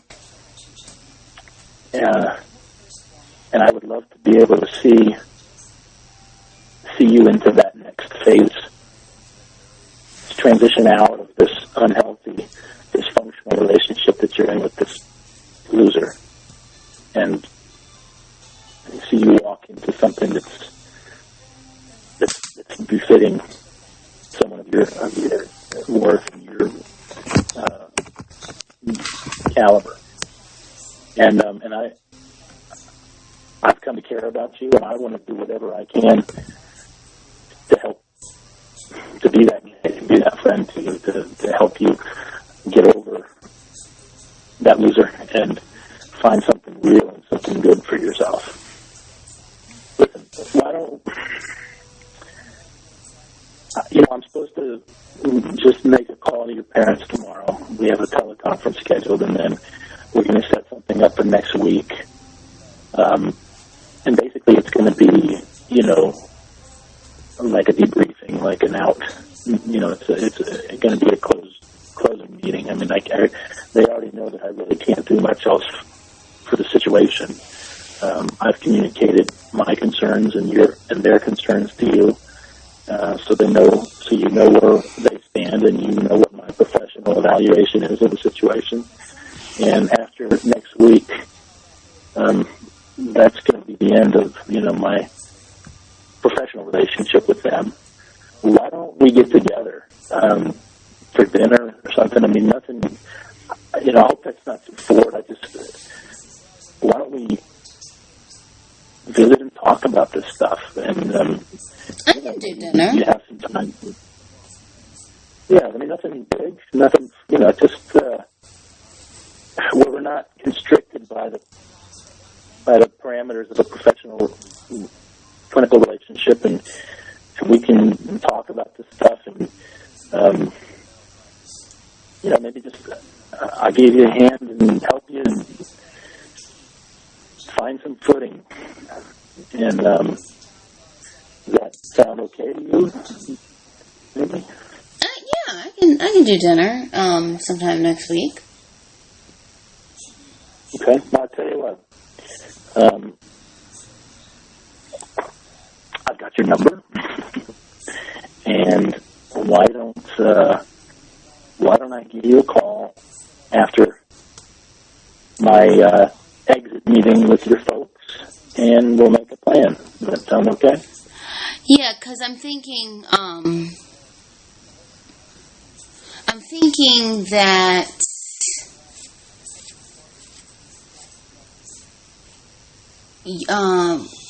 when is the exit meeting? Because, you know, I want to go to that too. Yeah, they may. That's up to them. That's to their discretion. I don't know when yet. I'm trying to think off the top of my head what appointments I have free next week. It wouldn't be until probably Wednesday or Thursday because I've got to get with your parents firstly and make sure that we have a time that we both can do it. But sometime like in the middle of next week, probably I'd say Wednesday or Thursday. Off the top of my secretary keeps track of all that stuff, but I think those are the days that I have openings. So I'm sure that I'll be able to work something out with your mom and dad. But Thursday I'm having surgery on my knee, so Wednesday. Oh, yeah, okay. I'm not sure if they told you. Yeah, my knee injury, but Wednesday works, and okay. So I'll keep that in mind when I'm talking to your parents tomorrow, and I'll say let's try to do something on Wednesday. Yeah, if worst comes to worst, Friday, because I just have to. Yeah. You're not going to be. It's outpatient, right? You're not going to be. Yeah, it's outpatient. I'm going to say I'll come see you in the hospital if you want, but Friday should be fine. I'm sure that I can't think of anything that I have lined up in the evening next week. So why don't we plan on that tentatively, and we'll work out the details after our meeting next week. And maybe not. I'll leave it up to you whether we should mention having dinner to your parents or not. I don't want them to take it the wrong way. I just. My mom will. Oh gosh, no, because her first thing will be, okay, this is your new husband now. So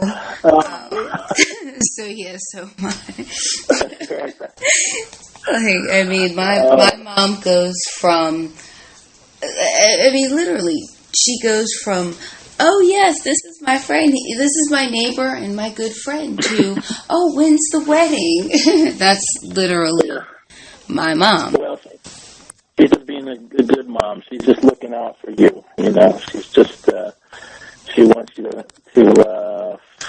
be happy and have a good thing, a good situation, a good life. And if that's the worst thing she ever does, she's doing pretty good, huh? She is. I'm not mad at her or anything, but it's just like, she's just, oh my gosh. I can't even. She's a mom. That's really all you have to say. I've dealt with a million of them. I am a family member. Yeah,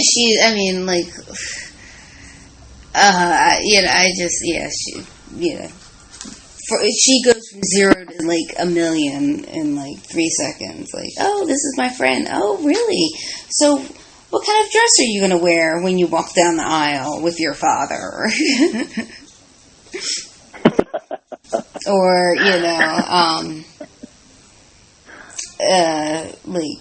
she freaked out once because I had a friend who had a fear of ants. She thought that was weird. She's crazy, and I love that Casey and JoJo song. Oh yeah, that's a good song, man. That's going back a ways. That's a damn good song. That is. But see, I can't say that to her because she'll say, "Oh, well, they have another hit, All My Life, and that would be perfect to be your first dance song." I went out with a girl that was. We took a road trip to Las Vegas. Oh, fun. Yeah, this is right before I met my wife, and we lied to her parents and my parents about because I was 18 at the time, and I don't know what the hell we thought we were going to do in Las Vegas as a couple of teenagers. She was a little bit older, but we were both neither one of us were legal, so I don't know what we thought. We didn't end up doing much other than just hanging around on the strip, and we tried to get into a few casinos, but that didn't work. But anyway. But we drove out there, and we lied to her parents and my parents and said it was a church thing.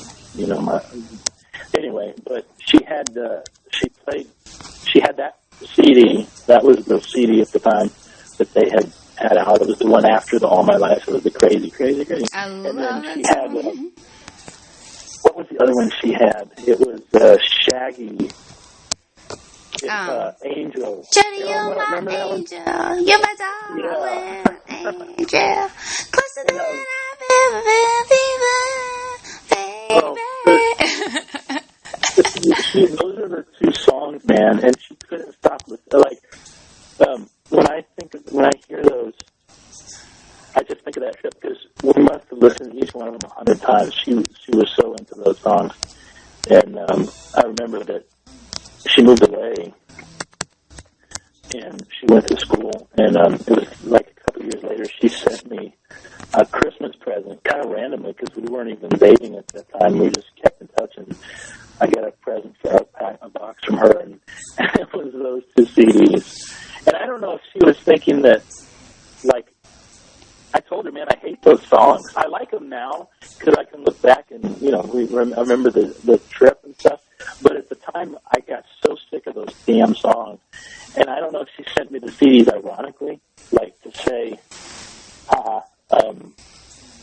now you have to listen to these songs that you hate, or if she thought that I liked them, or maybe she just wanted me to keep remembering that trip, because she wanted to get back together. I don't know what, but anyway, it's funny when I think of those songs, because I think of that summer, and I have no idea why I told you that story. But, well, it's funny because I'll tell like a story to like Bro or some of my friends about like a guy who I dated, a millennia ago, and it's like I tell the story, and it's like, I smile when I tell it and everything, and people are like, you can talk so well regarded of your exes and that kind of thing, and it's like, well, yeah, I mean, it's like I've every breakup I've had or whatever has been on good terms and has not been something that like made me angry or made me, like that kind of thing. So it's like things didn't work out because we were different people. We were incompatible, but not because like, I was thrown down a flight of steps and I had to get like 10 surgeries, or not because like I was cheated on and I walked in on my boyfriend having sex with his ex-girlfriend or something like that. It was just different people, and so those are stories you just look back on, and for me, I smile. Yeah, man. Life was so much easier, and you think about those adventures and think about being younger, and it's just like, man, I've got so many problems now, and so many situations to, I'm going through a rough time, and it's just fun to have someone to talk to, and I really think you need to call things off with Lorne, and I know you know that already. I'm not going to repeat myself too much, but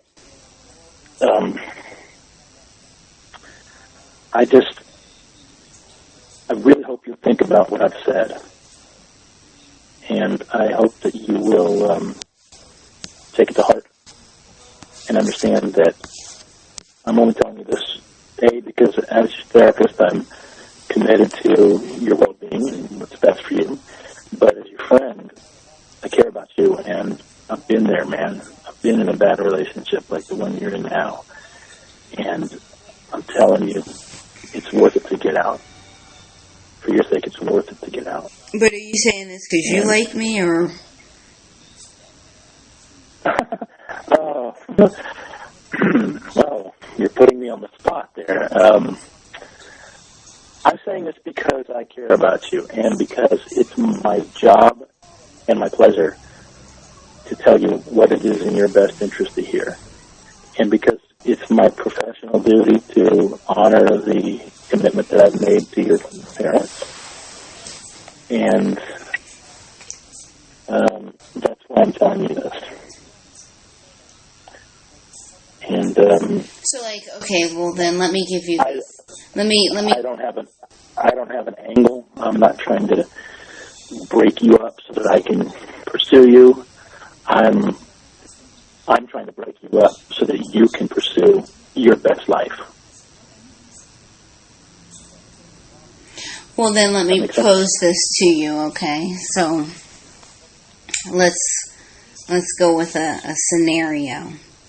Say I say, well, let's say tonight or tomorrow I said, well, Lorne, I never want to see you again. I'm going to be with the doctor or the neighbor.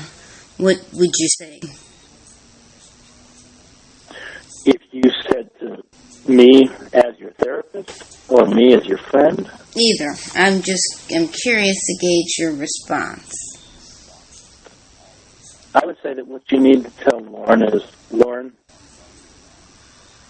I'm calling it off. I'm not going to be with you anymore. And you don't owe him any more of an explanation. No. I mean, like, if I, like... I know what you're getting at. I know where you're going with this. Hold on, let me think. Let me think.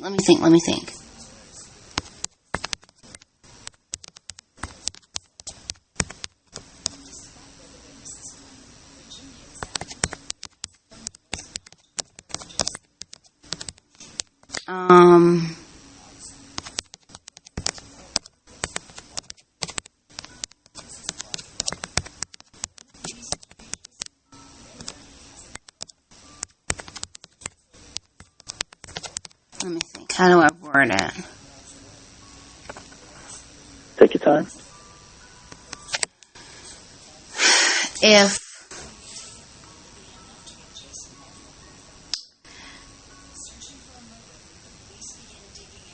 So basically, like,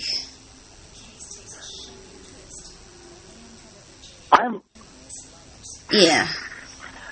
okay with you being with your doctor and friend.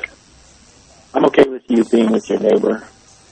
I'm okay with you being with neither of them for a while. It's one of the reasons why I said I'll be your friend in this time, to help you transition into the next phase of your life, whatever it is. But I'm fine with you being with either of those guys if that's how it works out, as long as you're not with Lorne. That's where I'm coming from. Does that make sense? Lorne is the issue here. I mean, Lorne is because he's the enemy. Why have I heard that before? He's your enemy. He's my enemy. Probably because somebody else who cares about you has said it to you before. I don't know. But he's your enemy because he's bad for you. He's harmful to you. He's not good for you. He's not right for you. And you need to see that.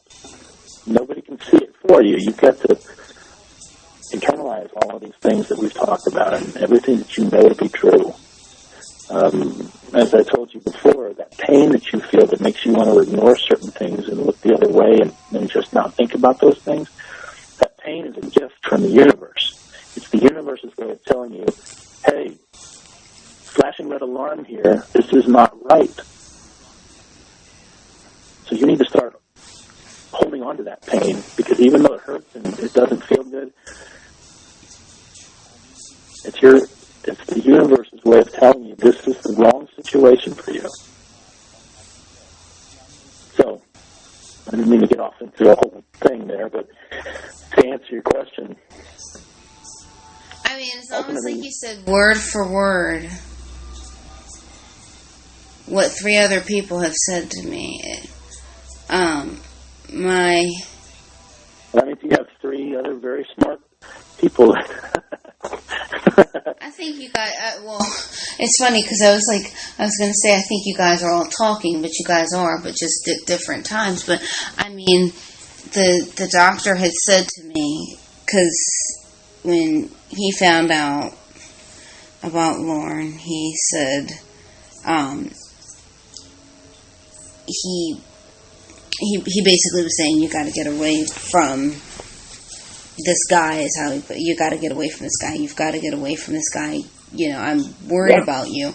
And it's crazy because he sounds like a good friend. Oh, he's a great friend. Don't get me wrong. He's a great friend. He's great. but he had said, like, he was showing so much concern for me before I found out that he knew. Like, Ramona, are you okay? If there's anything that you need, I'm here for you. If you need to talk about anything at all, I'm here for you. Anything at all. And if you don't want to talk to me, I have a bunch of other friends and anybody. If you want to talk to someone professional, I mean, he literally ran down the list of people, and but he was like, you really, you want to talk to me, you can. I'm here. I'll always be here for you. He kept saying that, I'll always be here for you. And I'm like, what the hell is he talking about? I mean, he's a sensitive guy anyway. Like, he's sympathetic or sensitive and caring and compassionate. But I'm like, what is he, like, what is he talking about? Like, are they planning to kill me or something?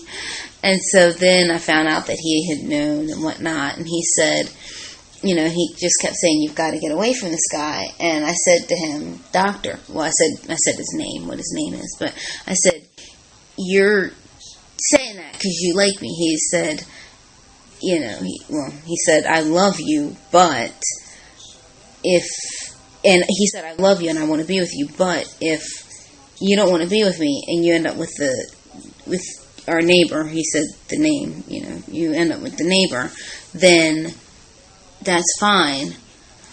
You've just got to get away from this guy. The neighbor said the same thing too. My mom, in not so many words, said the same thing. She didn't say, if you don't end up with the doctor, the neighbor end up with me.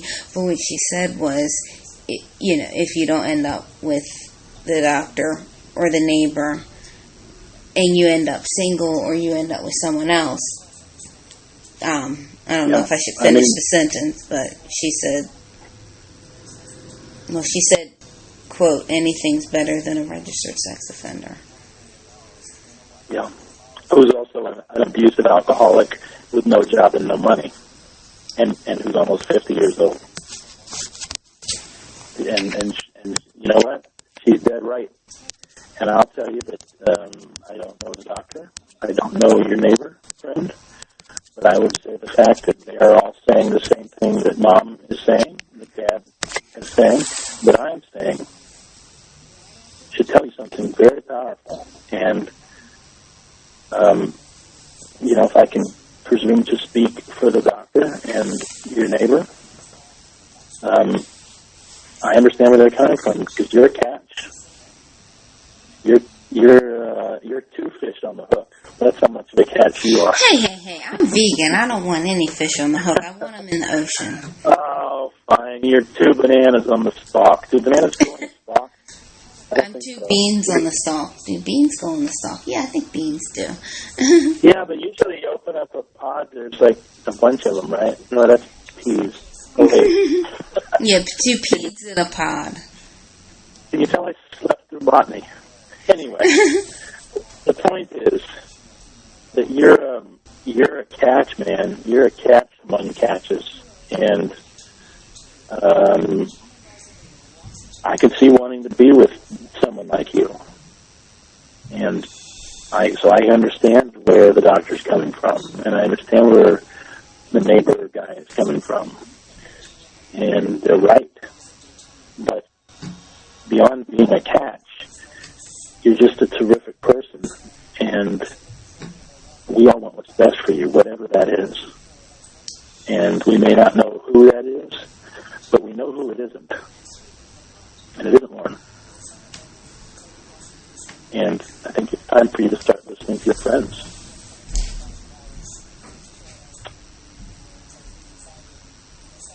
Oh, God damn it. My mother relishes in being right. And it's like, Well, she's earned that right. She's earned that right. I said to her, I'm like, Mom, you're hoping, oh, God, this one that I said to her, I said, Mom, you're hoping that he turns out to be a bad guy so that you can say that you were right. And she said, yeah, I'm hoping that the registered sex offender, she loves using that I'm hoping that the registered sex offender who gets drunk and abuses you turns out to be a bad guy. Yeah, because that's not bad. Well, I've got news for you. He did. He already turned out to be a bad guy. That's what I'm trying to tell you. There's no question here. There's nothing left to figure out. He is a bad guy. And it's time for you to get out of that situation. You know, like I said, your mom has earned the right to be right. And even to say, I told you so a little bit if it comes to that. Oh, gosh. Okay, well, then here's a question, okay? If he were, like, if Lorne were listening in, or if he were, like, in the room and you were having this conversation, for one thing, I think he would have, like, jumped and attacked you, but that's another story. But oh, I'm sure. but well, two things I have a question. If he were listening, he would say that they have a hidden agenda, like that you guys have a hidden agenda. Oh, yeah. What's your take on that? Do you guys have a hidden agenda? I don't have a hidden agenda. I can't speak for those guys. Here's what I would say about the doctor based on what you've told me and the little bit that your mom told me. I think he has an agenda, but I don't think it's hidden. I think he's been very straightforward with you. He's been a man. He's been a man about it. He has expressed how he feels about you. He hasn't tried to force himself on you. He hasn't tried to manipulate you. He's just been a man and been honest about it. That doesn't sound like a hidden agenda to me. That's the first point. And the second point is, I think it's an honorable agenda. He doesn't sound to me like he's trying to lay you or use you or hurt you. He sounds to me like a guy who's smart enough to recognize an incredible woman when he sees one, and I hope he's got a shot with someone like that. I don't know anything about the neighbor other than that he's successful and he's got a good job, and that's a good sign. But I would say that's probably the case for him as well, if he has those kinds of feelings for you. And if he's ever communicated that to you, then that's not a hidden agenda. He's just being honest. He's being a man. If Lorne were here to have this conversation, you know what I would say to him? I would say, why is it okay for you to put your agenda out there and tell her point blank that you love her, but when these other guys do it, there's something wrong with it? What kind of hypocrisy is that? These guys are the ones who haven't called her a bitch and who haven't tried to hit up other women when they were supposedly devoted to Ramona. Where in the hell do you get off acting like you're the righteous one here? Like you're the white knight and these other guys are the bad guys. These are good guys. These are respectable guys. And they're treating her right. And I would add myself to that list in the sense that I understand, I can see why they feel the way they do and why the interest is there for them. But the advice they're giving you, I mean, if I had an agenda, if I had an angle, I would say, no, don't get with the doctor. He sounds like this. And I would give you some psychobabble. And I would use my authority as your therapist to try to convince you that the doctor was bad for you. And if I was just trying to get to be, to push everybody else out of the picture and pursue you myself. For the neighbor, I would say, no, you don't want to be with the neighbor because of this and this. And I would use my skills and abilities as a professional, a clinical professional, and manipulate you that way if I had a hidden agenda. And I mean, I've been completely forthright with you, and from what you're telling me, so has the doctor. The only guy whose actions haven't matched his words is Lorne's.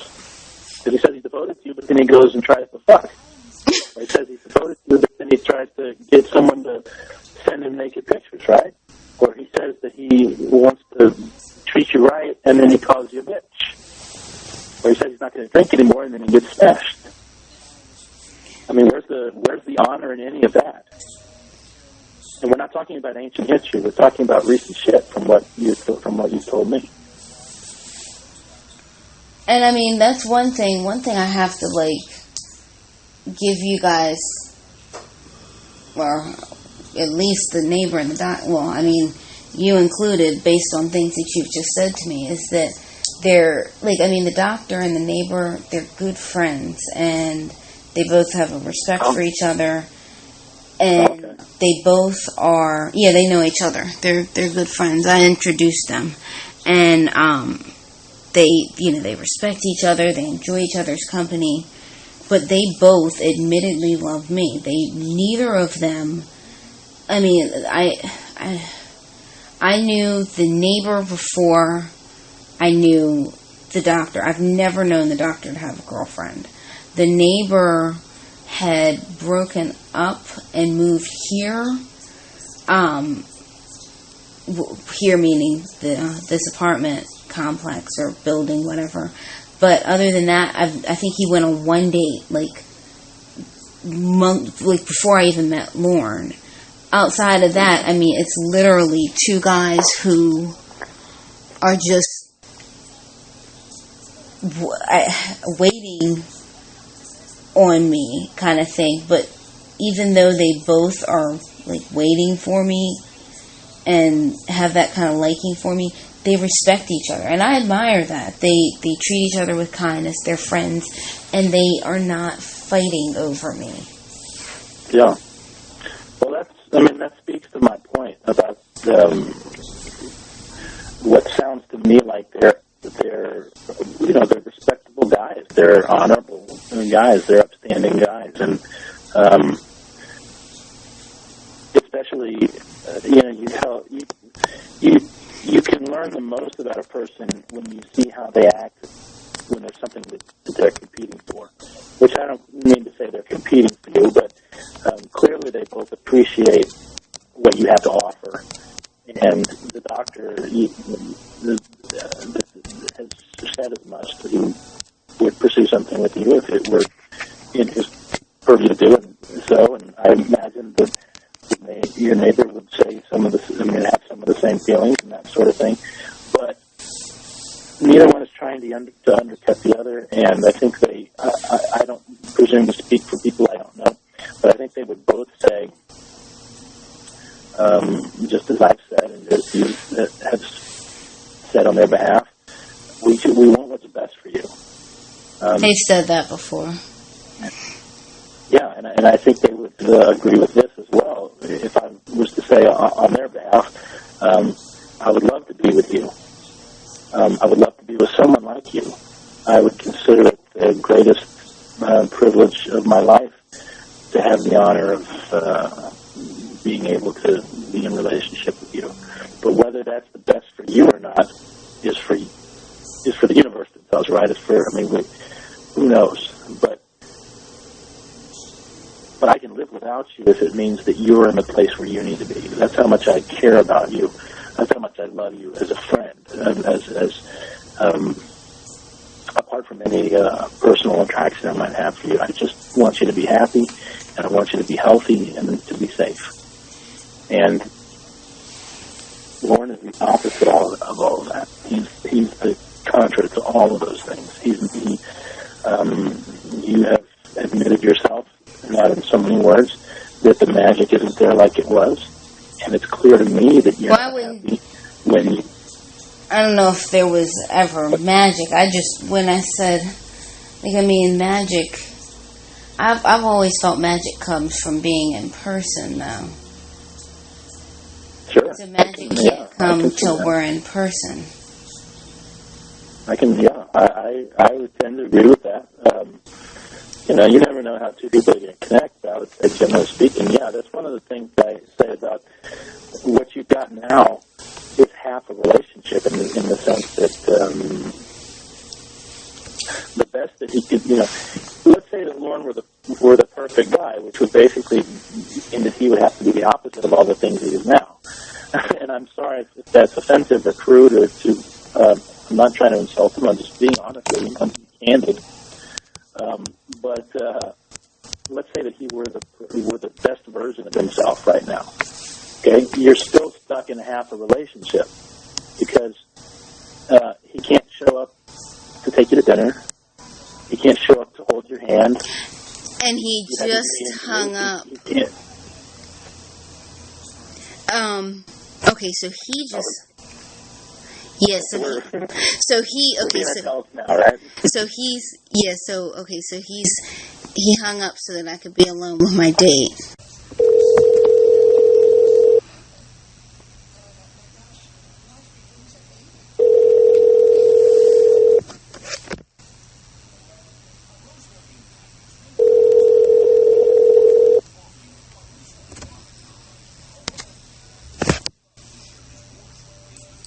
Lorne? Yeah, I'm here. What's going on? You sure you want to talk to me? You don't want to talk to that fuck anymore? What are you talking about? Why couldn't you just tell him? And I think this show has been long enough. We're in unprofessional territory here. It's a fucking personal call, and he asked you on a fucking date. That's not a therapy thing. Norm, what are you talking? Bullshit that it's not a fucking date. It's a fucking date. You made a goddamn date on the phone. I was on the fucking phone with this cocksucker. This fucking guy ain't doing anything for you. He's bashing me is all he's doing. He's bashing me and he's asking you out on a date while I'm on the fucking phone listening to the bullshit. And you said yes. Lauren, what are you talking about? He asked you on a fucking date. It's not a date, Lauren. Bullshit, it's not a fucking date. He asked you out to dinner. Not as a professional thing. As a friendship thing. Yeah, bullshit, it's a friendship thing. He's trying to work his way. Just like the fucking doctor. Oh, God. God. A fucking asshole in the goddamn mix. He's not. He's a great guy. I mean, he's not hitting on me. Barry Viner. The bullshit he's not hitting on you. And you don't even the whole fucking time. Barry Viner. I'm gonna have Allie check this motherfucker out. By the way, you can have her check him out. He changed. I'm not gonna tell you which part of his name, but he changed part of his name. Of course he did. The fucking guy. That's bullshit right there. You stayed on the phone after I tell you I'm hanging up. That motherfucker was having a personal conversation with you. He violated that shit so bad it was unbelievable. That motherfucker ain't a professional and he's not a good therapist. All that was a Lorne bashing session and a personal conversation. What are you talking about? Hit on you. What are you talking about? He did not hit on me. Bullshit. There were so many fucking times he continuously said that, even though I'm married, he basically said, even though I'm married, I want to take you out. Oh, what a big surprise. The motherfucker's getting a divorce. But gee, I wonder why. He's going to blame it all on his wife?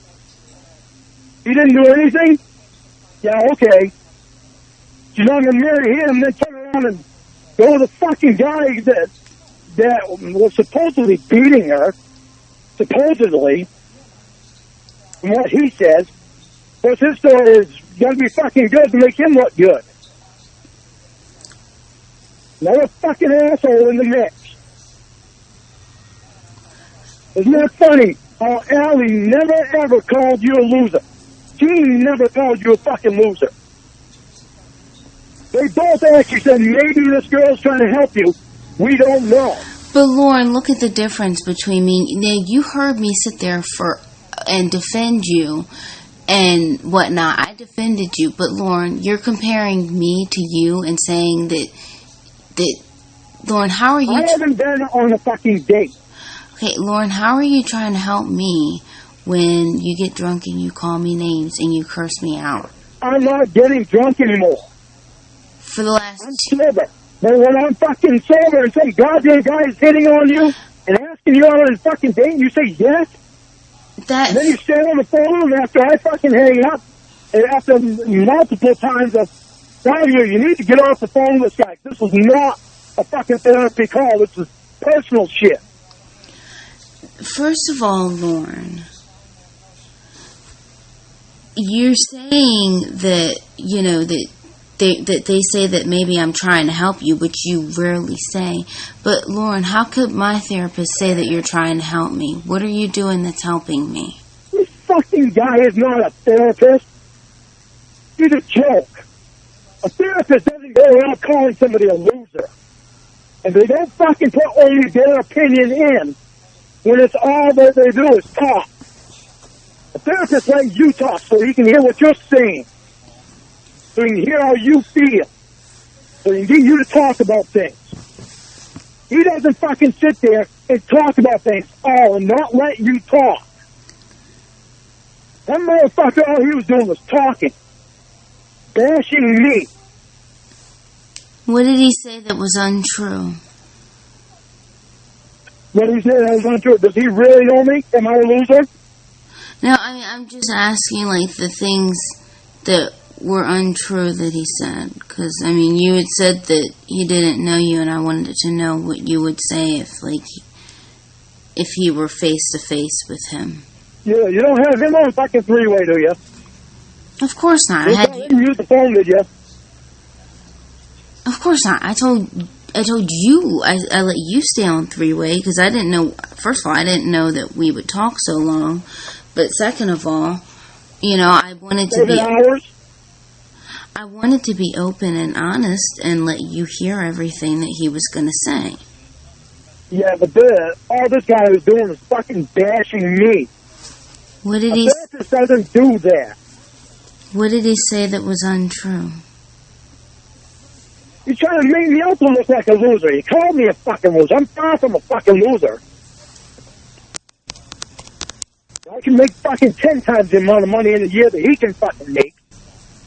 All the talent that I have, I can make him look like a fucking sad individual. And he's been through fucking therapy school?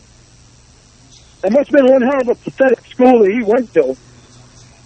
What he didn't do, get his fucking degree from McDonald's? I didn't know McDonald's had degrees, but he's... Well, in his case, he probably do. Probably got it out of a Happy Meal. I didn't know you could get those. But as you know, as you've heard me do before, I looked him up and I found his house and I did a property search thing, and he didn't lie. I don't care what the fuck he has. I'm not in a competition for money. I didn't say you were. I'm just saying, I was just surprised because I looked him up as soon as my parents gave me his name as who we were going to be seeing, and I was like, that can't be the right guy, and it turned out it was, and he has a $1.3 million house. Good for him. And he's... Who the fuck less about what he has? No, I was just surprised. What he has not. He has no fucking coup. Because the doctor's house is, and I don't want to say only, but only worth $1.5 million, and the doctor is a doctor, and for him to have that really surprised me. For him to have a fucking so-called therapist has anything, I'm surprised. The therapist does not go around calling people losers. And a therapist doesn't get in an argument with somebody like that on the fucking phone or even in a session. Well, he didn't argue. Adam and Gene and my probation officer, none of them, even Mitchell, none of them ever called you a loser. Lorne, why would they call me a loser? There's nothing I've ever done that would give credence to that idea. Even with doubt in their head about you being who you actually are, they still have not said me any downward bullshit about you. Other than we don't know what she's about. You've never met her. They never called you a loser, and they never put you down in any way. Other than telling you don't really know that that's who you're talking to. That's the only thing that they have said.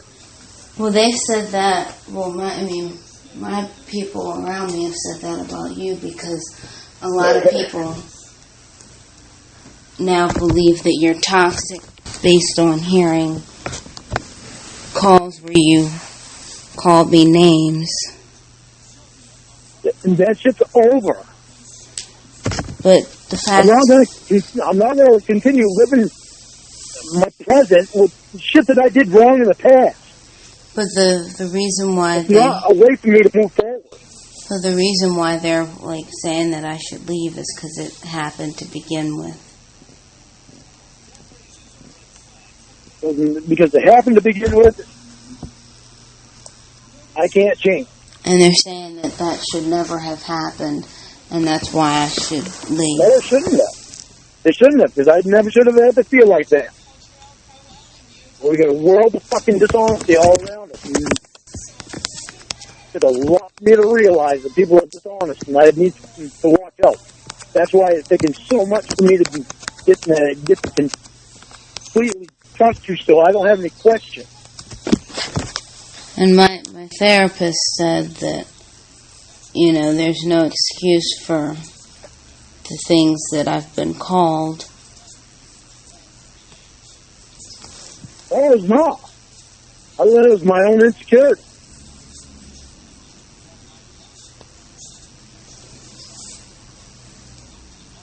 Might as well call me a fucking date.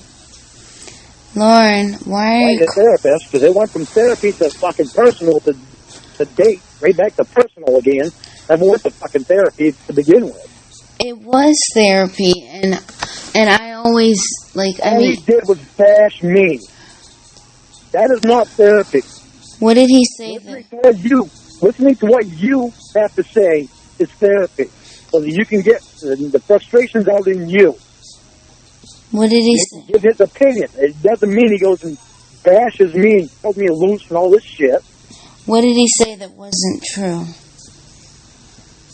Am I really a person that can't hold down a job?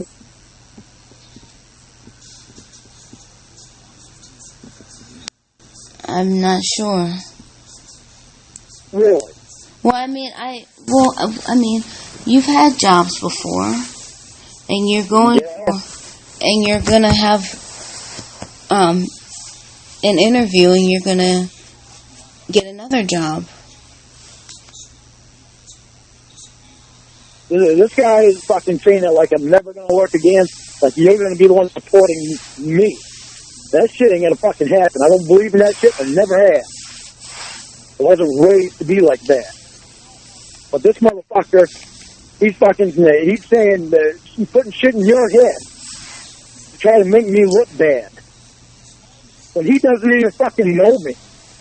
This guy he doesn't need to know shit about me. He certainly doesn't need to know fucking shit about you seeing my asshole. I don't know why the hell you thought you had to tell him that. Well, my reasoning in telling him that was I needed to tell him about the pussy and tits video, and that was part of it. Because you had called me a bitch because, I don't remember why you called me a bitch, but you had said something about your literal asshole. And I've never shared your, as you called it, literal asshole, and I never would. Is this guy on three-way? No! Why would you ask me that? Because. Oh, great answer. I wonder if everyone should answer their dissertation with that. So, why is the sky blue? Because. Why does rain fall out of the sky? Because how do I know you didn't tell him that I was mad and you wanted him to hear how I sound when I'm mad? So you put him on three-way. Lorne. And tell him to mute it. Lorne, do you not get it? I don't want anybody around me to know how you get when you are mad. My parents have heard you drunk, and screaming at me and cursing at me and calling me names, and I'm freaking horrified by it. I don't want anyone. How can I not be mad when you make a fucking date with the goddamn guy that's supposed to be a therapist that doesn't even do a therapist's job? He hits on you when he's supposed to be giving you therapy. He gets personal with you when he's supposed to be doing therapy. He violates therapist codes, therapist conduct.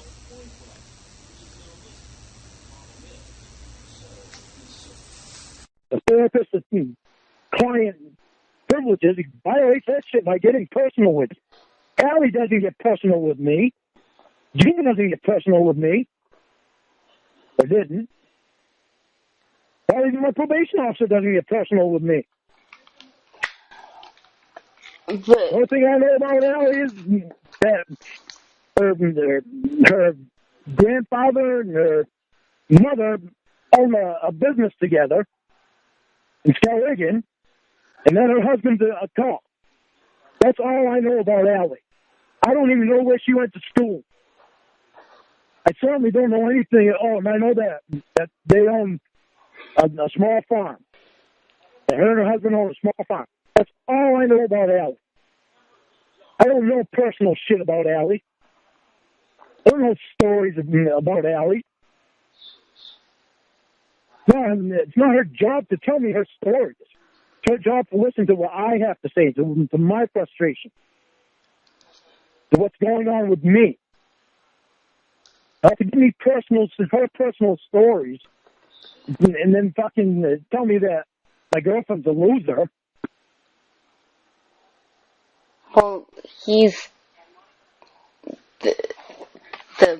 He's not a good therapist. I find that he is. I think he did make some good points.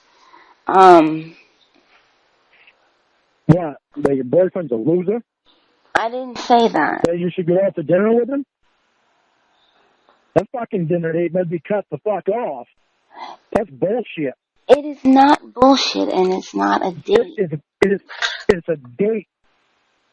That is not a therapy date. A therapist does not ask its client out for fucking dinner. It's not. How can you not see that? How can you think I'm going to be all right with that shit? I'm not. It's not a date. If I say cut it off, you'll tell me you cut it off, and then you go out with him anyway.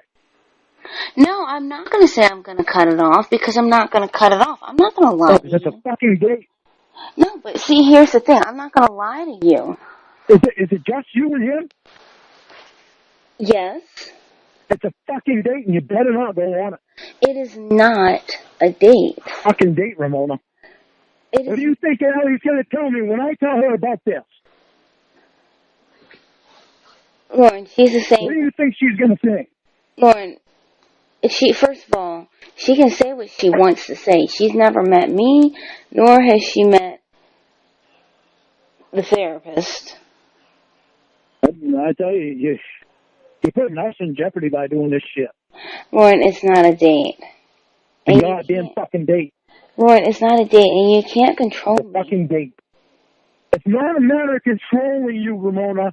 It's something that you don't do. When you have a boyfriend, you don't make a fucking date with someone else. It's not. It's a fucking date. It is not. That's not control. That's showing no respect for me. I am respectful.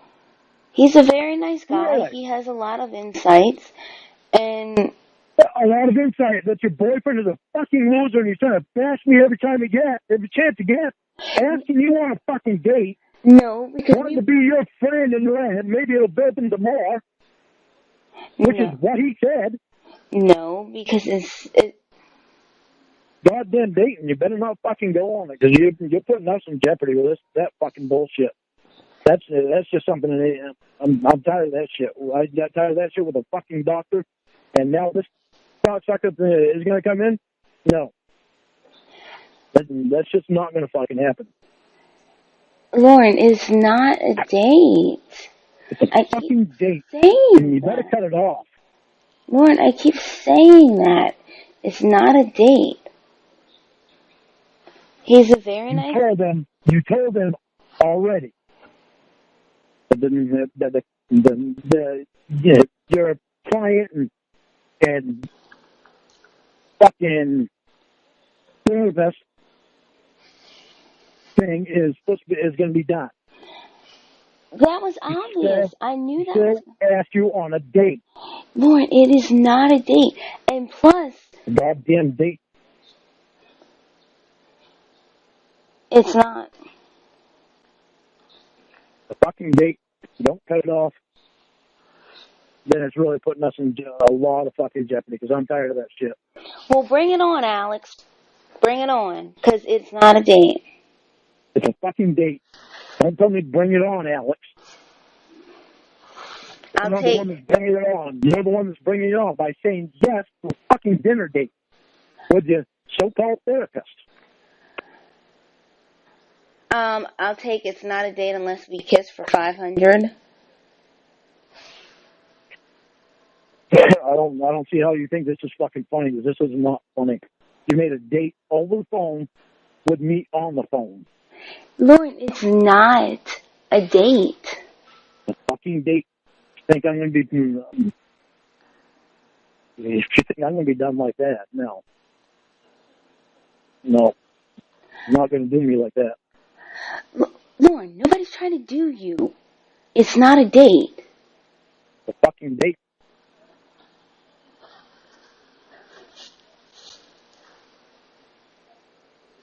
It's not a fucking joke. First of all, and when we hung up, or when you hung up, rather, I should say, he did not badmouth you. He told me some funny stories of when he was wrestling, and I talked a little bit about some vegan foods, and you got more personal. Oh, gosh. And we're going to try out a new vegan restaurant. You got more personal with somebody that's supposed to be your therapist. Lorne is... And you're going on a dinner date with him. Lorne, isn't that fucked up? It is not a date. I really wouldn't push me on this one, Mother. That shit has gone on too much. And it'll be nice. It went on too much with the fucking doctor. Now you got this fucking guy here involved. I'm honest with you. I'm not saying, well, I'll tell him that it's off, and then I really go. I'm always honest with you. And be honest with me, and cut the fucking thing off and actually cut it off.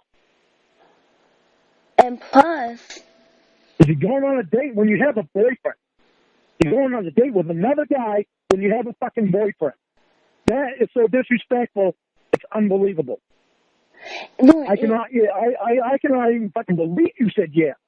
I swear to God that no was going to come out of your mouth. And you fucking said yeah. Are you fucking kidding me? Lord, he is my therapist, and this is not a date. He is not a fucking therapist. And that is not a therapy date. A therapist does not take his client out to fucking dinner. They hold their sessions in an office where it's just them two, and they discuss things. They do not take the clients out to dinner. Allie has never once asked me to go to dinner. And she's married. This guy is fucking married.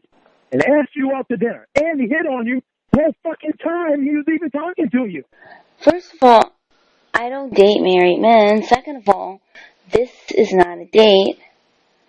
Third of all, if I was going to go on a date with him, I'd wait, I think he said 2 weeks, until his divorce is final. So... Oh, Jay, that's special. Thank you. Being sarcastic. Thank you. Lauren, stay calm. Everything's great. I'm not staying calm until I know you cut the fucking date off and you actually mean it. Lauren, I'm not going to not go to dinner with my therapist. Of course not, because it's not a therapy session. It's a date. It's not. You made a date with another fucking guy with your boyfriend on the phone while you have a boyfriend. Wait, that doesn't make sense. You made a date with your fucking boyfriend on the phone while you have a boyfriend. That makes it sound like I have two boyfriends. While you, fine. You made a date with another guy while your boyfriend was on the phone. So your boyfriend could hear it. Oh, good God. How stupid do I fucking look? Okay, Lorne, now you made it sound like I called you with him on three-way and said, oh, yeah, Lorne, you there? Okay, yeah. Therapist asked me out. You know how to say the word no. You've told me no plenty of times. Why is it you said yes to a fucking dinner date with someone that's supposed to be a therapist? It's not a dinner date. Therapy sessions do not take place outside an office. It's not a dinner date, or it's not a date, and I'm looking forward to learning more of what he has to offer. To learning more about him, getting closer to him, and well, hell, I might as well invite him over to your house and fucking have him. Maybe he can sleep over too. Oh, if he has to take a shower over your house, you'll see his fucking ass naked. Do you see a repetitive behavior here?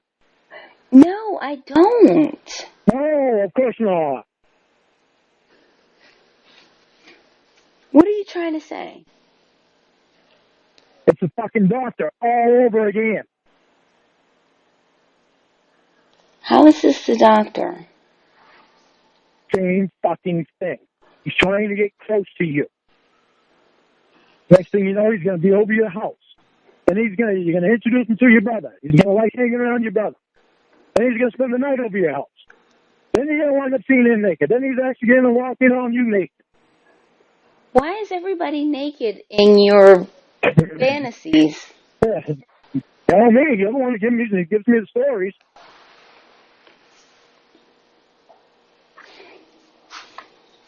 I cannot believe you said yes to a fucking dinner date with a therapist. It's not. I don't find anything funny about this. Because I can't believe you're saying that me going out to dinner with him is a date. It's a fucking date. Therapy sessions don't take place out to fucking dinner. They take place in one room where there's only two people able to talk. Now, out to dinner, where there's all kinds of fucking people all around, that's not privacy. That's not client-therapist confidentiality. Did you hear what he said? That's violation of fucking therapy. A therapist. Did you hear what he said? Huh? Did you hear what he said? He wanted to show me friendship. He wanted to what? He wanted to show me friendship. Show you friendship. Oh, jeez. It's a fucking date. He sucked you right into a goddamn date. While your boyfriend was fucking texted you no. I didn't see those messages that said no until after I had said yes. Jesus. I shouldn't have to fucking tell you no. You have a boyfriend. Lord. Why would you say yes? I was not looking. You don't go to fucking dinner with another guy when you get another fucking boyfriend? I was not looking at it as a date. He even said... It's a fucking date, girl. It is a date. He even said, take me out platonically, show me friendship. Yeah, and show me how. You don't have enough friends. You don't have enough friends. You really need this guy for a fucking friend to be staying over your house and creating more problems between me and you? I'm always accepting of new friends. Friends are only going to fucking hurt me and you. So I shouldn't have more friends? Well, when they're calling your fucking boyfriend a loser. Well, when they're telling you that they're your therapist and asking you out on a fucking date while he's got a wife.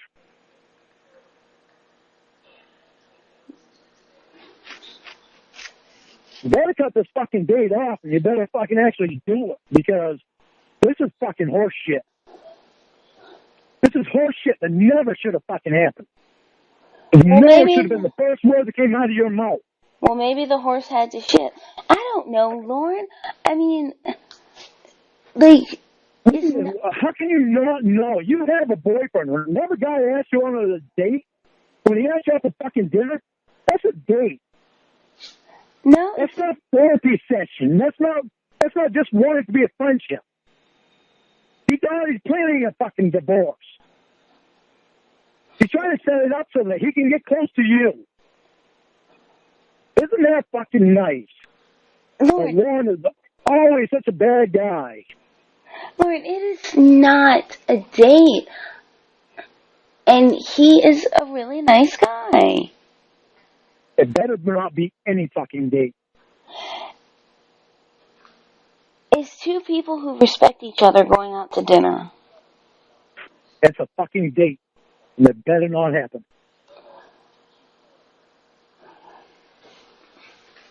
Lorne, it's not a date. And I mean, he's Ramona, what? if you go out on this fucking date, then I am going to be done. I've had enough of that horse shit. That is, there's no other way for me to fucking put it, because that's just the dumbest thing I have ever fucking heard. So now you are so controlling that you're threatening me. No, it's not a fucking threat either. I've gone through this shit with a fucking doctor already. I am not going through it again. It is not a date. Hey, he is not the doctor. Why are you doing this? I heard every fucking word that cocksucker said when he was hitting on you. He did not hit on me. He hit on you many times. He didn't hit on me one time. Bullshit. Lorne.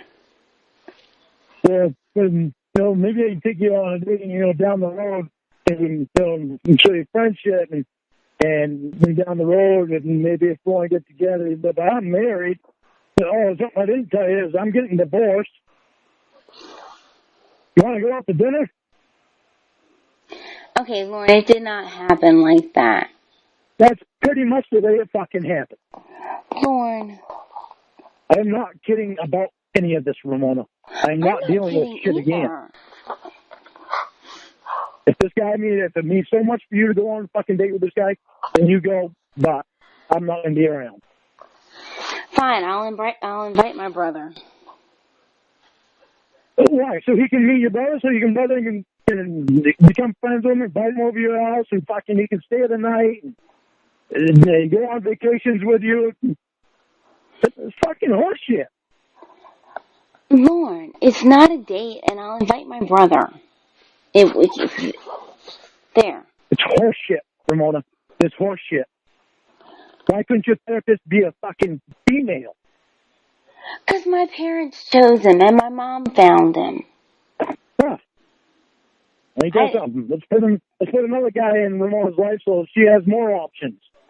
I can't, backtrack and go back and make this guy into a female. I mean, there's doctors who do that every day now, but I don't think that's what he wants. I think he is a cisgender male, and therefore anything you say can and will be held against you in the court of law. I have the right to remain silent, so I will. Anything you say to me about this guy is null and void. I know what this fucking guy wants. I was right there listening to every fucking word he was saying, so I know exactly what he wants. Lord, he was not hitting For him to ask you on a fucking date when he's supposed to be having a therapy session with you, you got to be fucking kidding me. Any guy asks you on a fucking dinner date, first word that he must be fucking no, because you have a boyfriend. Well, yeah, so he just wants to be friends. Bullshit. And did you not hear me tell him that in 2.5 months I'll be coming down to see you or up to see you?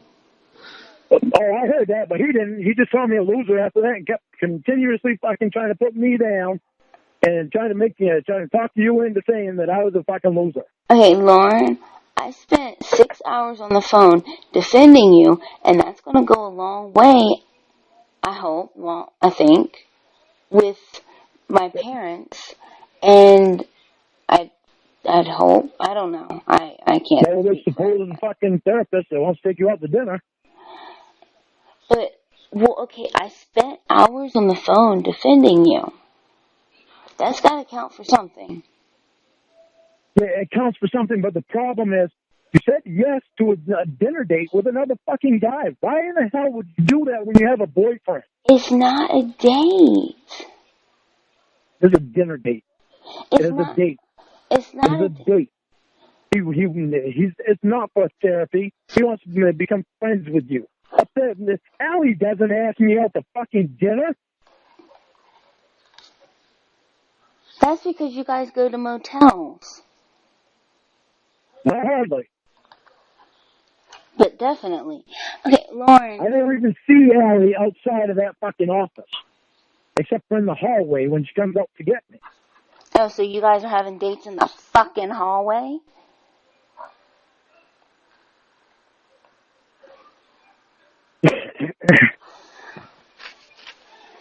No worries.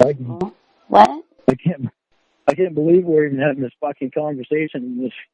What a fucking joke. Lorne, everything is great. Everything is not great. Lorne, going out on a fucking date with another guy. Lorne, everything is fantastic. Oh yeah, real fantastic. Going on a date with another guy.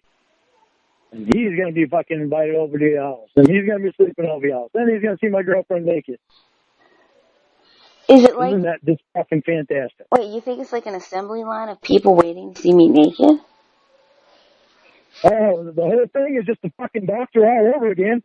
You're only seeing the doctor 2 hours a night at aqua aerobics. Then he comes over and he gets invited over to your house for a party. Then he meets your brother. Then they become real good friends. Then he's spending the night. Then he sees you fucking naked. Going on vacation with you. The doctor and I are still great with friends. The fucking therapist. I'm not going to stop being friends with the doctor just because the therapist is being nice to me. That's crazy. Of course he is. He's got a hidden agenda. He's a nice person. Oh yeah. Of course he's being nice to you. He didn't want to be very nice to me though, did he? A therapist isn't like that. Okay, if he were to have hit on me or something, wouldn't he have done it? He did. Okay, or multiple times. Okay, Lorne, he did not hit on me, and yeah, he did. And if he many times over. And if he had, wouldn't you think I would have told you if he had after you hung up the phone in a hissy fit?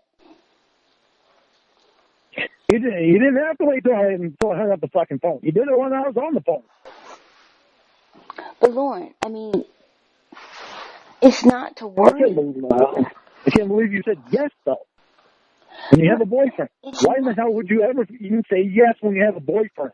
It's not a date. Let me just go and see what he says. You know that I wouldn't be all right with that. I thought you'd be fine with it, and it's not a date. Let's see what he says. I'm curious to know. The whole time I was texting you, I told you that he had a hidden agenda. And I also told you that a therapist doesn't talk that much and not let you talk. It's not what a therapist does.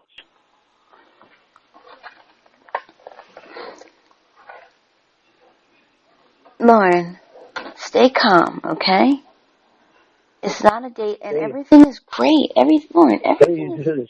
Stay calm when another guy wants to take my girlfriend out on a date. Yeah. Lorne, that's a good one. Lorne, everything is fantastic. Oh, yeah. And you got this guy calling me a fucking loser. A therapist. A quote-unquote therapist. With his fucking McDonald's Happy Meal license. First of all, I don't think that McDonald's gives out licenses. Yeah. McDonald's might give out licenses to be obese and have heart disease and high blood pressure, but they don't give out licenses to be therapists. Well, you get it from fucking Cheerios box, then. From where? From a Cheerios box. A Lucky Charms box. Well, he paid for the cereal, and if it came with a degree, then he deserves to be able to use it. Well, he's certainly getting his fucking money's worth out of the $2.30 box of fucking cereal. Well, That's all he's worth is about fucking $2.30. well, you know, if that's what He's a good. Hmm? He's a good therapist because he's calling your boyfriend a loser. Lorne, you've got to stay calm. Okay, now... Oh, and Andy's asking you out on a date. Lorne, he's not asking me out on a date. Every guy is not asking me out on a date. He asked you on a date. He violated... If he's such a good therapist, why in the hell is it that he violated the therapist's confidentiality shit by asking you out on the fucking date? He made it... There's rules for that shit. He made it clear it was not a date. No. He didn't make it clear. Going out as friends, it's a date. The therapist does not ask their client out on dates. It's friendship or otherwise. They keep it professional. They don't ask their clients out on dates. So you're basically calling me a liar. Oh, I'm a fucking liar. What did he lie about? Because when I say it's not a date, but then you say it is a effing date, then that means you're calling me a liar. I don't think you understand the difference between it. The therapist does not ask their clients out on dates. They don't ask them out to dinner as friends. They don't do that. Our client-therapist relationship is ending this week. It's ending this week, so he's going to take you out after it ends, quote unquote, as friends. It's not a therapy session, but it's a date.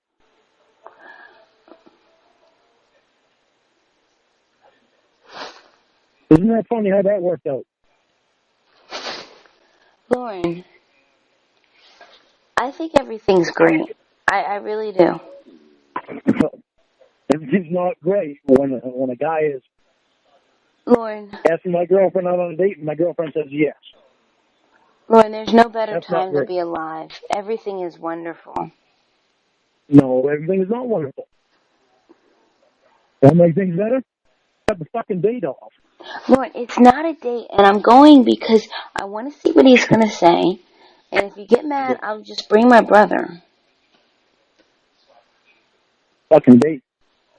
And plus, I told him some vegan things. You bring your brother, then your brother will be friends with him, and that's an excuse for a therapist to come over and spend time over at your house, more time with you, fucking doctor all over again.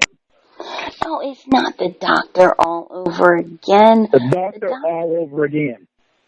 The doctor and I are friends, and he's a great guy. And we're going to stay friends. I like having him around. He's fun. I told you this shit needs to change, Ramona.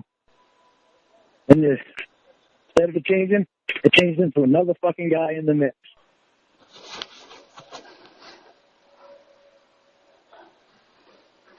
Lorne, you don't trust me. Not a matter That's of trust. a problem. It's a matter of you don't respect me when you tell another guy yes to a fucking date. It's not a date, Lorne. A fucking date, Ramona. I don't know how stupid you think I am, but it's a fucking date. Lorne, as you said before, you're so far from stupid, so why would I think that you're stupid? Nothing that's stupid. You said yes to another guy and they're asking you out on a goddamn date. And you have a boyfriend. Your boyfriend's telling you he's not alright with you. You're still fucking telling him you're going to go out with a guy. But I'll bring my brother. Then you bring your brother, and your brother and him become friends, the same fucking doctor all over again. Oh gosh, I'll bring my parents. There you go. Bring your parents. That would be better than bringing your brother. I'll bring them all.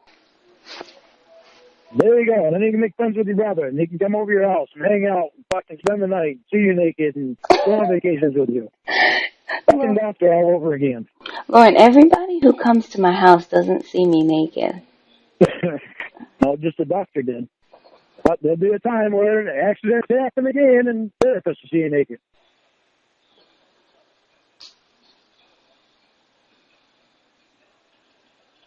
No. Well, the doctor's sister saw me naked. I don't see you mad about that.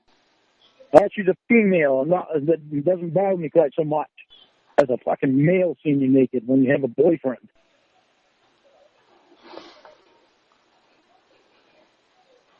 Yeah, but the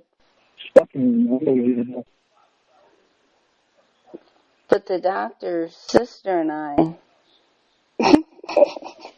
Maybe I shouldn't tell you what we did, but anyway. Did you cheat on me with the doctor's sister? No. Right there. You know how guys bump chests? Well, we did it. Topless. We bumped chests. I don't bump. No, but it's funny. But, I mean, the doctor's sister's boobs touch my boobs. Oh, that's just funny. It'd be funny to picture it. Well, it is funny. But what I'm saying... A fucking date with a fucking therapist is not funny. Now I'm guessing you wouldn't want me to do that same thing with the doctor. Once you text this therapist and ask him if he's considering this date a date, he's gonna tell you no. And in his mind, it actually is. Okay, so do you really want me to?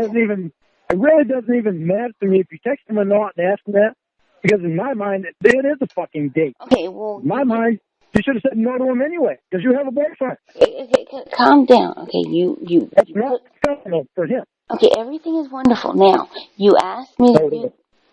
It is. Everything's wonderful now. You asked me to do this, and so do you really want me to do it? I think he's probably up. He said he had a client at 9. I'll message him. I'll message him. He's happy about spending so much time with you. He's happy because you said yes to a date with him. But you can't sleep. Oh, God, Lorne. I'll be in the bathroom jerking off thinking about you right now. Well, I'm flattered. Oh, gee, well, that's fucking nice. Went to a therapist, a boyfriend-bashing therapist, to a personal call, to a dinner date, back to boyfriend-bashing, no therapy involved, just boyfriend-bashing, back to personal again. But don't forget he's jerking off. Wouldn't surprise me a bit. But your boyfriend is supposed to feel fine about this shit. Well, wait, you said he's... Well, wait. Fucking date better not happen. Do you think he's still jerking off, or do you think he already got off? Maybe he's going twice. Are you picturing him jerking off? Oh, God. Well, Lorne, I wasn't thinking about him jerking off at all before you said something. Oh, I guarantee he was already thinking about having sex with you while he was talking to you. Lorne, everybody's mind isn't wired to think of sex 24/7. When this guy was hitting on you, goddamn well, I know goddamn well his mind was headed there. Yeah, but fucking come out and say it. Alright, I texted him asking him if it's a date. And I'll see How did you word it? How did you word it? Are you jerking off, by the way? Is it a date? Tell me how you worded it. Lorne says you're jerking off. Are you? By the way, is it a date? Wait. I didn't say that. You know I didn't say that. What did you say? I'm looking forward to meeting you for dinner. By the way, is this a date?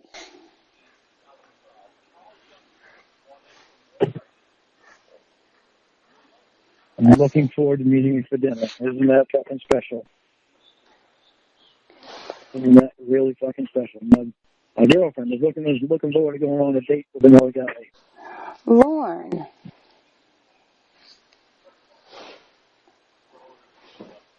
That's unbelievable. Lorne, stay calm. Everything's great. Everything is not great when you do shit like this. Hold on, let me see.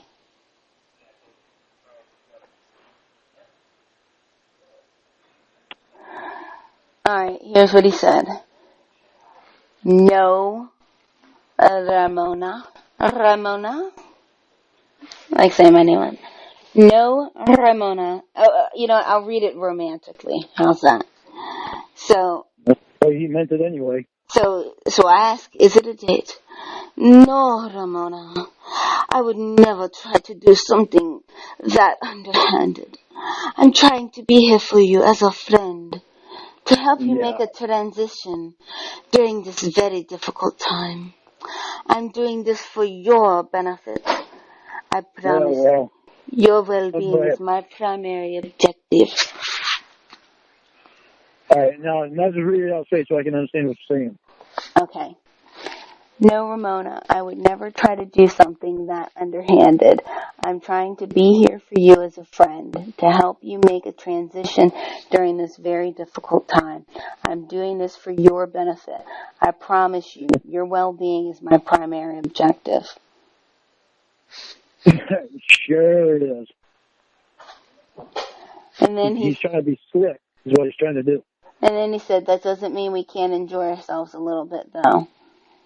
Yeah, say, there you go. It's a fucking date. I'm gonna message him. I'm gonna be candid as. Oh God, am I gonna be saying that word like he says it? I hope the fuck you don't. I hope the fuck you don't. Okay. I hope you don't say that word. I'm gonna show that piece of shit saying it. I'm gonna show some candor, as he said again. Okay, let's see. Don't try to talk like him. I wasn't. It's gonna irritate the hell out of me. But the word just fit. I couldn't think of any other word. Okay, let me message him. Lorne is convinced that you want a date. What should I tell him? Now let's see what he says. Lorne is convinced that you want a date with me. Now I ask him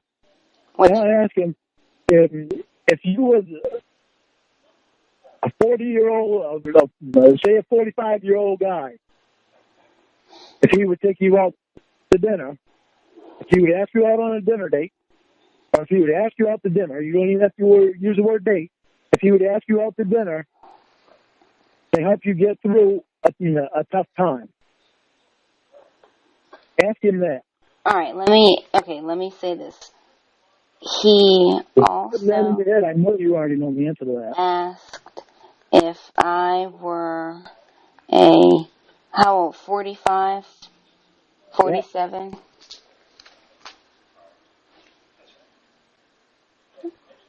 He also asked if I was a 45-year-old guy, would you take me to dinner?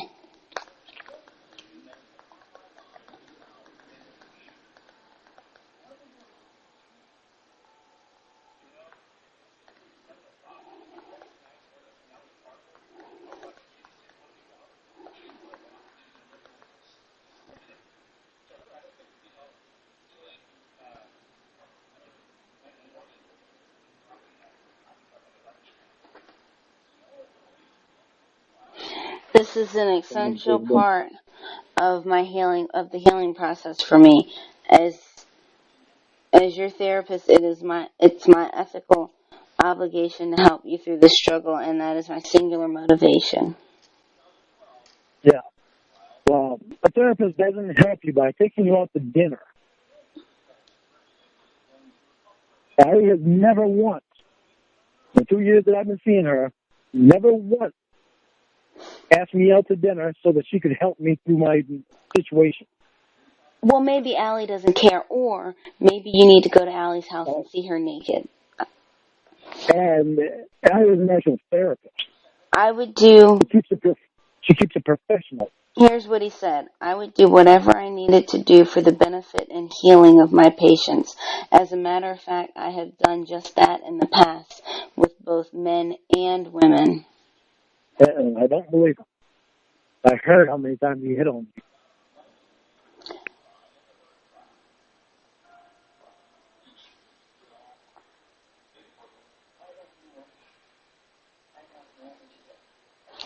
me. Shaking my head in disbelief. By the way, definitely don't...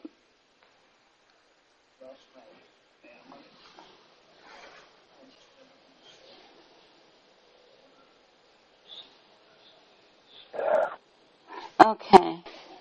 Don't worry, it's not a date.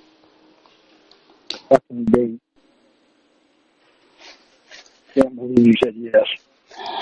Lorne, everything is wonderful. Everything is not wonderful when you say yes to a dinner with another guy.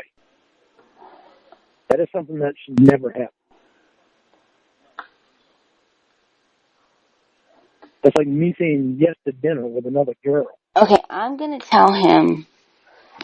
I wouldn't freak out if you went to dinner with Allie. Not one bit. I won't. That's just not right. That's not keeping professional. I'm going to tell him that I'm bringing Bro. Of course. Then you can become friends with Bro and invite it over to your house. What a coincidence.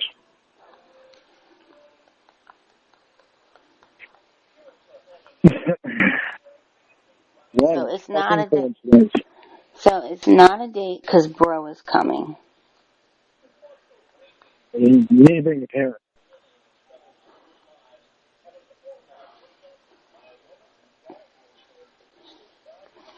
That's something that you bring your parents. It depends because long story short, Wednesday is my mom. If it ends up being Wednesday, I don't know if I'll be able to because Wednesday is my mom's day to go take care of Nana. I can't believe you said yes. So it might just be Bro. You already knew how I feel about it without me even saying anything.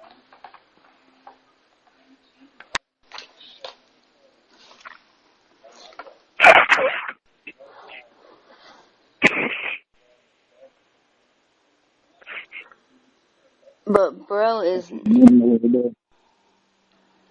will do whatever I tell him to. Shouldn't even be fucking happening. Lauren, everything is fantastic and wonderful and beautiful. No, it is not.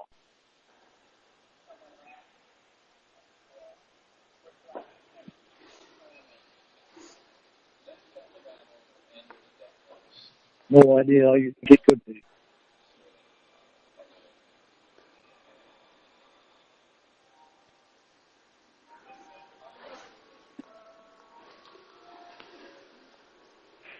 Well, why are you being jealous? You're my girlfriend. When another guy asks you out to dinner, the first words out of your mouth is supposed to be no, not yes.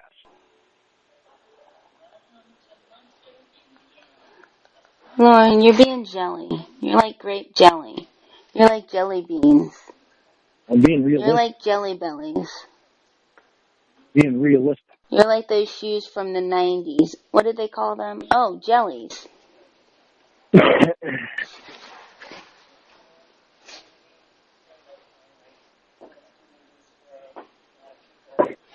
Lauren, everything is great and wonderful. Tell me how you can think that. Okay, let's see what he said. I got a message.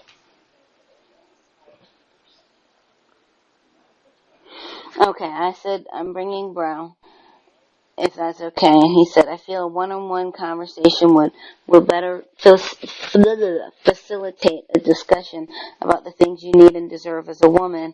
However, if you'd be more comfortable bringing your brother along, that's perfectly fine, too. He wanted a one-on-one. I'm going to bring He Bro. wanted a dinner date. He wanted it to be a date. Well, here's the thing, okay? I can't remember if he's got a master's or if he has a master's and a doctorate. So basically, I can't remember if his highest level of education is his master's or if it's his doctorate. But here's the thing. If he does not take me to Burger King and he only has a master's degree, how is he going to get his PhD? Because I would assume that in the kids' meal, they're going to give him his PhD. So this could be good for him as well. Oh, Lucky Charms hands out prizes too.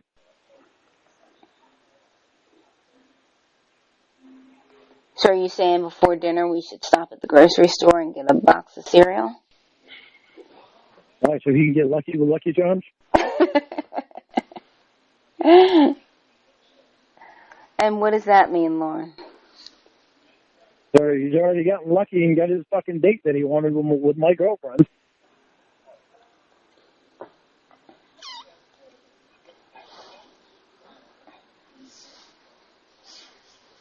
Lord, how is that getting lucky? He's going to dinner, and we're going to have dinner. He got a date with you. He got a date with you. That's all he wanted. That's all he needs to get his foot in the door. No, because get a date with her. Get a date with her so I can get more personal with her. I can tell more of my fucking stories, my sad sob stories. She'll be more attracted to me. And I know his fucking game. Who stops?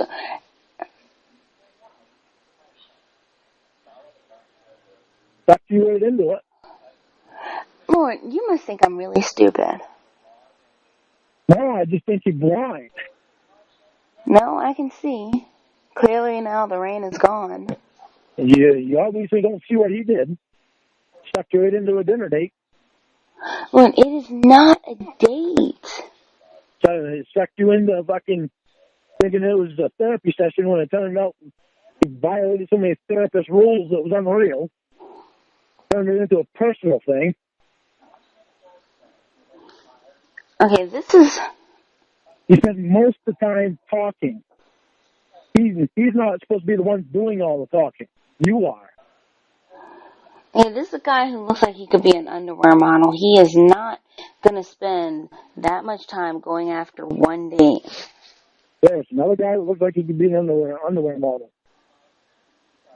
How nice.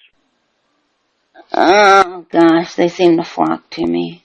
Well, why would you want a loser like me? As your date calls me. Loser. But did I say that? Let him say it enough.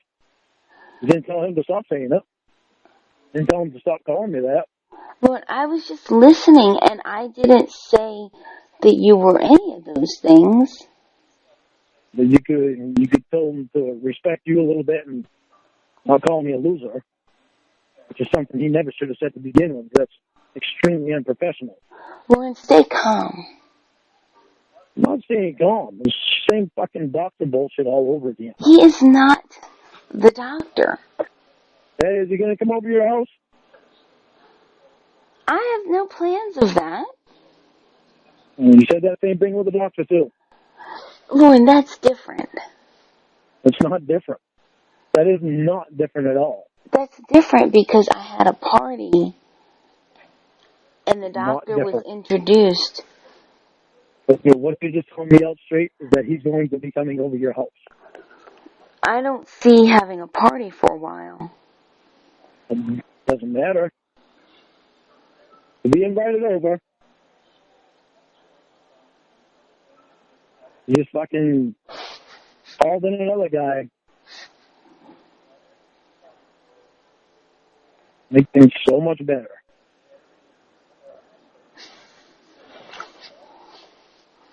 Lorne, but you're not looking at the bright side. I'm making a whole lot of friends. I have people. Bright side. There's another guy that fucking wants you. He's gonna call me a loser. He's gonna try to get you away from me. He's gonna take you out to dinner, and you want me to be okay with it. He's gonna go on vacations with you, and fucking wind up seeing my girlfriend naked. Yeah, there's a lot of bright sides. Lorne, but you're only looking at a small piece. You're looking at a very small piece. Those aren't small pieces to me. No, but Lorne, you're looking at a small piece because you're seeing everything through doctor's lenses, right? Like you're basically making the therapist the doctor. I told you the same exact thing would happen with the doctor. I tried to get you to get the doctor away from us. You just hauled them in further. And now it's the therapist. So it's the doctor all over again. He's not.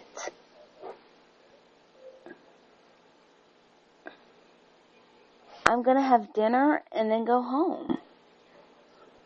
Dinner date. Another guy. Hopefully I eat so much that he and my brother have to carry me out of the restaurant.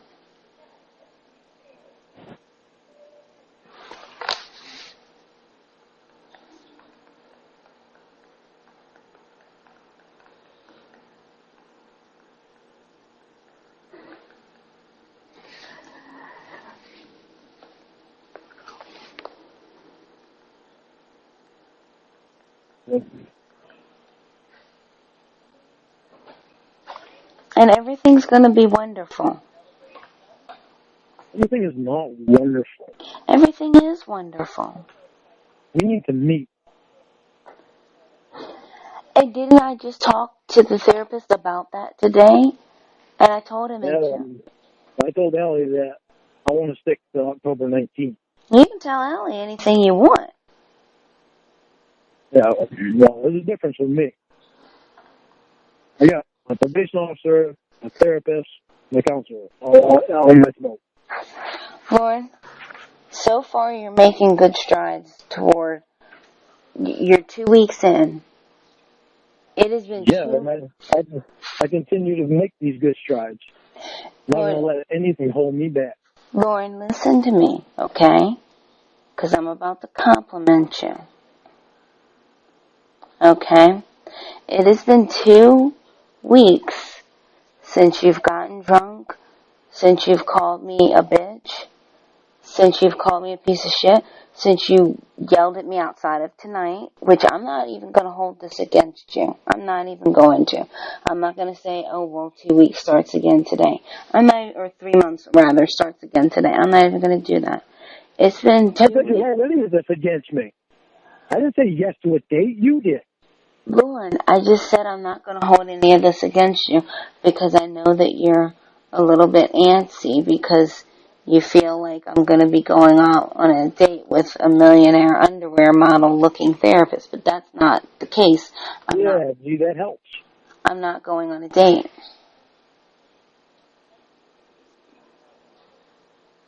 It's a fucking date. You don't believe you just said yes to it. I'm fucking floored. Lauren, I didn't ask if you were floored. I didn't ask if you were ceilinged. The thing I'm saying is that it's not a date, but it's going to be great. I mean, everything's great. When you bring other guys into your life, it's not great. I didn't bring another guy into my life. My parents did. Yes to a date with another fucking guy. That is not great. That is a lot of disrespect to me. Lauren, nobody's disrespecting you. You did. You said yes to a fucking date with another guy. Everything is Why would you ever do that? I don't see it as a date. The guy was him saying no, he doesn't see it as a date. Yeah, he does. He was hitting on you the whole fucking time. He didn't. Unbelievable.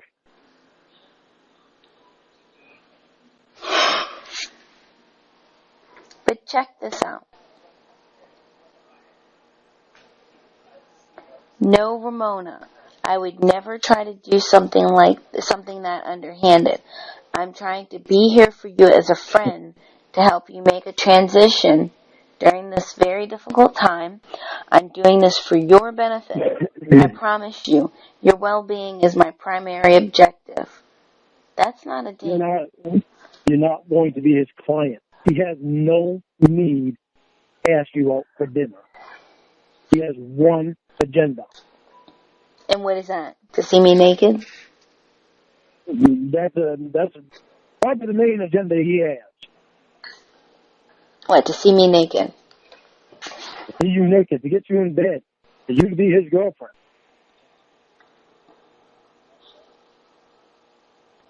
That's all. He's getting a divorce, remember? Okay, just because he's getting a divorce. That is not something that a therapist tells his client. That is bullshit. Stay calm.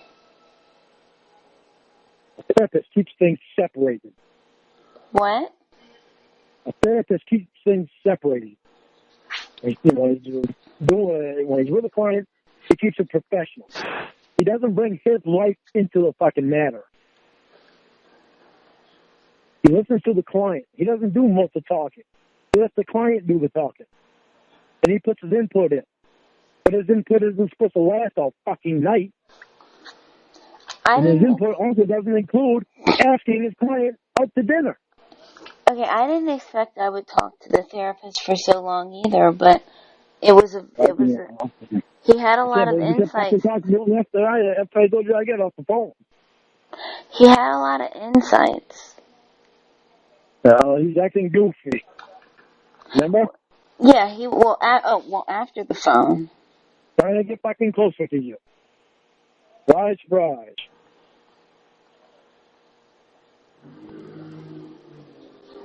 I can't believe this fucking shit is happening all over again.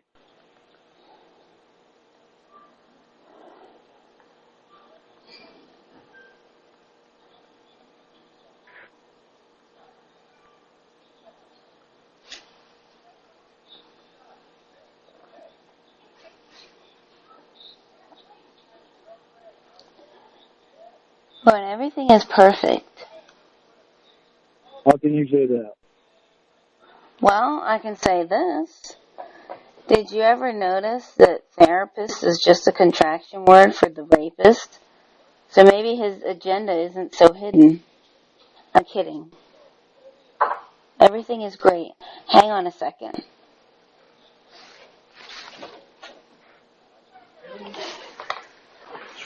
Are you mad at me? Yeah, most of it. Yeah, most of it. You know what? Do me a favor. Do some of the tables in the laundry. I will. Okay? Seriously. I'm muted. What are they? Hey, baby, don't be mad. I got you. Bye-bye, my precious little princess. Your baby's hungry. Want some breakfast? I got it. Okay, I know you're going to drive me home. Good time. Yep. But either way. What's up, baby? Listen, either way, we're going to rent. I'm sorry for what I did. Listen, I'll treat you to dinner and dessert. I'm sorry. Dinner and dessert, whatever you want.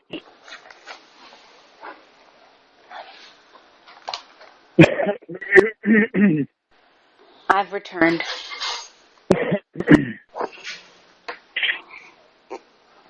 So, for another dinner date? What? Did he text you and ask you out for another dinner date? Oh gosh, Lorne, can we get past the first date? Let's see if there's chemistry, maybe a kiss, and then we'll worry about the second one. Mm-hmm. Also, there's going to be a kiss on this date, huh? Lorne, no. That's what you just said. I know, Lorne, I'm joking. first of all, I don't kiss on the first date. That's thing one. Thing two, why? What? You shouldn't be going on a date with a fucking supposed therapist anyway. It's He's not a not. fucking therapist. Okay, Lauren, repeat after me, okay? It's not a date. A date, Ramona. Personally, when another guy asks you out for dinner, you don't tell him yes when you have a boyfriend anyway. Especially when your boyfriend's right on the phone listening to the whole friggin' thing. Lauren.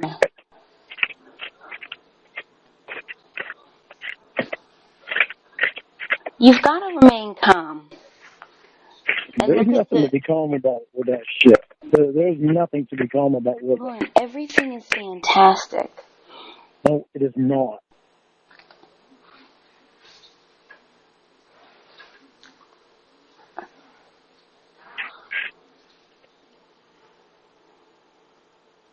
Pretty little girl, you want some breakfast?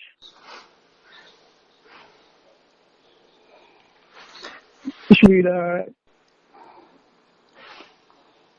Want some breakfast? Come on. Come on. Good girl. Yeah, I'm ready to put it over here so you don't want me to talk to you, though.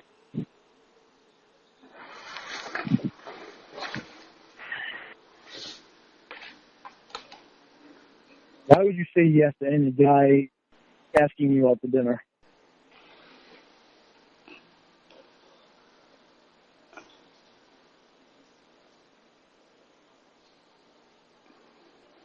Lauren, it's not a date. You answer me that question. Because I'm curious to see what he has to talk about. Why would you be curious when he's not going to be your therapist? Because he's still going to be my friend. Of course. Still going to be your friends. Still going to come over, be invited over to your house. Still going to come over, spend the night. Same doctor shit all over again. Lauren, you've written a story that's never existed. It doesn't have to exist yet. I know what's going to happen. What? And how? You tell the future? It already happened with the doctor, and I told you right from the get-go what was going to happen. And what? You tell this with your crystal ball, your blue balls, or your silver bells? I don't know. Happened with the doctor. I saw the whole thing coming when it happened with the doctor. That's exactly what happened. I see the whole thing happening all over with the therapist. It's not, Lauren. Lauren, you're living in the past. And even though the doctor is still a good friend of mine, you're living in the past. Then you're creating new problems. I'm not. First problem is when another guy asks you on a date and you have a boyfriend, you don't say yes. He didn't ask me on a date. No. He didn't ask me on a date. He asked you out to dinner. That's a date. When you have a boyfriend and another guy asks you out to dinner, you don't tell him yes. Why would you do that? Especially when you know how I feel about it. I didn't hide any way that I felt about this guy. I know you knew that I wouldn't have been happy about it. I did not think that you would be upset with it. I thought you'd think it was a good idea for me to go out to dinner with my therapist and talk. How could you possibly think that I would think it was a good idea? Lauren. I want to know the answer to that. How could you possibly think that I would think it was a good idea? And the whole time I didn't like the fucking guy.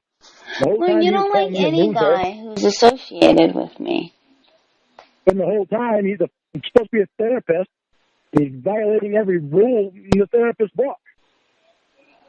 I don't have a therapist. Well, Lorne, you hate every guy who's affiliated with me. There's no excuse for this bullshit. Lorne, stay calm. Everything is perfect. Everything is not perfect when you're going on a date with another guy. It's not a date. Lorne, it is not a date. This is a good thing. Going out to dinner. You're going out to dinner. That's a freaking date. Well, that is a matter of opinion. Because what is a date to you? Define it. Define the word. He asked you out for dinner. One-on-one dinner. Okay, I went to one-on-one dinner with my mom. A little different than your mom. It's not another guy. It's not somebody that's been hitting on you all fucking night. I went on a one-on-one dinner excursion with my dad. It's your dad. Not a one-on-one date with the guy that fucking one has been hitting on you all night.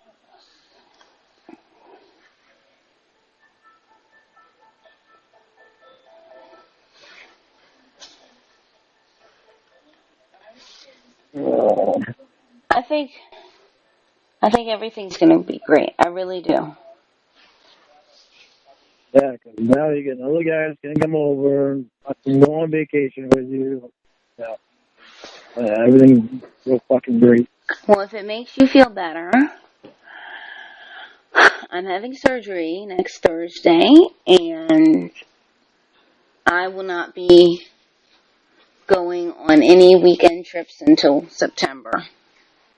Well, he said he'd come to a hospital and visit you. Heard that too.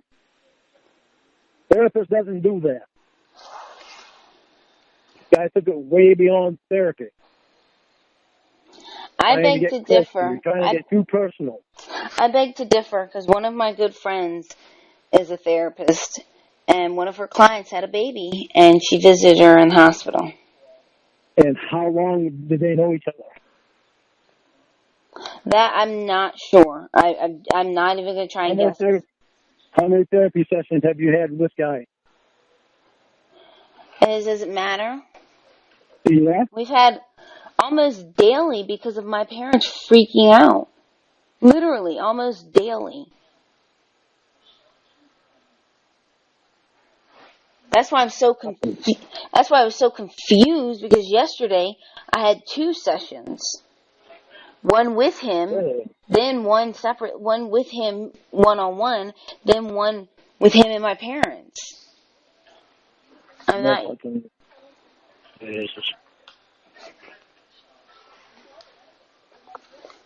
Because they think they did something wrong. And I told them, I'm like, you guys didn't do anything wrong. You did everything right. And I won't go into what they said, but... A therapist doesn't ask his clients out to dinner. A therapist does not get personal with clients.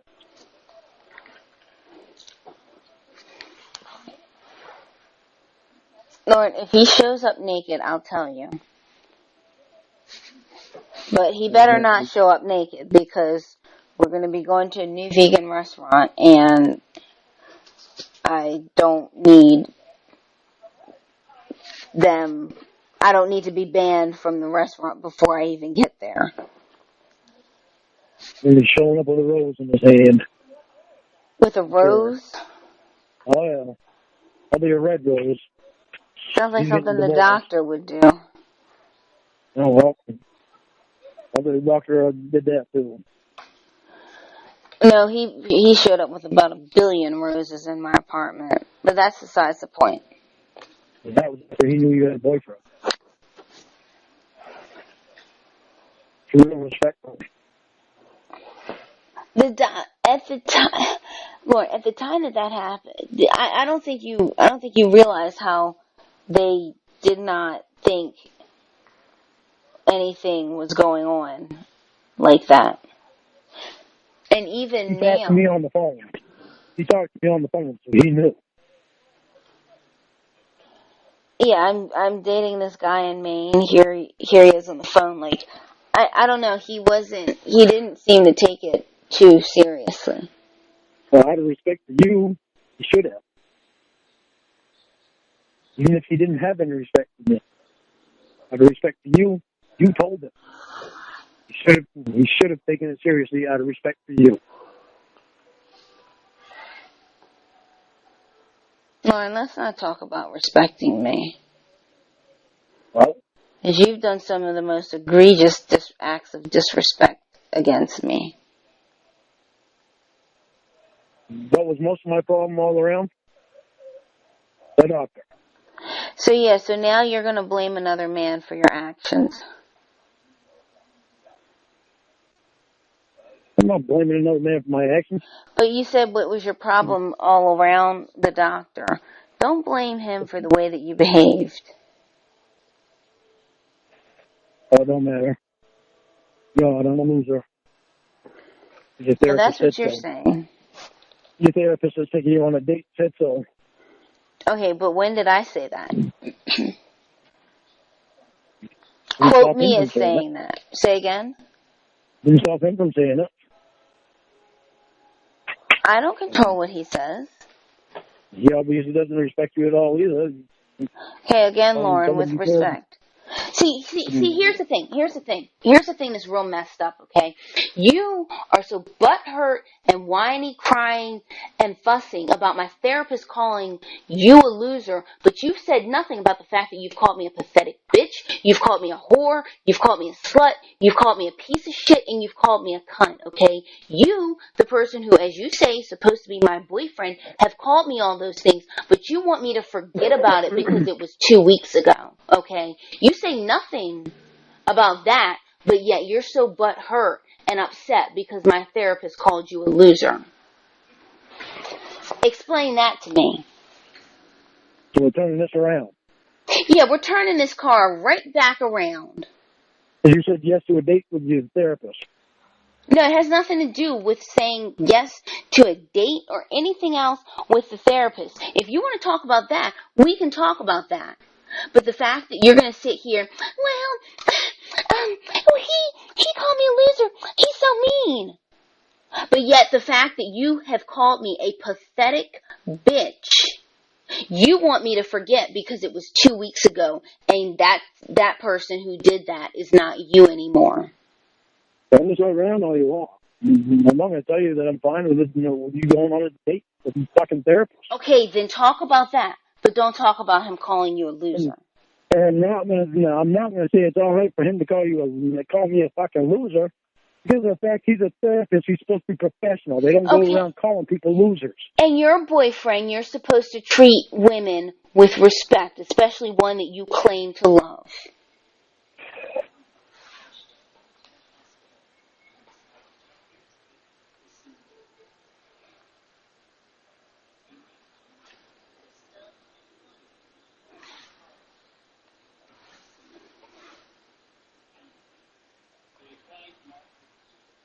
So your silence means that there's nothing you can say to contest that. I didn't know what I said was wrong. I'm sorry for the things I said. Okay, but I'm not doing it anymore. Okay, that's nice that you have not called me a pathetic bitch in 2 weeks. That's very nice. But if you wanted to talk, let's talk about the quote date and quote not what my therapist called you and how it made you feel. The therapist is supposed to be professional. Okay, professional. I have never called you a loser or any name. I'm not a registered sex offender who has what you have on paper, okay? If Allie was going to call me a loser, it would be based nothing except the fact that if she was racist, maybe she'd call me that, but that would be based on racism, and I would hope that she's not like that. Other than that, she has no basis to call me a loser. There's nothing. There's this guy nothing. has no basis to call me a loser. Lorne, he and my parents heard audio of you screaming and cursing at me and calling me every name under the sun. That right there, that someone would treat someone who they call their girlfriend, that right there gives credence to the idea that the person saying that stuff is a loser.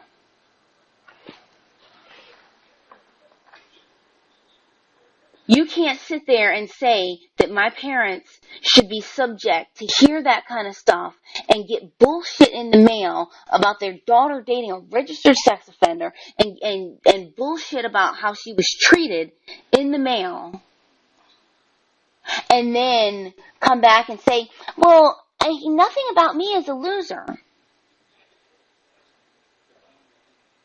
I feel bad for them just having to experience that.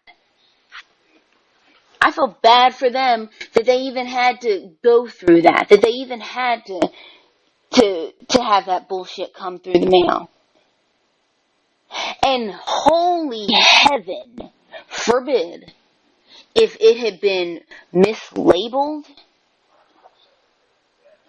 or anything like that, and it had gone to the neighbors who all know me and my parents. I mean, the neighbors have lived there. They've lived there for decades and decades and decades. All of the neighbors, and had it been mismarked, so instead had the address been one digit off, And and then then the therapist calling me a loser. no, you're not listening.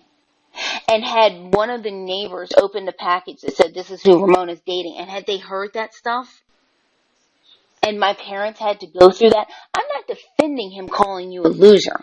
I'm saying that if you want to say he asked me out on a date, that's fine. We can talk about that. I'm saying if you want to say that he's hitting on me, that's fine. We can talk about that.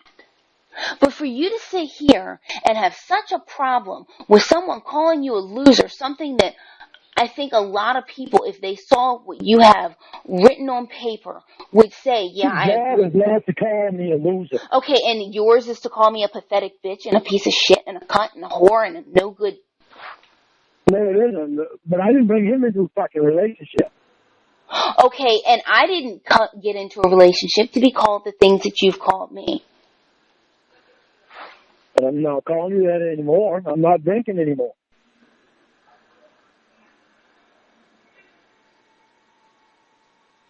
I'm changing for me as well as for me and you. So because you're not drinking, it's okay? Okay. No. Because you're not drinking for 2 weeks, it's okay the stuff that you did for 9 months? Is that what you're saying? No. What I'm saying is I'm correcting what other things that I've done wrong. Okay, so then stop. So then stop saying, "Well, I stopped doing that." It doesn't mean that I'm going to say it's all right for the therapist to call me a loser when he doesn't have any right to call me a loser. See here. He wants to call me that out of the session to himself. That's fine. But for him to say that to you, that's not fine. You know what? I'm not nearly as offended by that as I am by being called a pathetic bitch. I've never in my life been called the kinds of things that you have called me. And when you can sit there, and this is exactly what you did,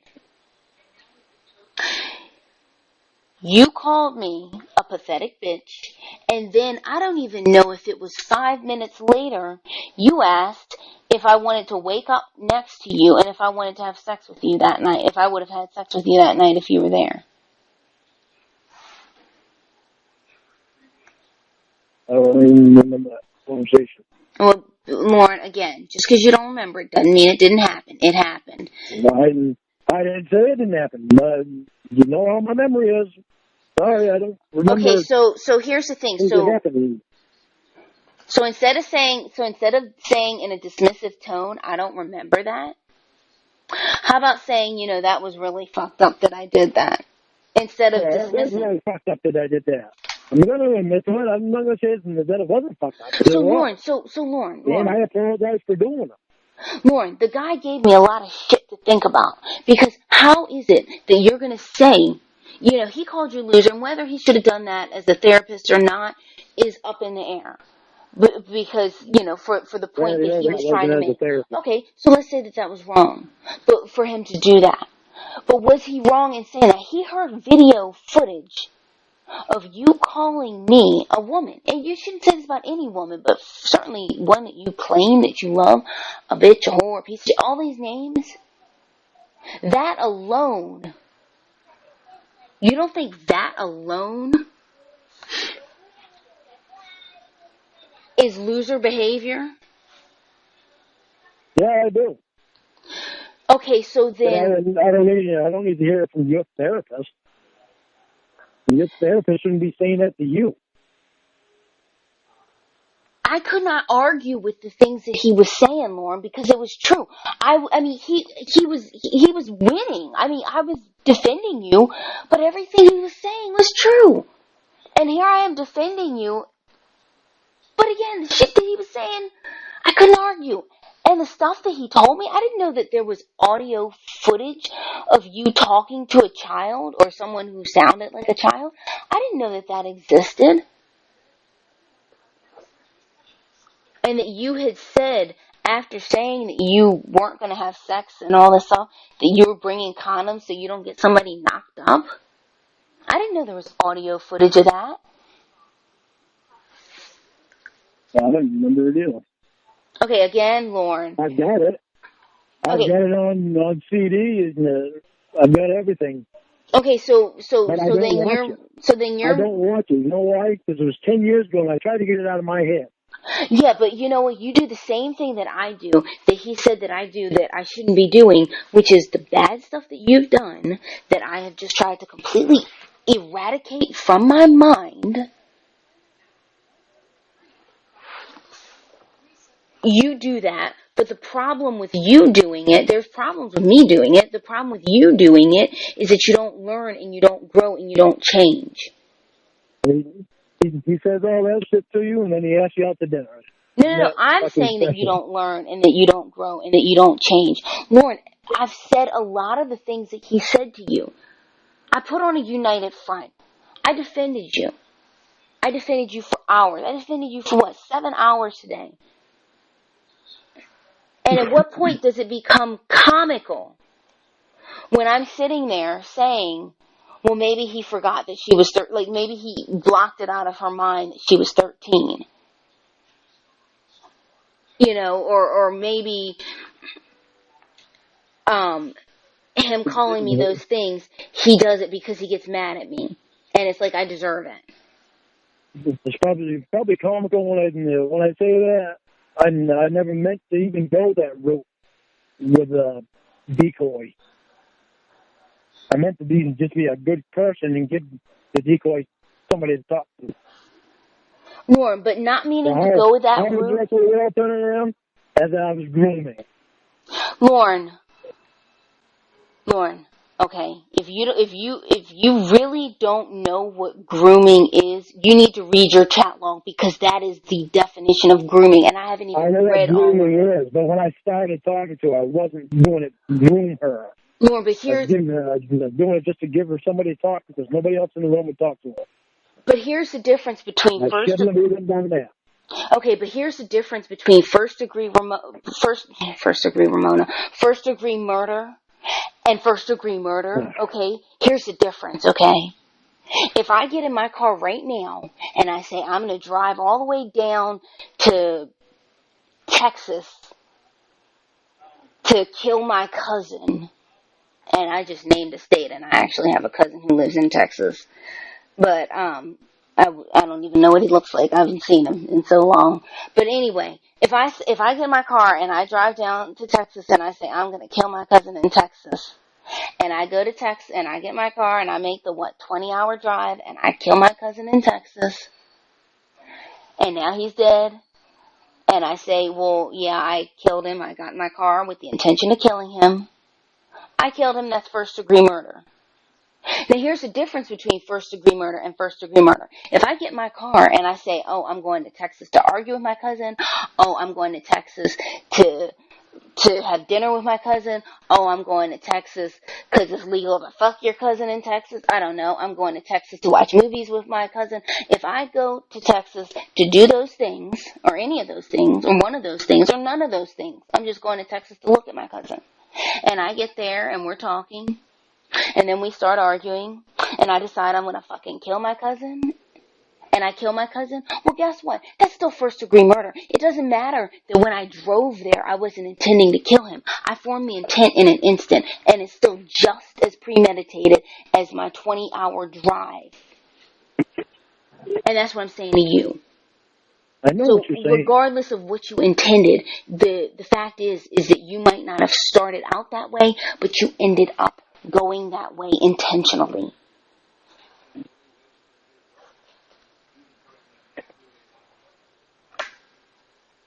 Do you have your phone on safe mode? Yes. All right. I put it on safe mode a little bit ago. All right. You can call Mom. Hang on. She just called me. I'll mute myself.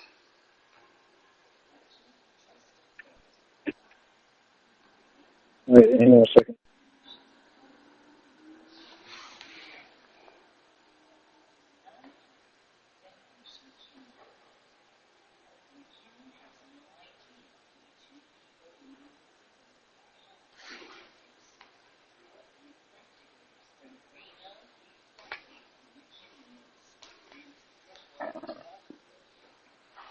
You there? Yeah, I'm here.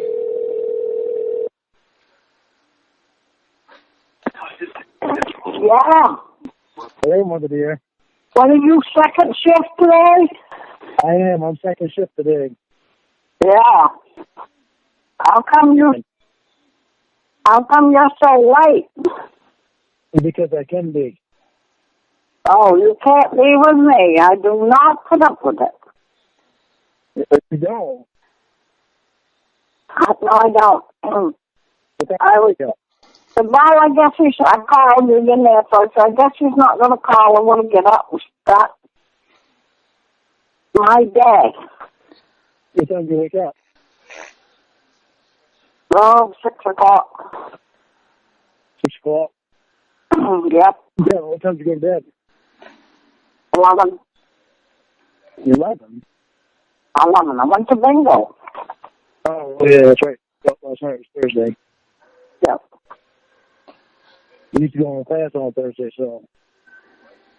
You what? I'm used to going to class on Thursday, and I didn't go to class because I have class on Monday instead. So you can't get used to not going to class on Thursday night, huh? Yeah, I'm not used to going. I'm not used to not going to class on Thursday night. No. I forgot last night was Thursday night, and I go to class on Mondays now. So I forgot about that. So what are you doing today? Well, I gotta go down to Margaret, get that cheese and stuff. Then I plan on being home. Why?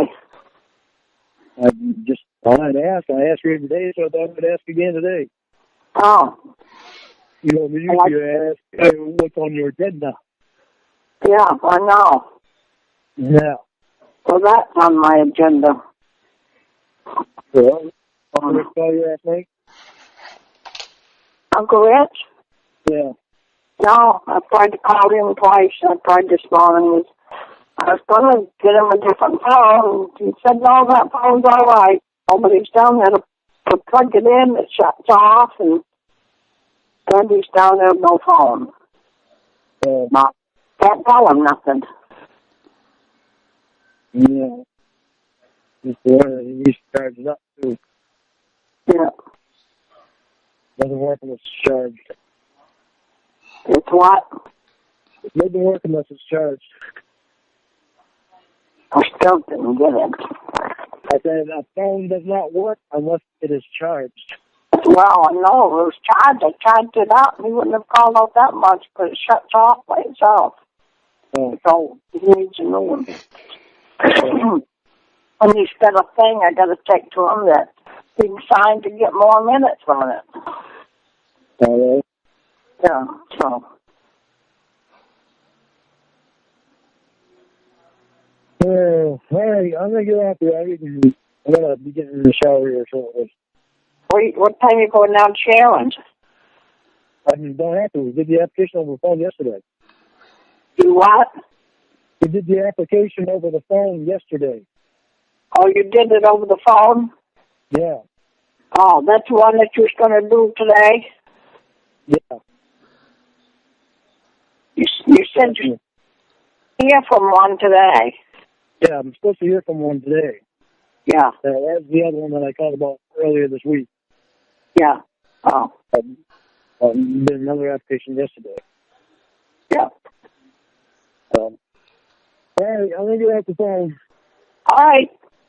All right. I love you, and I will talk to you later on. All right. Bye. Bye.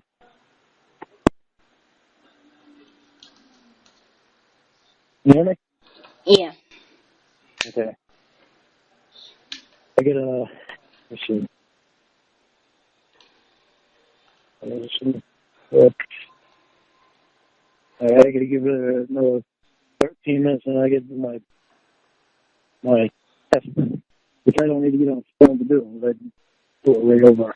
Your what? The thing. This is something that I didn't. Well, I thought I told you, but I guess I didn't. We were explaining to the therapist what my drink. I think that's where it is. Wait, Lorne, you're mumbling, you're cutting out. I have no clue what you're saying. I said, they give me a device so I can take testing right over the phone, see whether or not I've been drinking. What? Yeah, they text me when to take the test. And they do it at all random times. Technology has... Wait. Technology has advanced that much? Yep. So how does this work? I blow into the thing and takes a picture of me, and it also takes the test. And then after it clicks, I push submit, and after it clicks, it automatically sends it to wherever it is they send it to, wherever it goes to. Well, can't you... Oh, I'm not giving you ideas. They can also show up any time at my door, too. So. Well, I have two questions, but I'm not trying to give you any ideas. Well, can't you have somebody else blow into it for you? No, because it takes a picture of you while you're blowing into it. You can't have a hat on or sunglasses or anything that obstruct the view of it. How often do you have to do this? Usually about 4 times a day, 3 or 4 times a day. Every single day? Yep, from November 4th. Starting when? When did it start? Started August 4th. Holy shit! Technology has changed that much? So starting August 4th, you did this? Yep. You have to do this 4 times a day? Yep. What if you forget? I don't forget. They text me. They text me every time they want me to take a test. Both tests.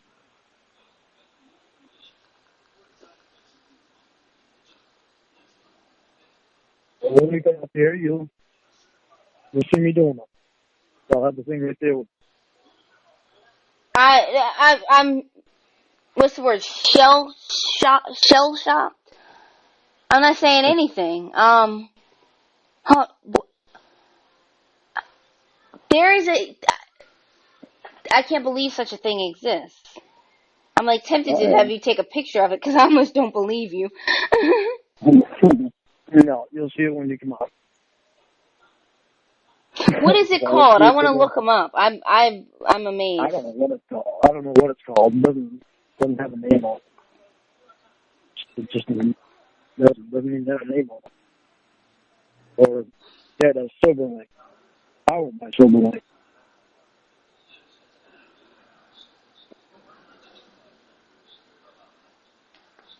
I can't drink anything 20 minutes before, and smoking cigarettes 20 minutes before, which is about 5 minutes of I better drink or a cigarette. So, and you have to do this 4 times every single day? And so the results go where? Where do the results go? I don't know. But wherever the sober place is, goes to them, I guess.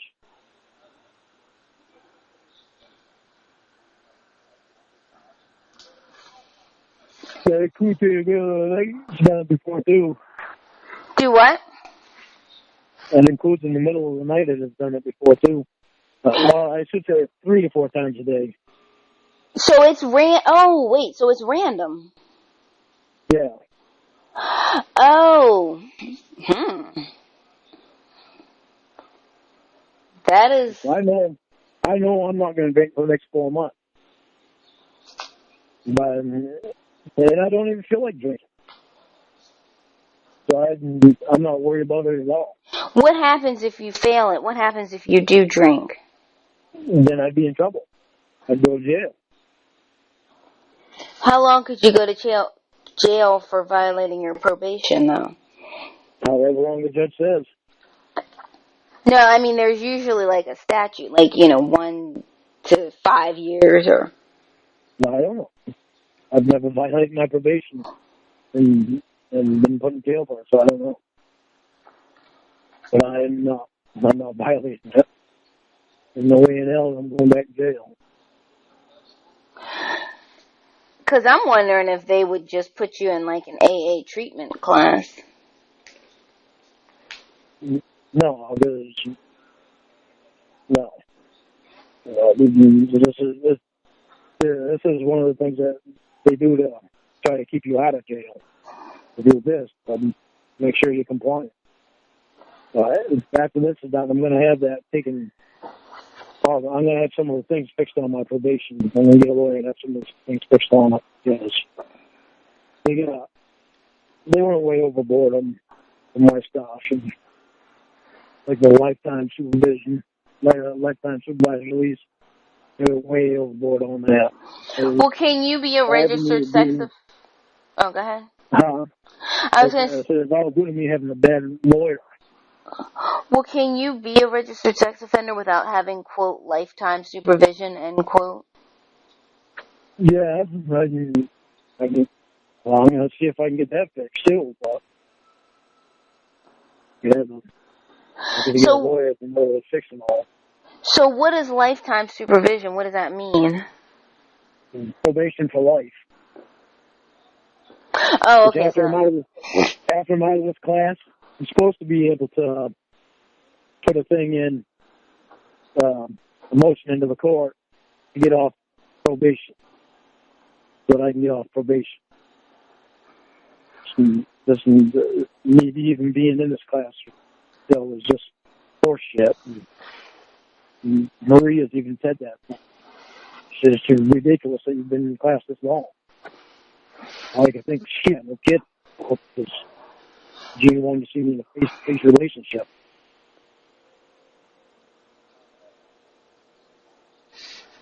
That's why they're pushing me on you. To meet you. I hear what they're saying, but I mean, that's up to you, I do want to keep the October 19th date. Lorne, like I said, that October 19th is completely off the table. It's got to get back on the table. Lorne, it's not Lorne, it's not going. It's getting too heavy on me. It is getting way too heavy. Lorne, okay, then it needs to go on a diet. But what I'm saying is, we had a deal. I know. So let's not pretend like I'm this mean. Lorne, stop trying to make it out like I'm this mean, bad wolf. I am not trying to make it out like you're this mean, bad person. I'm trying to say, aren't you anxious to be able to meet me too? Lorne, you can get off our cases. Lorne, I need to make sure that is because you want to meet me. Can I finish? I need to make sure that is a safe environment that I'm walking into. And you can say bring that mom with me. Okay, so you can feel safe. Lorne, Not bringing... accurate. I have to laugh about it because it's like I can't believe somebody is actually telling me that. I feel like they'd be in an unsafe environment around me. Lorne, listen at what...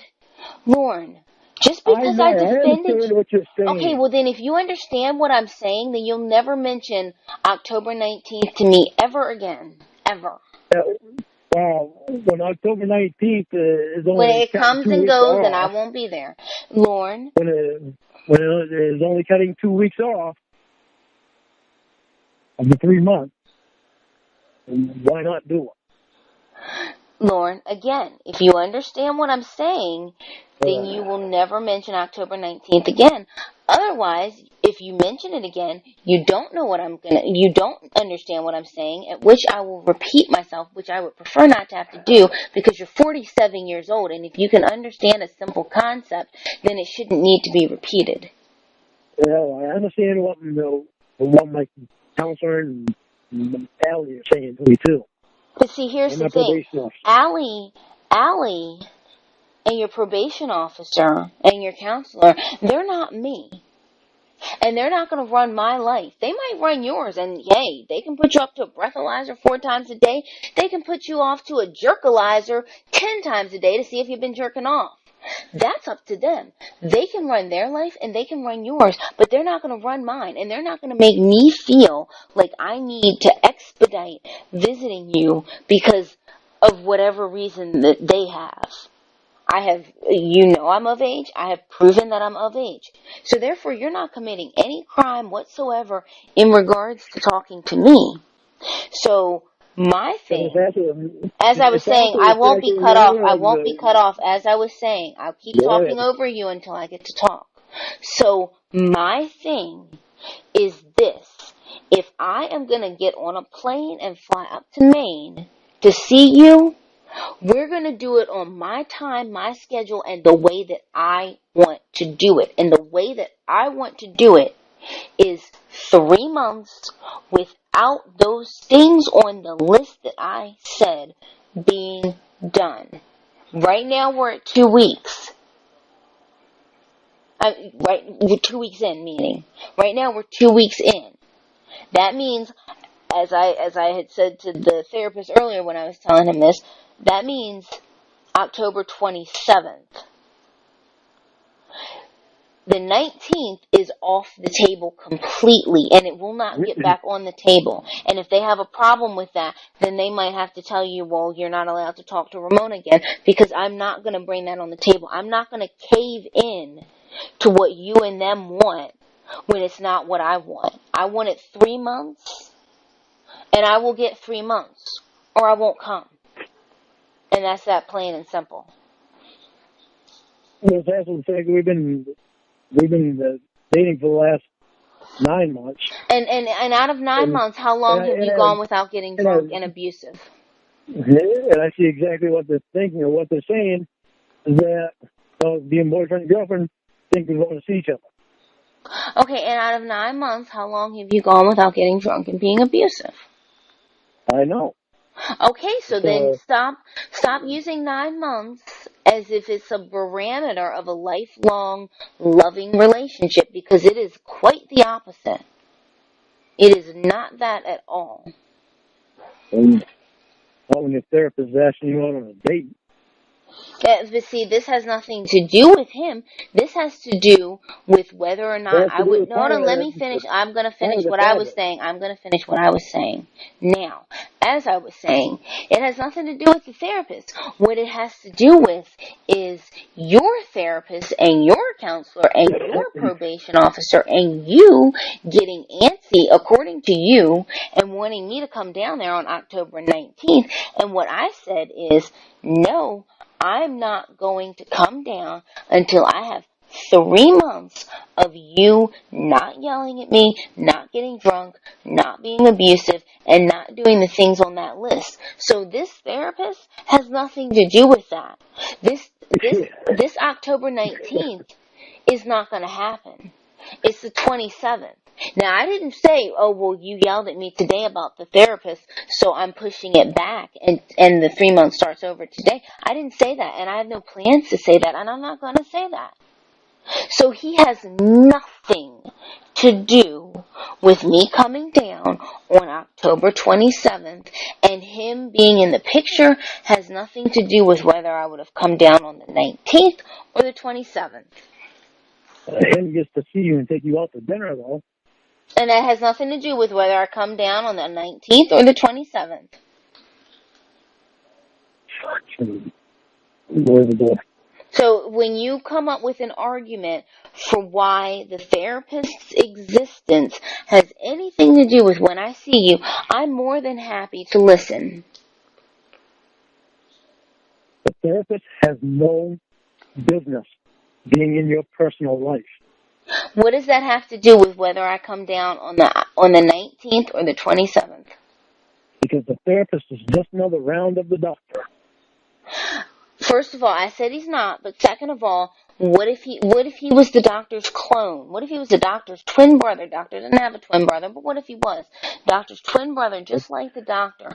That would still have nothing to do with whether or not I come down on the 19th or the 27th.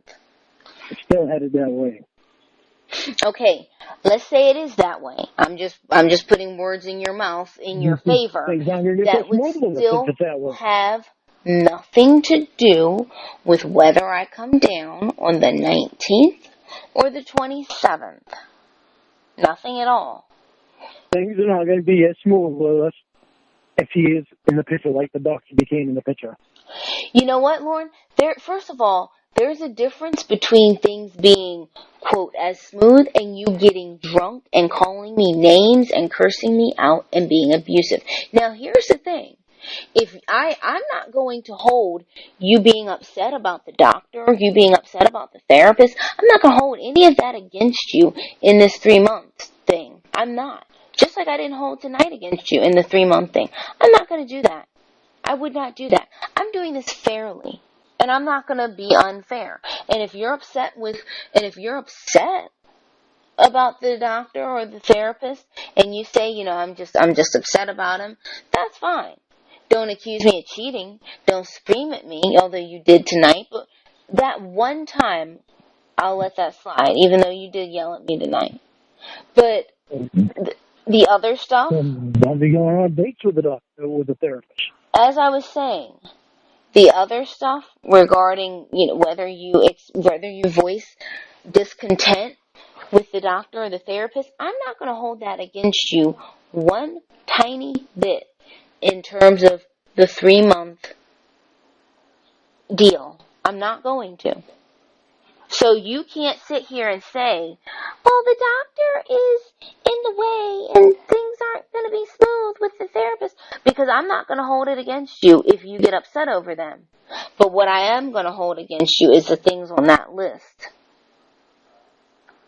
And that list does not bar you from voicing you're ragging me out right now, and don't think it's going to be such a smooth ride with a therapist around. I know exactly what's going to happen. I'm not ragging you out. You are too. In the process, you can mention this therapist, and if he's going to be around, well, it's very obvious he's going to be around. He's going to be invited over the house, and same shit's going to happen all over again. It's not that hard to see it. First of all, I'm not living in the future like that. But second of all, as I said, if you are upset about something, I'm not holding that against you. There is no way, and I want you to understand this. I was already speaking. There is no way that you can possibly say that the doctor or the therapist or anybody else except maybe God, and there's a lot of evidence that that's not real. There's no way that you can say anybody is holding me back from coming to see you except you. Because, as I said, if you get upset, if you voice concern about anybody, I'm not going to hold that against you. I'm going to hold against you abusive and violent and disrespectful behaviors. That's what I'm holding against you. Okay. So you want to tell me how respectful it is for you to say yes to a dinner with another guy. What does that have to do with October? How respectful is that? Okay, what does that have to do with October? Especially when you already know how I feel about the guy anyway. Okay, what does that have to do with October? And you knew how I would feel about you saying yes to a dinner with him. Okay, what does that have to do with October? And everything. Okay, name one thing that has to do with October. Don't be saying yes to dinner with this guy again. Or with any guy. That's not respectful to me. I don't say yes to dinners with any girls. Lorne, first of all, you said yes to fucking at Dunkin' Donuts. That's thing one. Thing two, what You've already does been on 2 that dates with a doctor. have... Okay, I'm not going to have Vacation. sex with the doctor. I didn't have sex with the doctor. I didn't have sex with the therapist. What does any of this have to do with October, which was your chief complaint?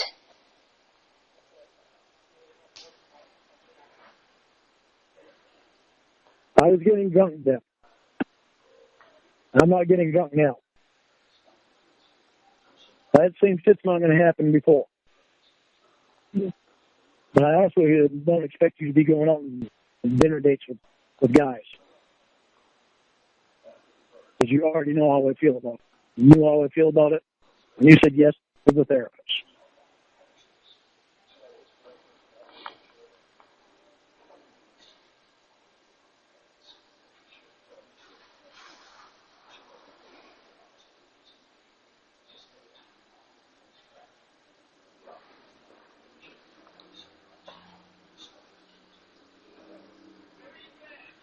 Seems fucking up here.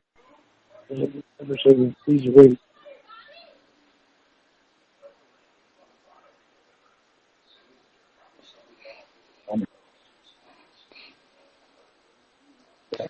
Hang on, I gotta take my earpiece off so I can blow into this thing. All right.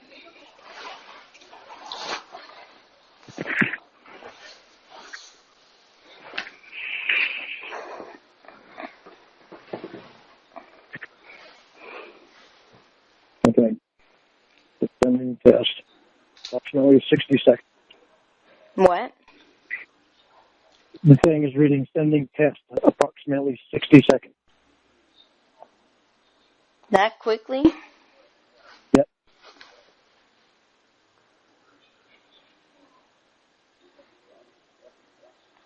Thing has a straw on it.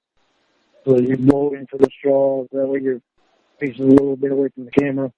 So we can take a proper picture. And so the thing takes a picture of your face as you're blowing in.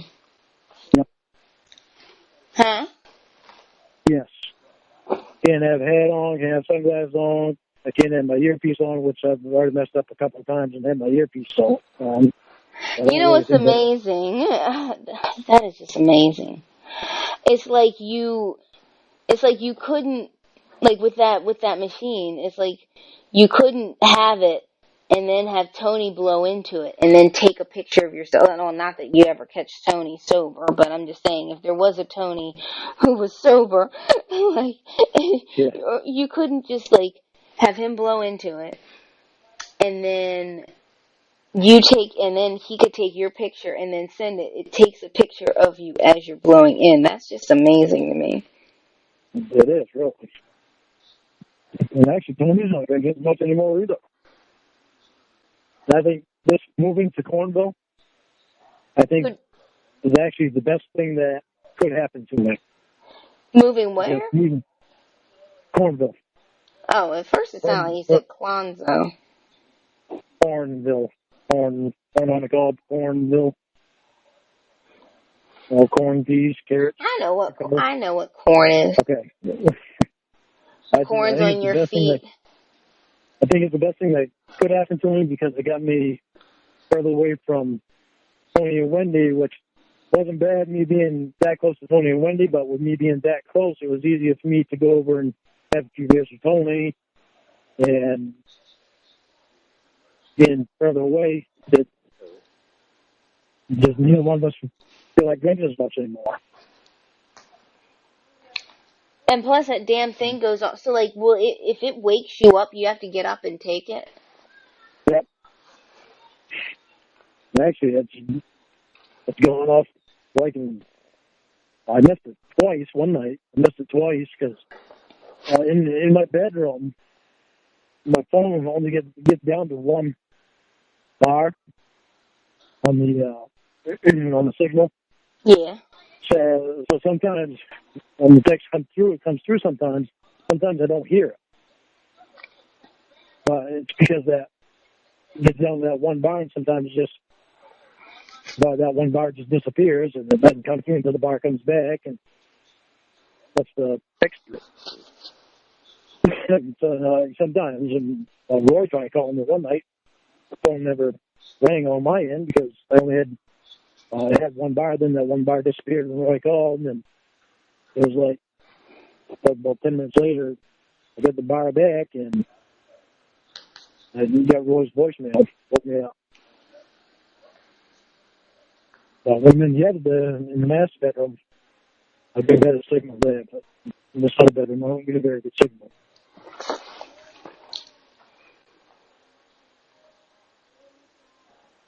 Stocks, but most of the time it does come in. It's just the last week it hasn't come in very well.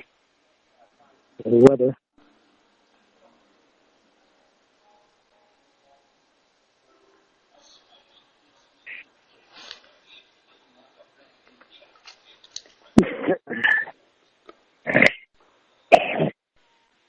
Excuse me, baby. In the hawk in the ear. I'm used to it. I know. That's why it doesn't bother me to do it. I can be me with you. What? And I can be me with you and not be shy about it.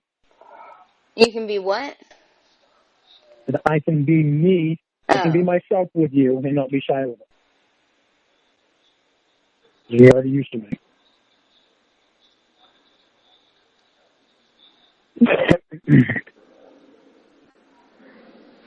Oh, crap. What am I going to get done today? I'm not going to get done a whole lot. I think it's going to rain.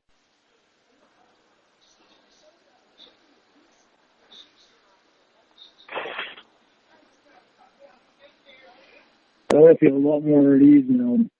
Not having all the moving shit. Trying to get shit straightened out here.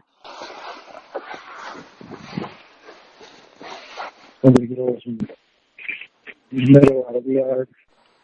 Lorne, when do you ever sleep? Huh? I said, when do you ever sleep? Usually at nighttime. I didn't sleep last night. I've been drinking coffee all night long.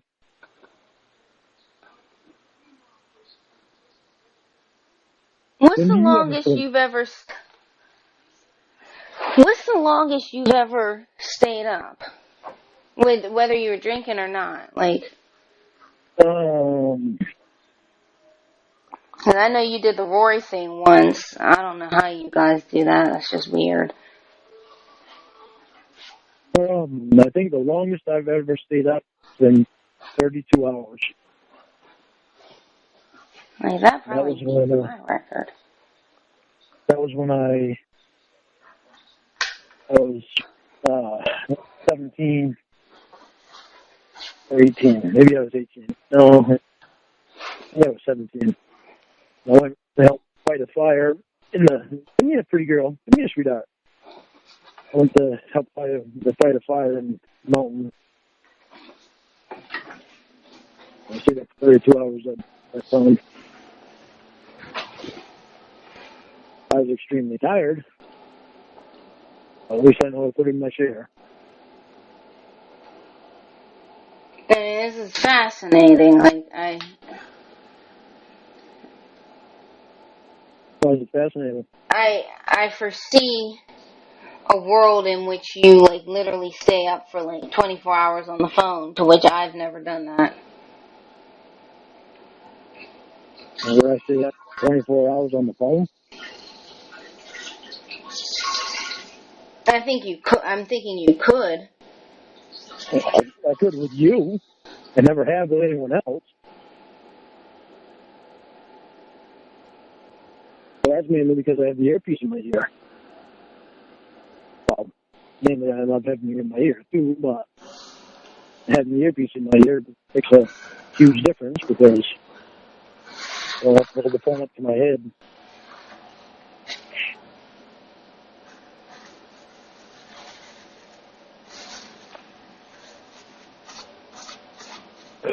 So when do you ever sleep? About right now, in a minute. I'm gonna lay down and watch some ASMR and fall right to sleep. So from 7 o'clock, 3 o'clock now? Let's see. I'll probably fall asleep by like 8:45.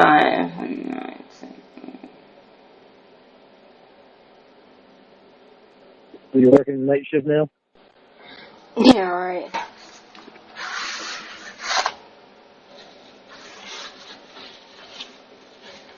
I don't know. I don't know if I'd ever like the night shift.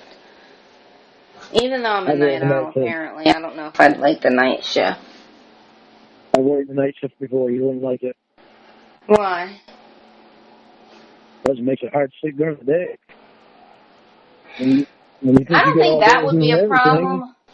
But, like, well, the worst shift is 11 a.m. to 7 p.m. That's like the whole day. The best shift is like 5 to 1 or 6 to 2. At least I think. The night shift, you think you have all kinds of daylight to get things done while you work at night, but then when you work at night, your days get shorter and shorter and shorter. You wind up not having any daylight, only night light. What is night shift? Like, give me the hours. Like, what to what? Like, 6 to 12 would be, 6 to 6 be able to work 12-hour shifts, 6 to 6. Okay, someone who's not working 6-hour shifts, like a typical night shift, what would your hours be? A typical one would be 6 to 3 in the morning. 6 p.m. to 3 a.m. You think you'd be fine to work, to sleep only 4 hours, then you'd have all kinds of daylight to do everything. Even only 6 hours, and then you'd have all kinds of daylight to do everything. And then when it comes around the time to go to work again, you're already tired out because you spent so much time up during the day that you get tired at nighttime, and you start falling asleep at night on the job. So it's dangerous. It messes your day up all off, and it messes your whole schedule up. I guess you'd have to go, if you did that, you'd have to, so if you're starting work at 6, you have to be in bed by noon. Yeah.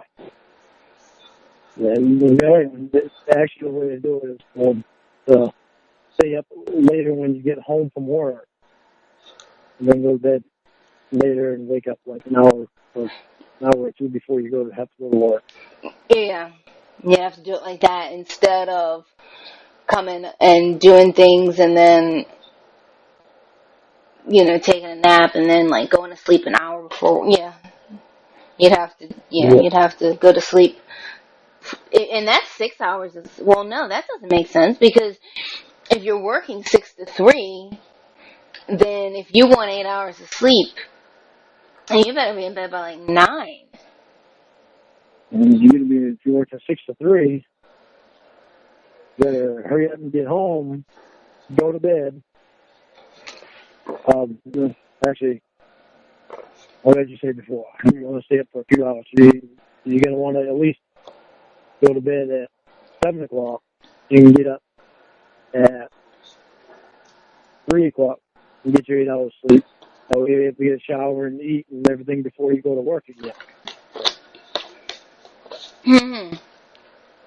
Isn't that a pretty girl? Oh, I know that. You silly. Because if you go to bed at, like, okay, if you work 6 to 3, you get off at 3, You have to be in bed by 9 to get 8 hours of sleep, and that's just giving you an hour to get up and get ready. That's a really sucky kind of shift. So, like, you get up at 9 a.m. You go to bed at 9 a.m., then you have 10, 11, 12, 1, 2, 3, 4, 5. That's still falling under the assumption that you can get up, get showered, get dressed, and drive to work in an hour. Otherwise, it's going to be 8 a.m. So really, you've got like 5 hours. That's really, something's odd. That's really odd. It is. And it's hard to sleep during the daytime. And you need to watch some ASMR. But, outside of that, you have 6 a.m., or not 6 a.m., you have 3 a.m. to 8 a.m. if you want to do anything. And what's your sleep schedule right now? Whatever time I wake up. What time are you going to bed? Have you been going to bed?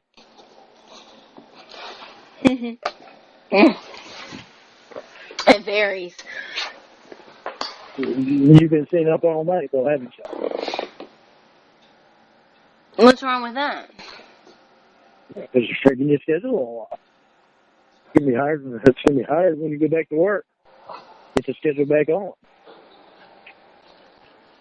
No. It's. I've never had a problem with that, and I've gone from being a night owl to it's back to school, and I never ever had a problem with that. But also, your boyfriend sleeps at nighttime and he's up during the day. You don't get much time with him. Well, we have been on a break. I'm not sure how much of a break it's been since less than 1 week. Break. You broke it the first time. Well, yeah. Well, that one is that letter. When you ain't off, any communication with Emma is gonna irritate the hell out of me. Now what? You mentioned Emma at the weirdest time. I'm serious. You have like some kind of like Emma button, and you keep leaning back on it and pressing it, and then you're like, oh yeah, let me say something about Emma. Because Emma is the base of all the problems when it comes to me and the internet. And so any connection with Emma is not good. I don't want Emma in my life at all. Literally, at all. I don't care what fucked up excuse she comes up with, a story or whatever. I don't trust her. I never will. I don't ever want anything to do with her again. I don't want her contacting me at all. I don't want her trying to get information off of you about me. Wait, I'm confused. I'm confused. Where did she... I don't know if you... Hang on a second. Let me turn my diffuser on. I don't know if you heard my... in the talk with my therapist yesterday, last night, when I said that you and her have the weirdest relationship because you're best friends one day and then you hate each other the next day. I don't know what to think. I'm telling you what to think. Because I know how I feel about Emma. Since she did that to me before, when I thought she was my best friend, and I found out what she was doing, I have never trusted her since then. And even this time here, I only gave her a chance because of you. That's the only reason I gave her a second chance, and I weren't going to get that close to her. Then I got that letter in the mail, and find out that she's calling me a pedophile and a child fucker on her fucking Facebook page. I am curious to know about that. I want to know, because... she don't fly with me. I don't like backstabbing pieces of shit with that. And I knew she was fucked up. I knew there was something fucked up about her. And after what she did to me the first time, I knew there was something fucked up about her. I don't trust her, and I don't like her. I don't want anything to do with her. I don't want her trying to find out any information about me or us.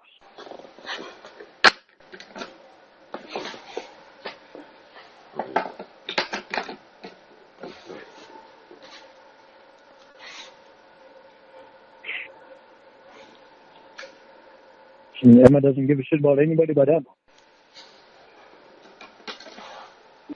She's made that very plain.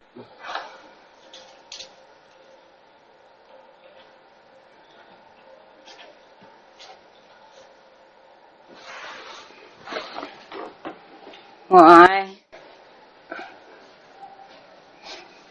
don't know what you guys are gonna do. I always hate to see friendships end. I've had that.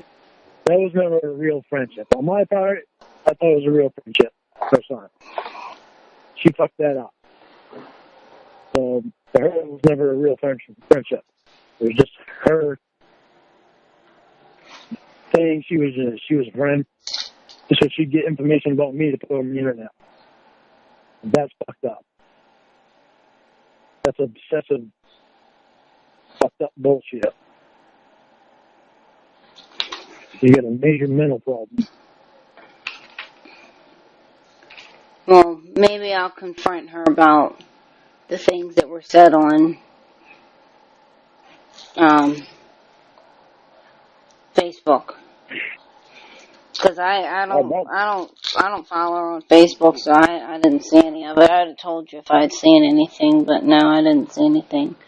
That bother. She's gonna do is fucking make up some bullshit excuses.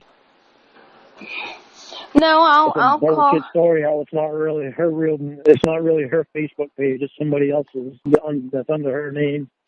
You can shit like that. That's what she's gonna do.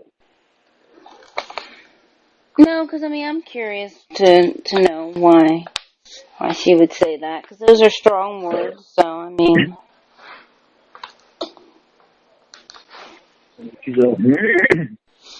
She's useless and worthless to me. but with that being said, I'm gonna hop off of here because I've been on the phone for what, 10 hours, 12 hours? Yeah, I know. 6 All right. 7 of them with a therapist. All right, Lorne, I'm gonna pop off of here. I will. Well, we're still supposed to be on break. We'll talk more about the terms of that later today or tomorrow or something. I need to get to. I also want to talk about this time being spent with a therapist. Alright. I'll talk to you later today or tomorrow. All right. Love you. Alright, thanks. Bye-bye. Bye.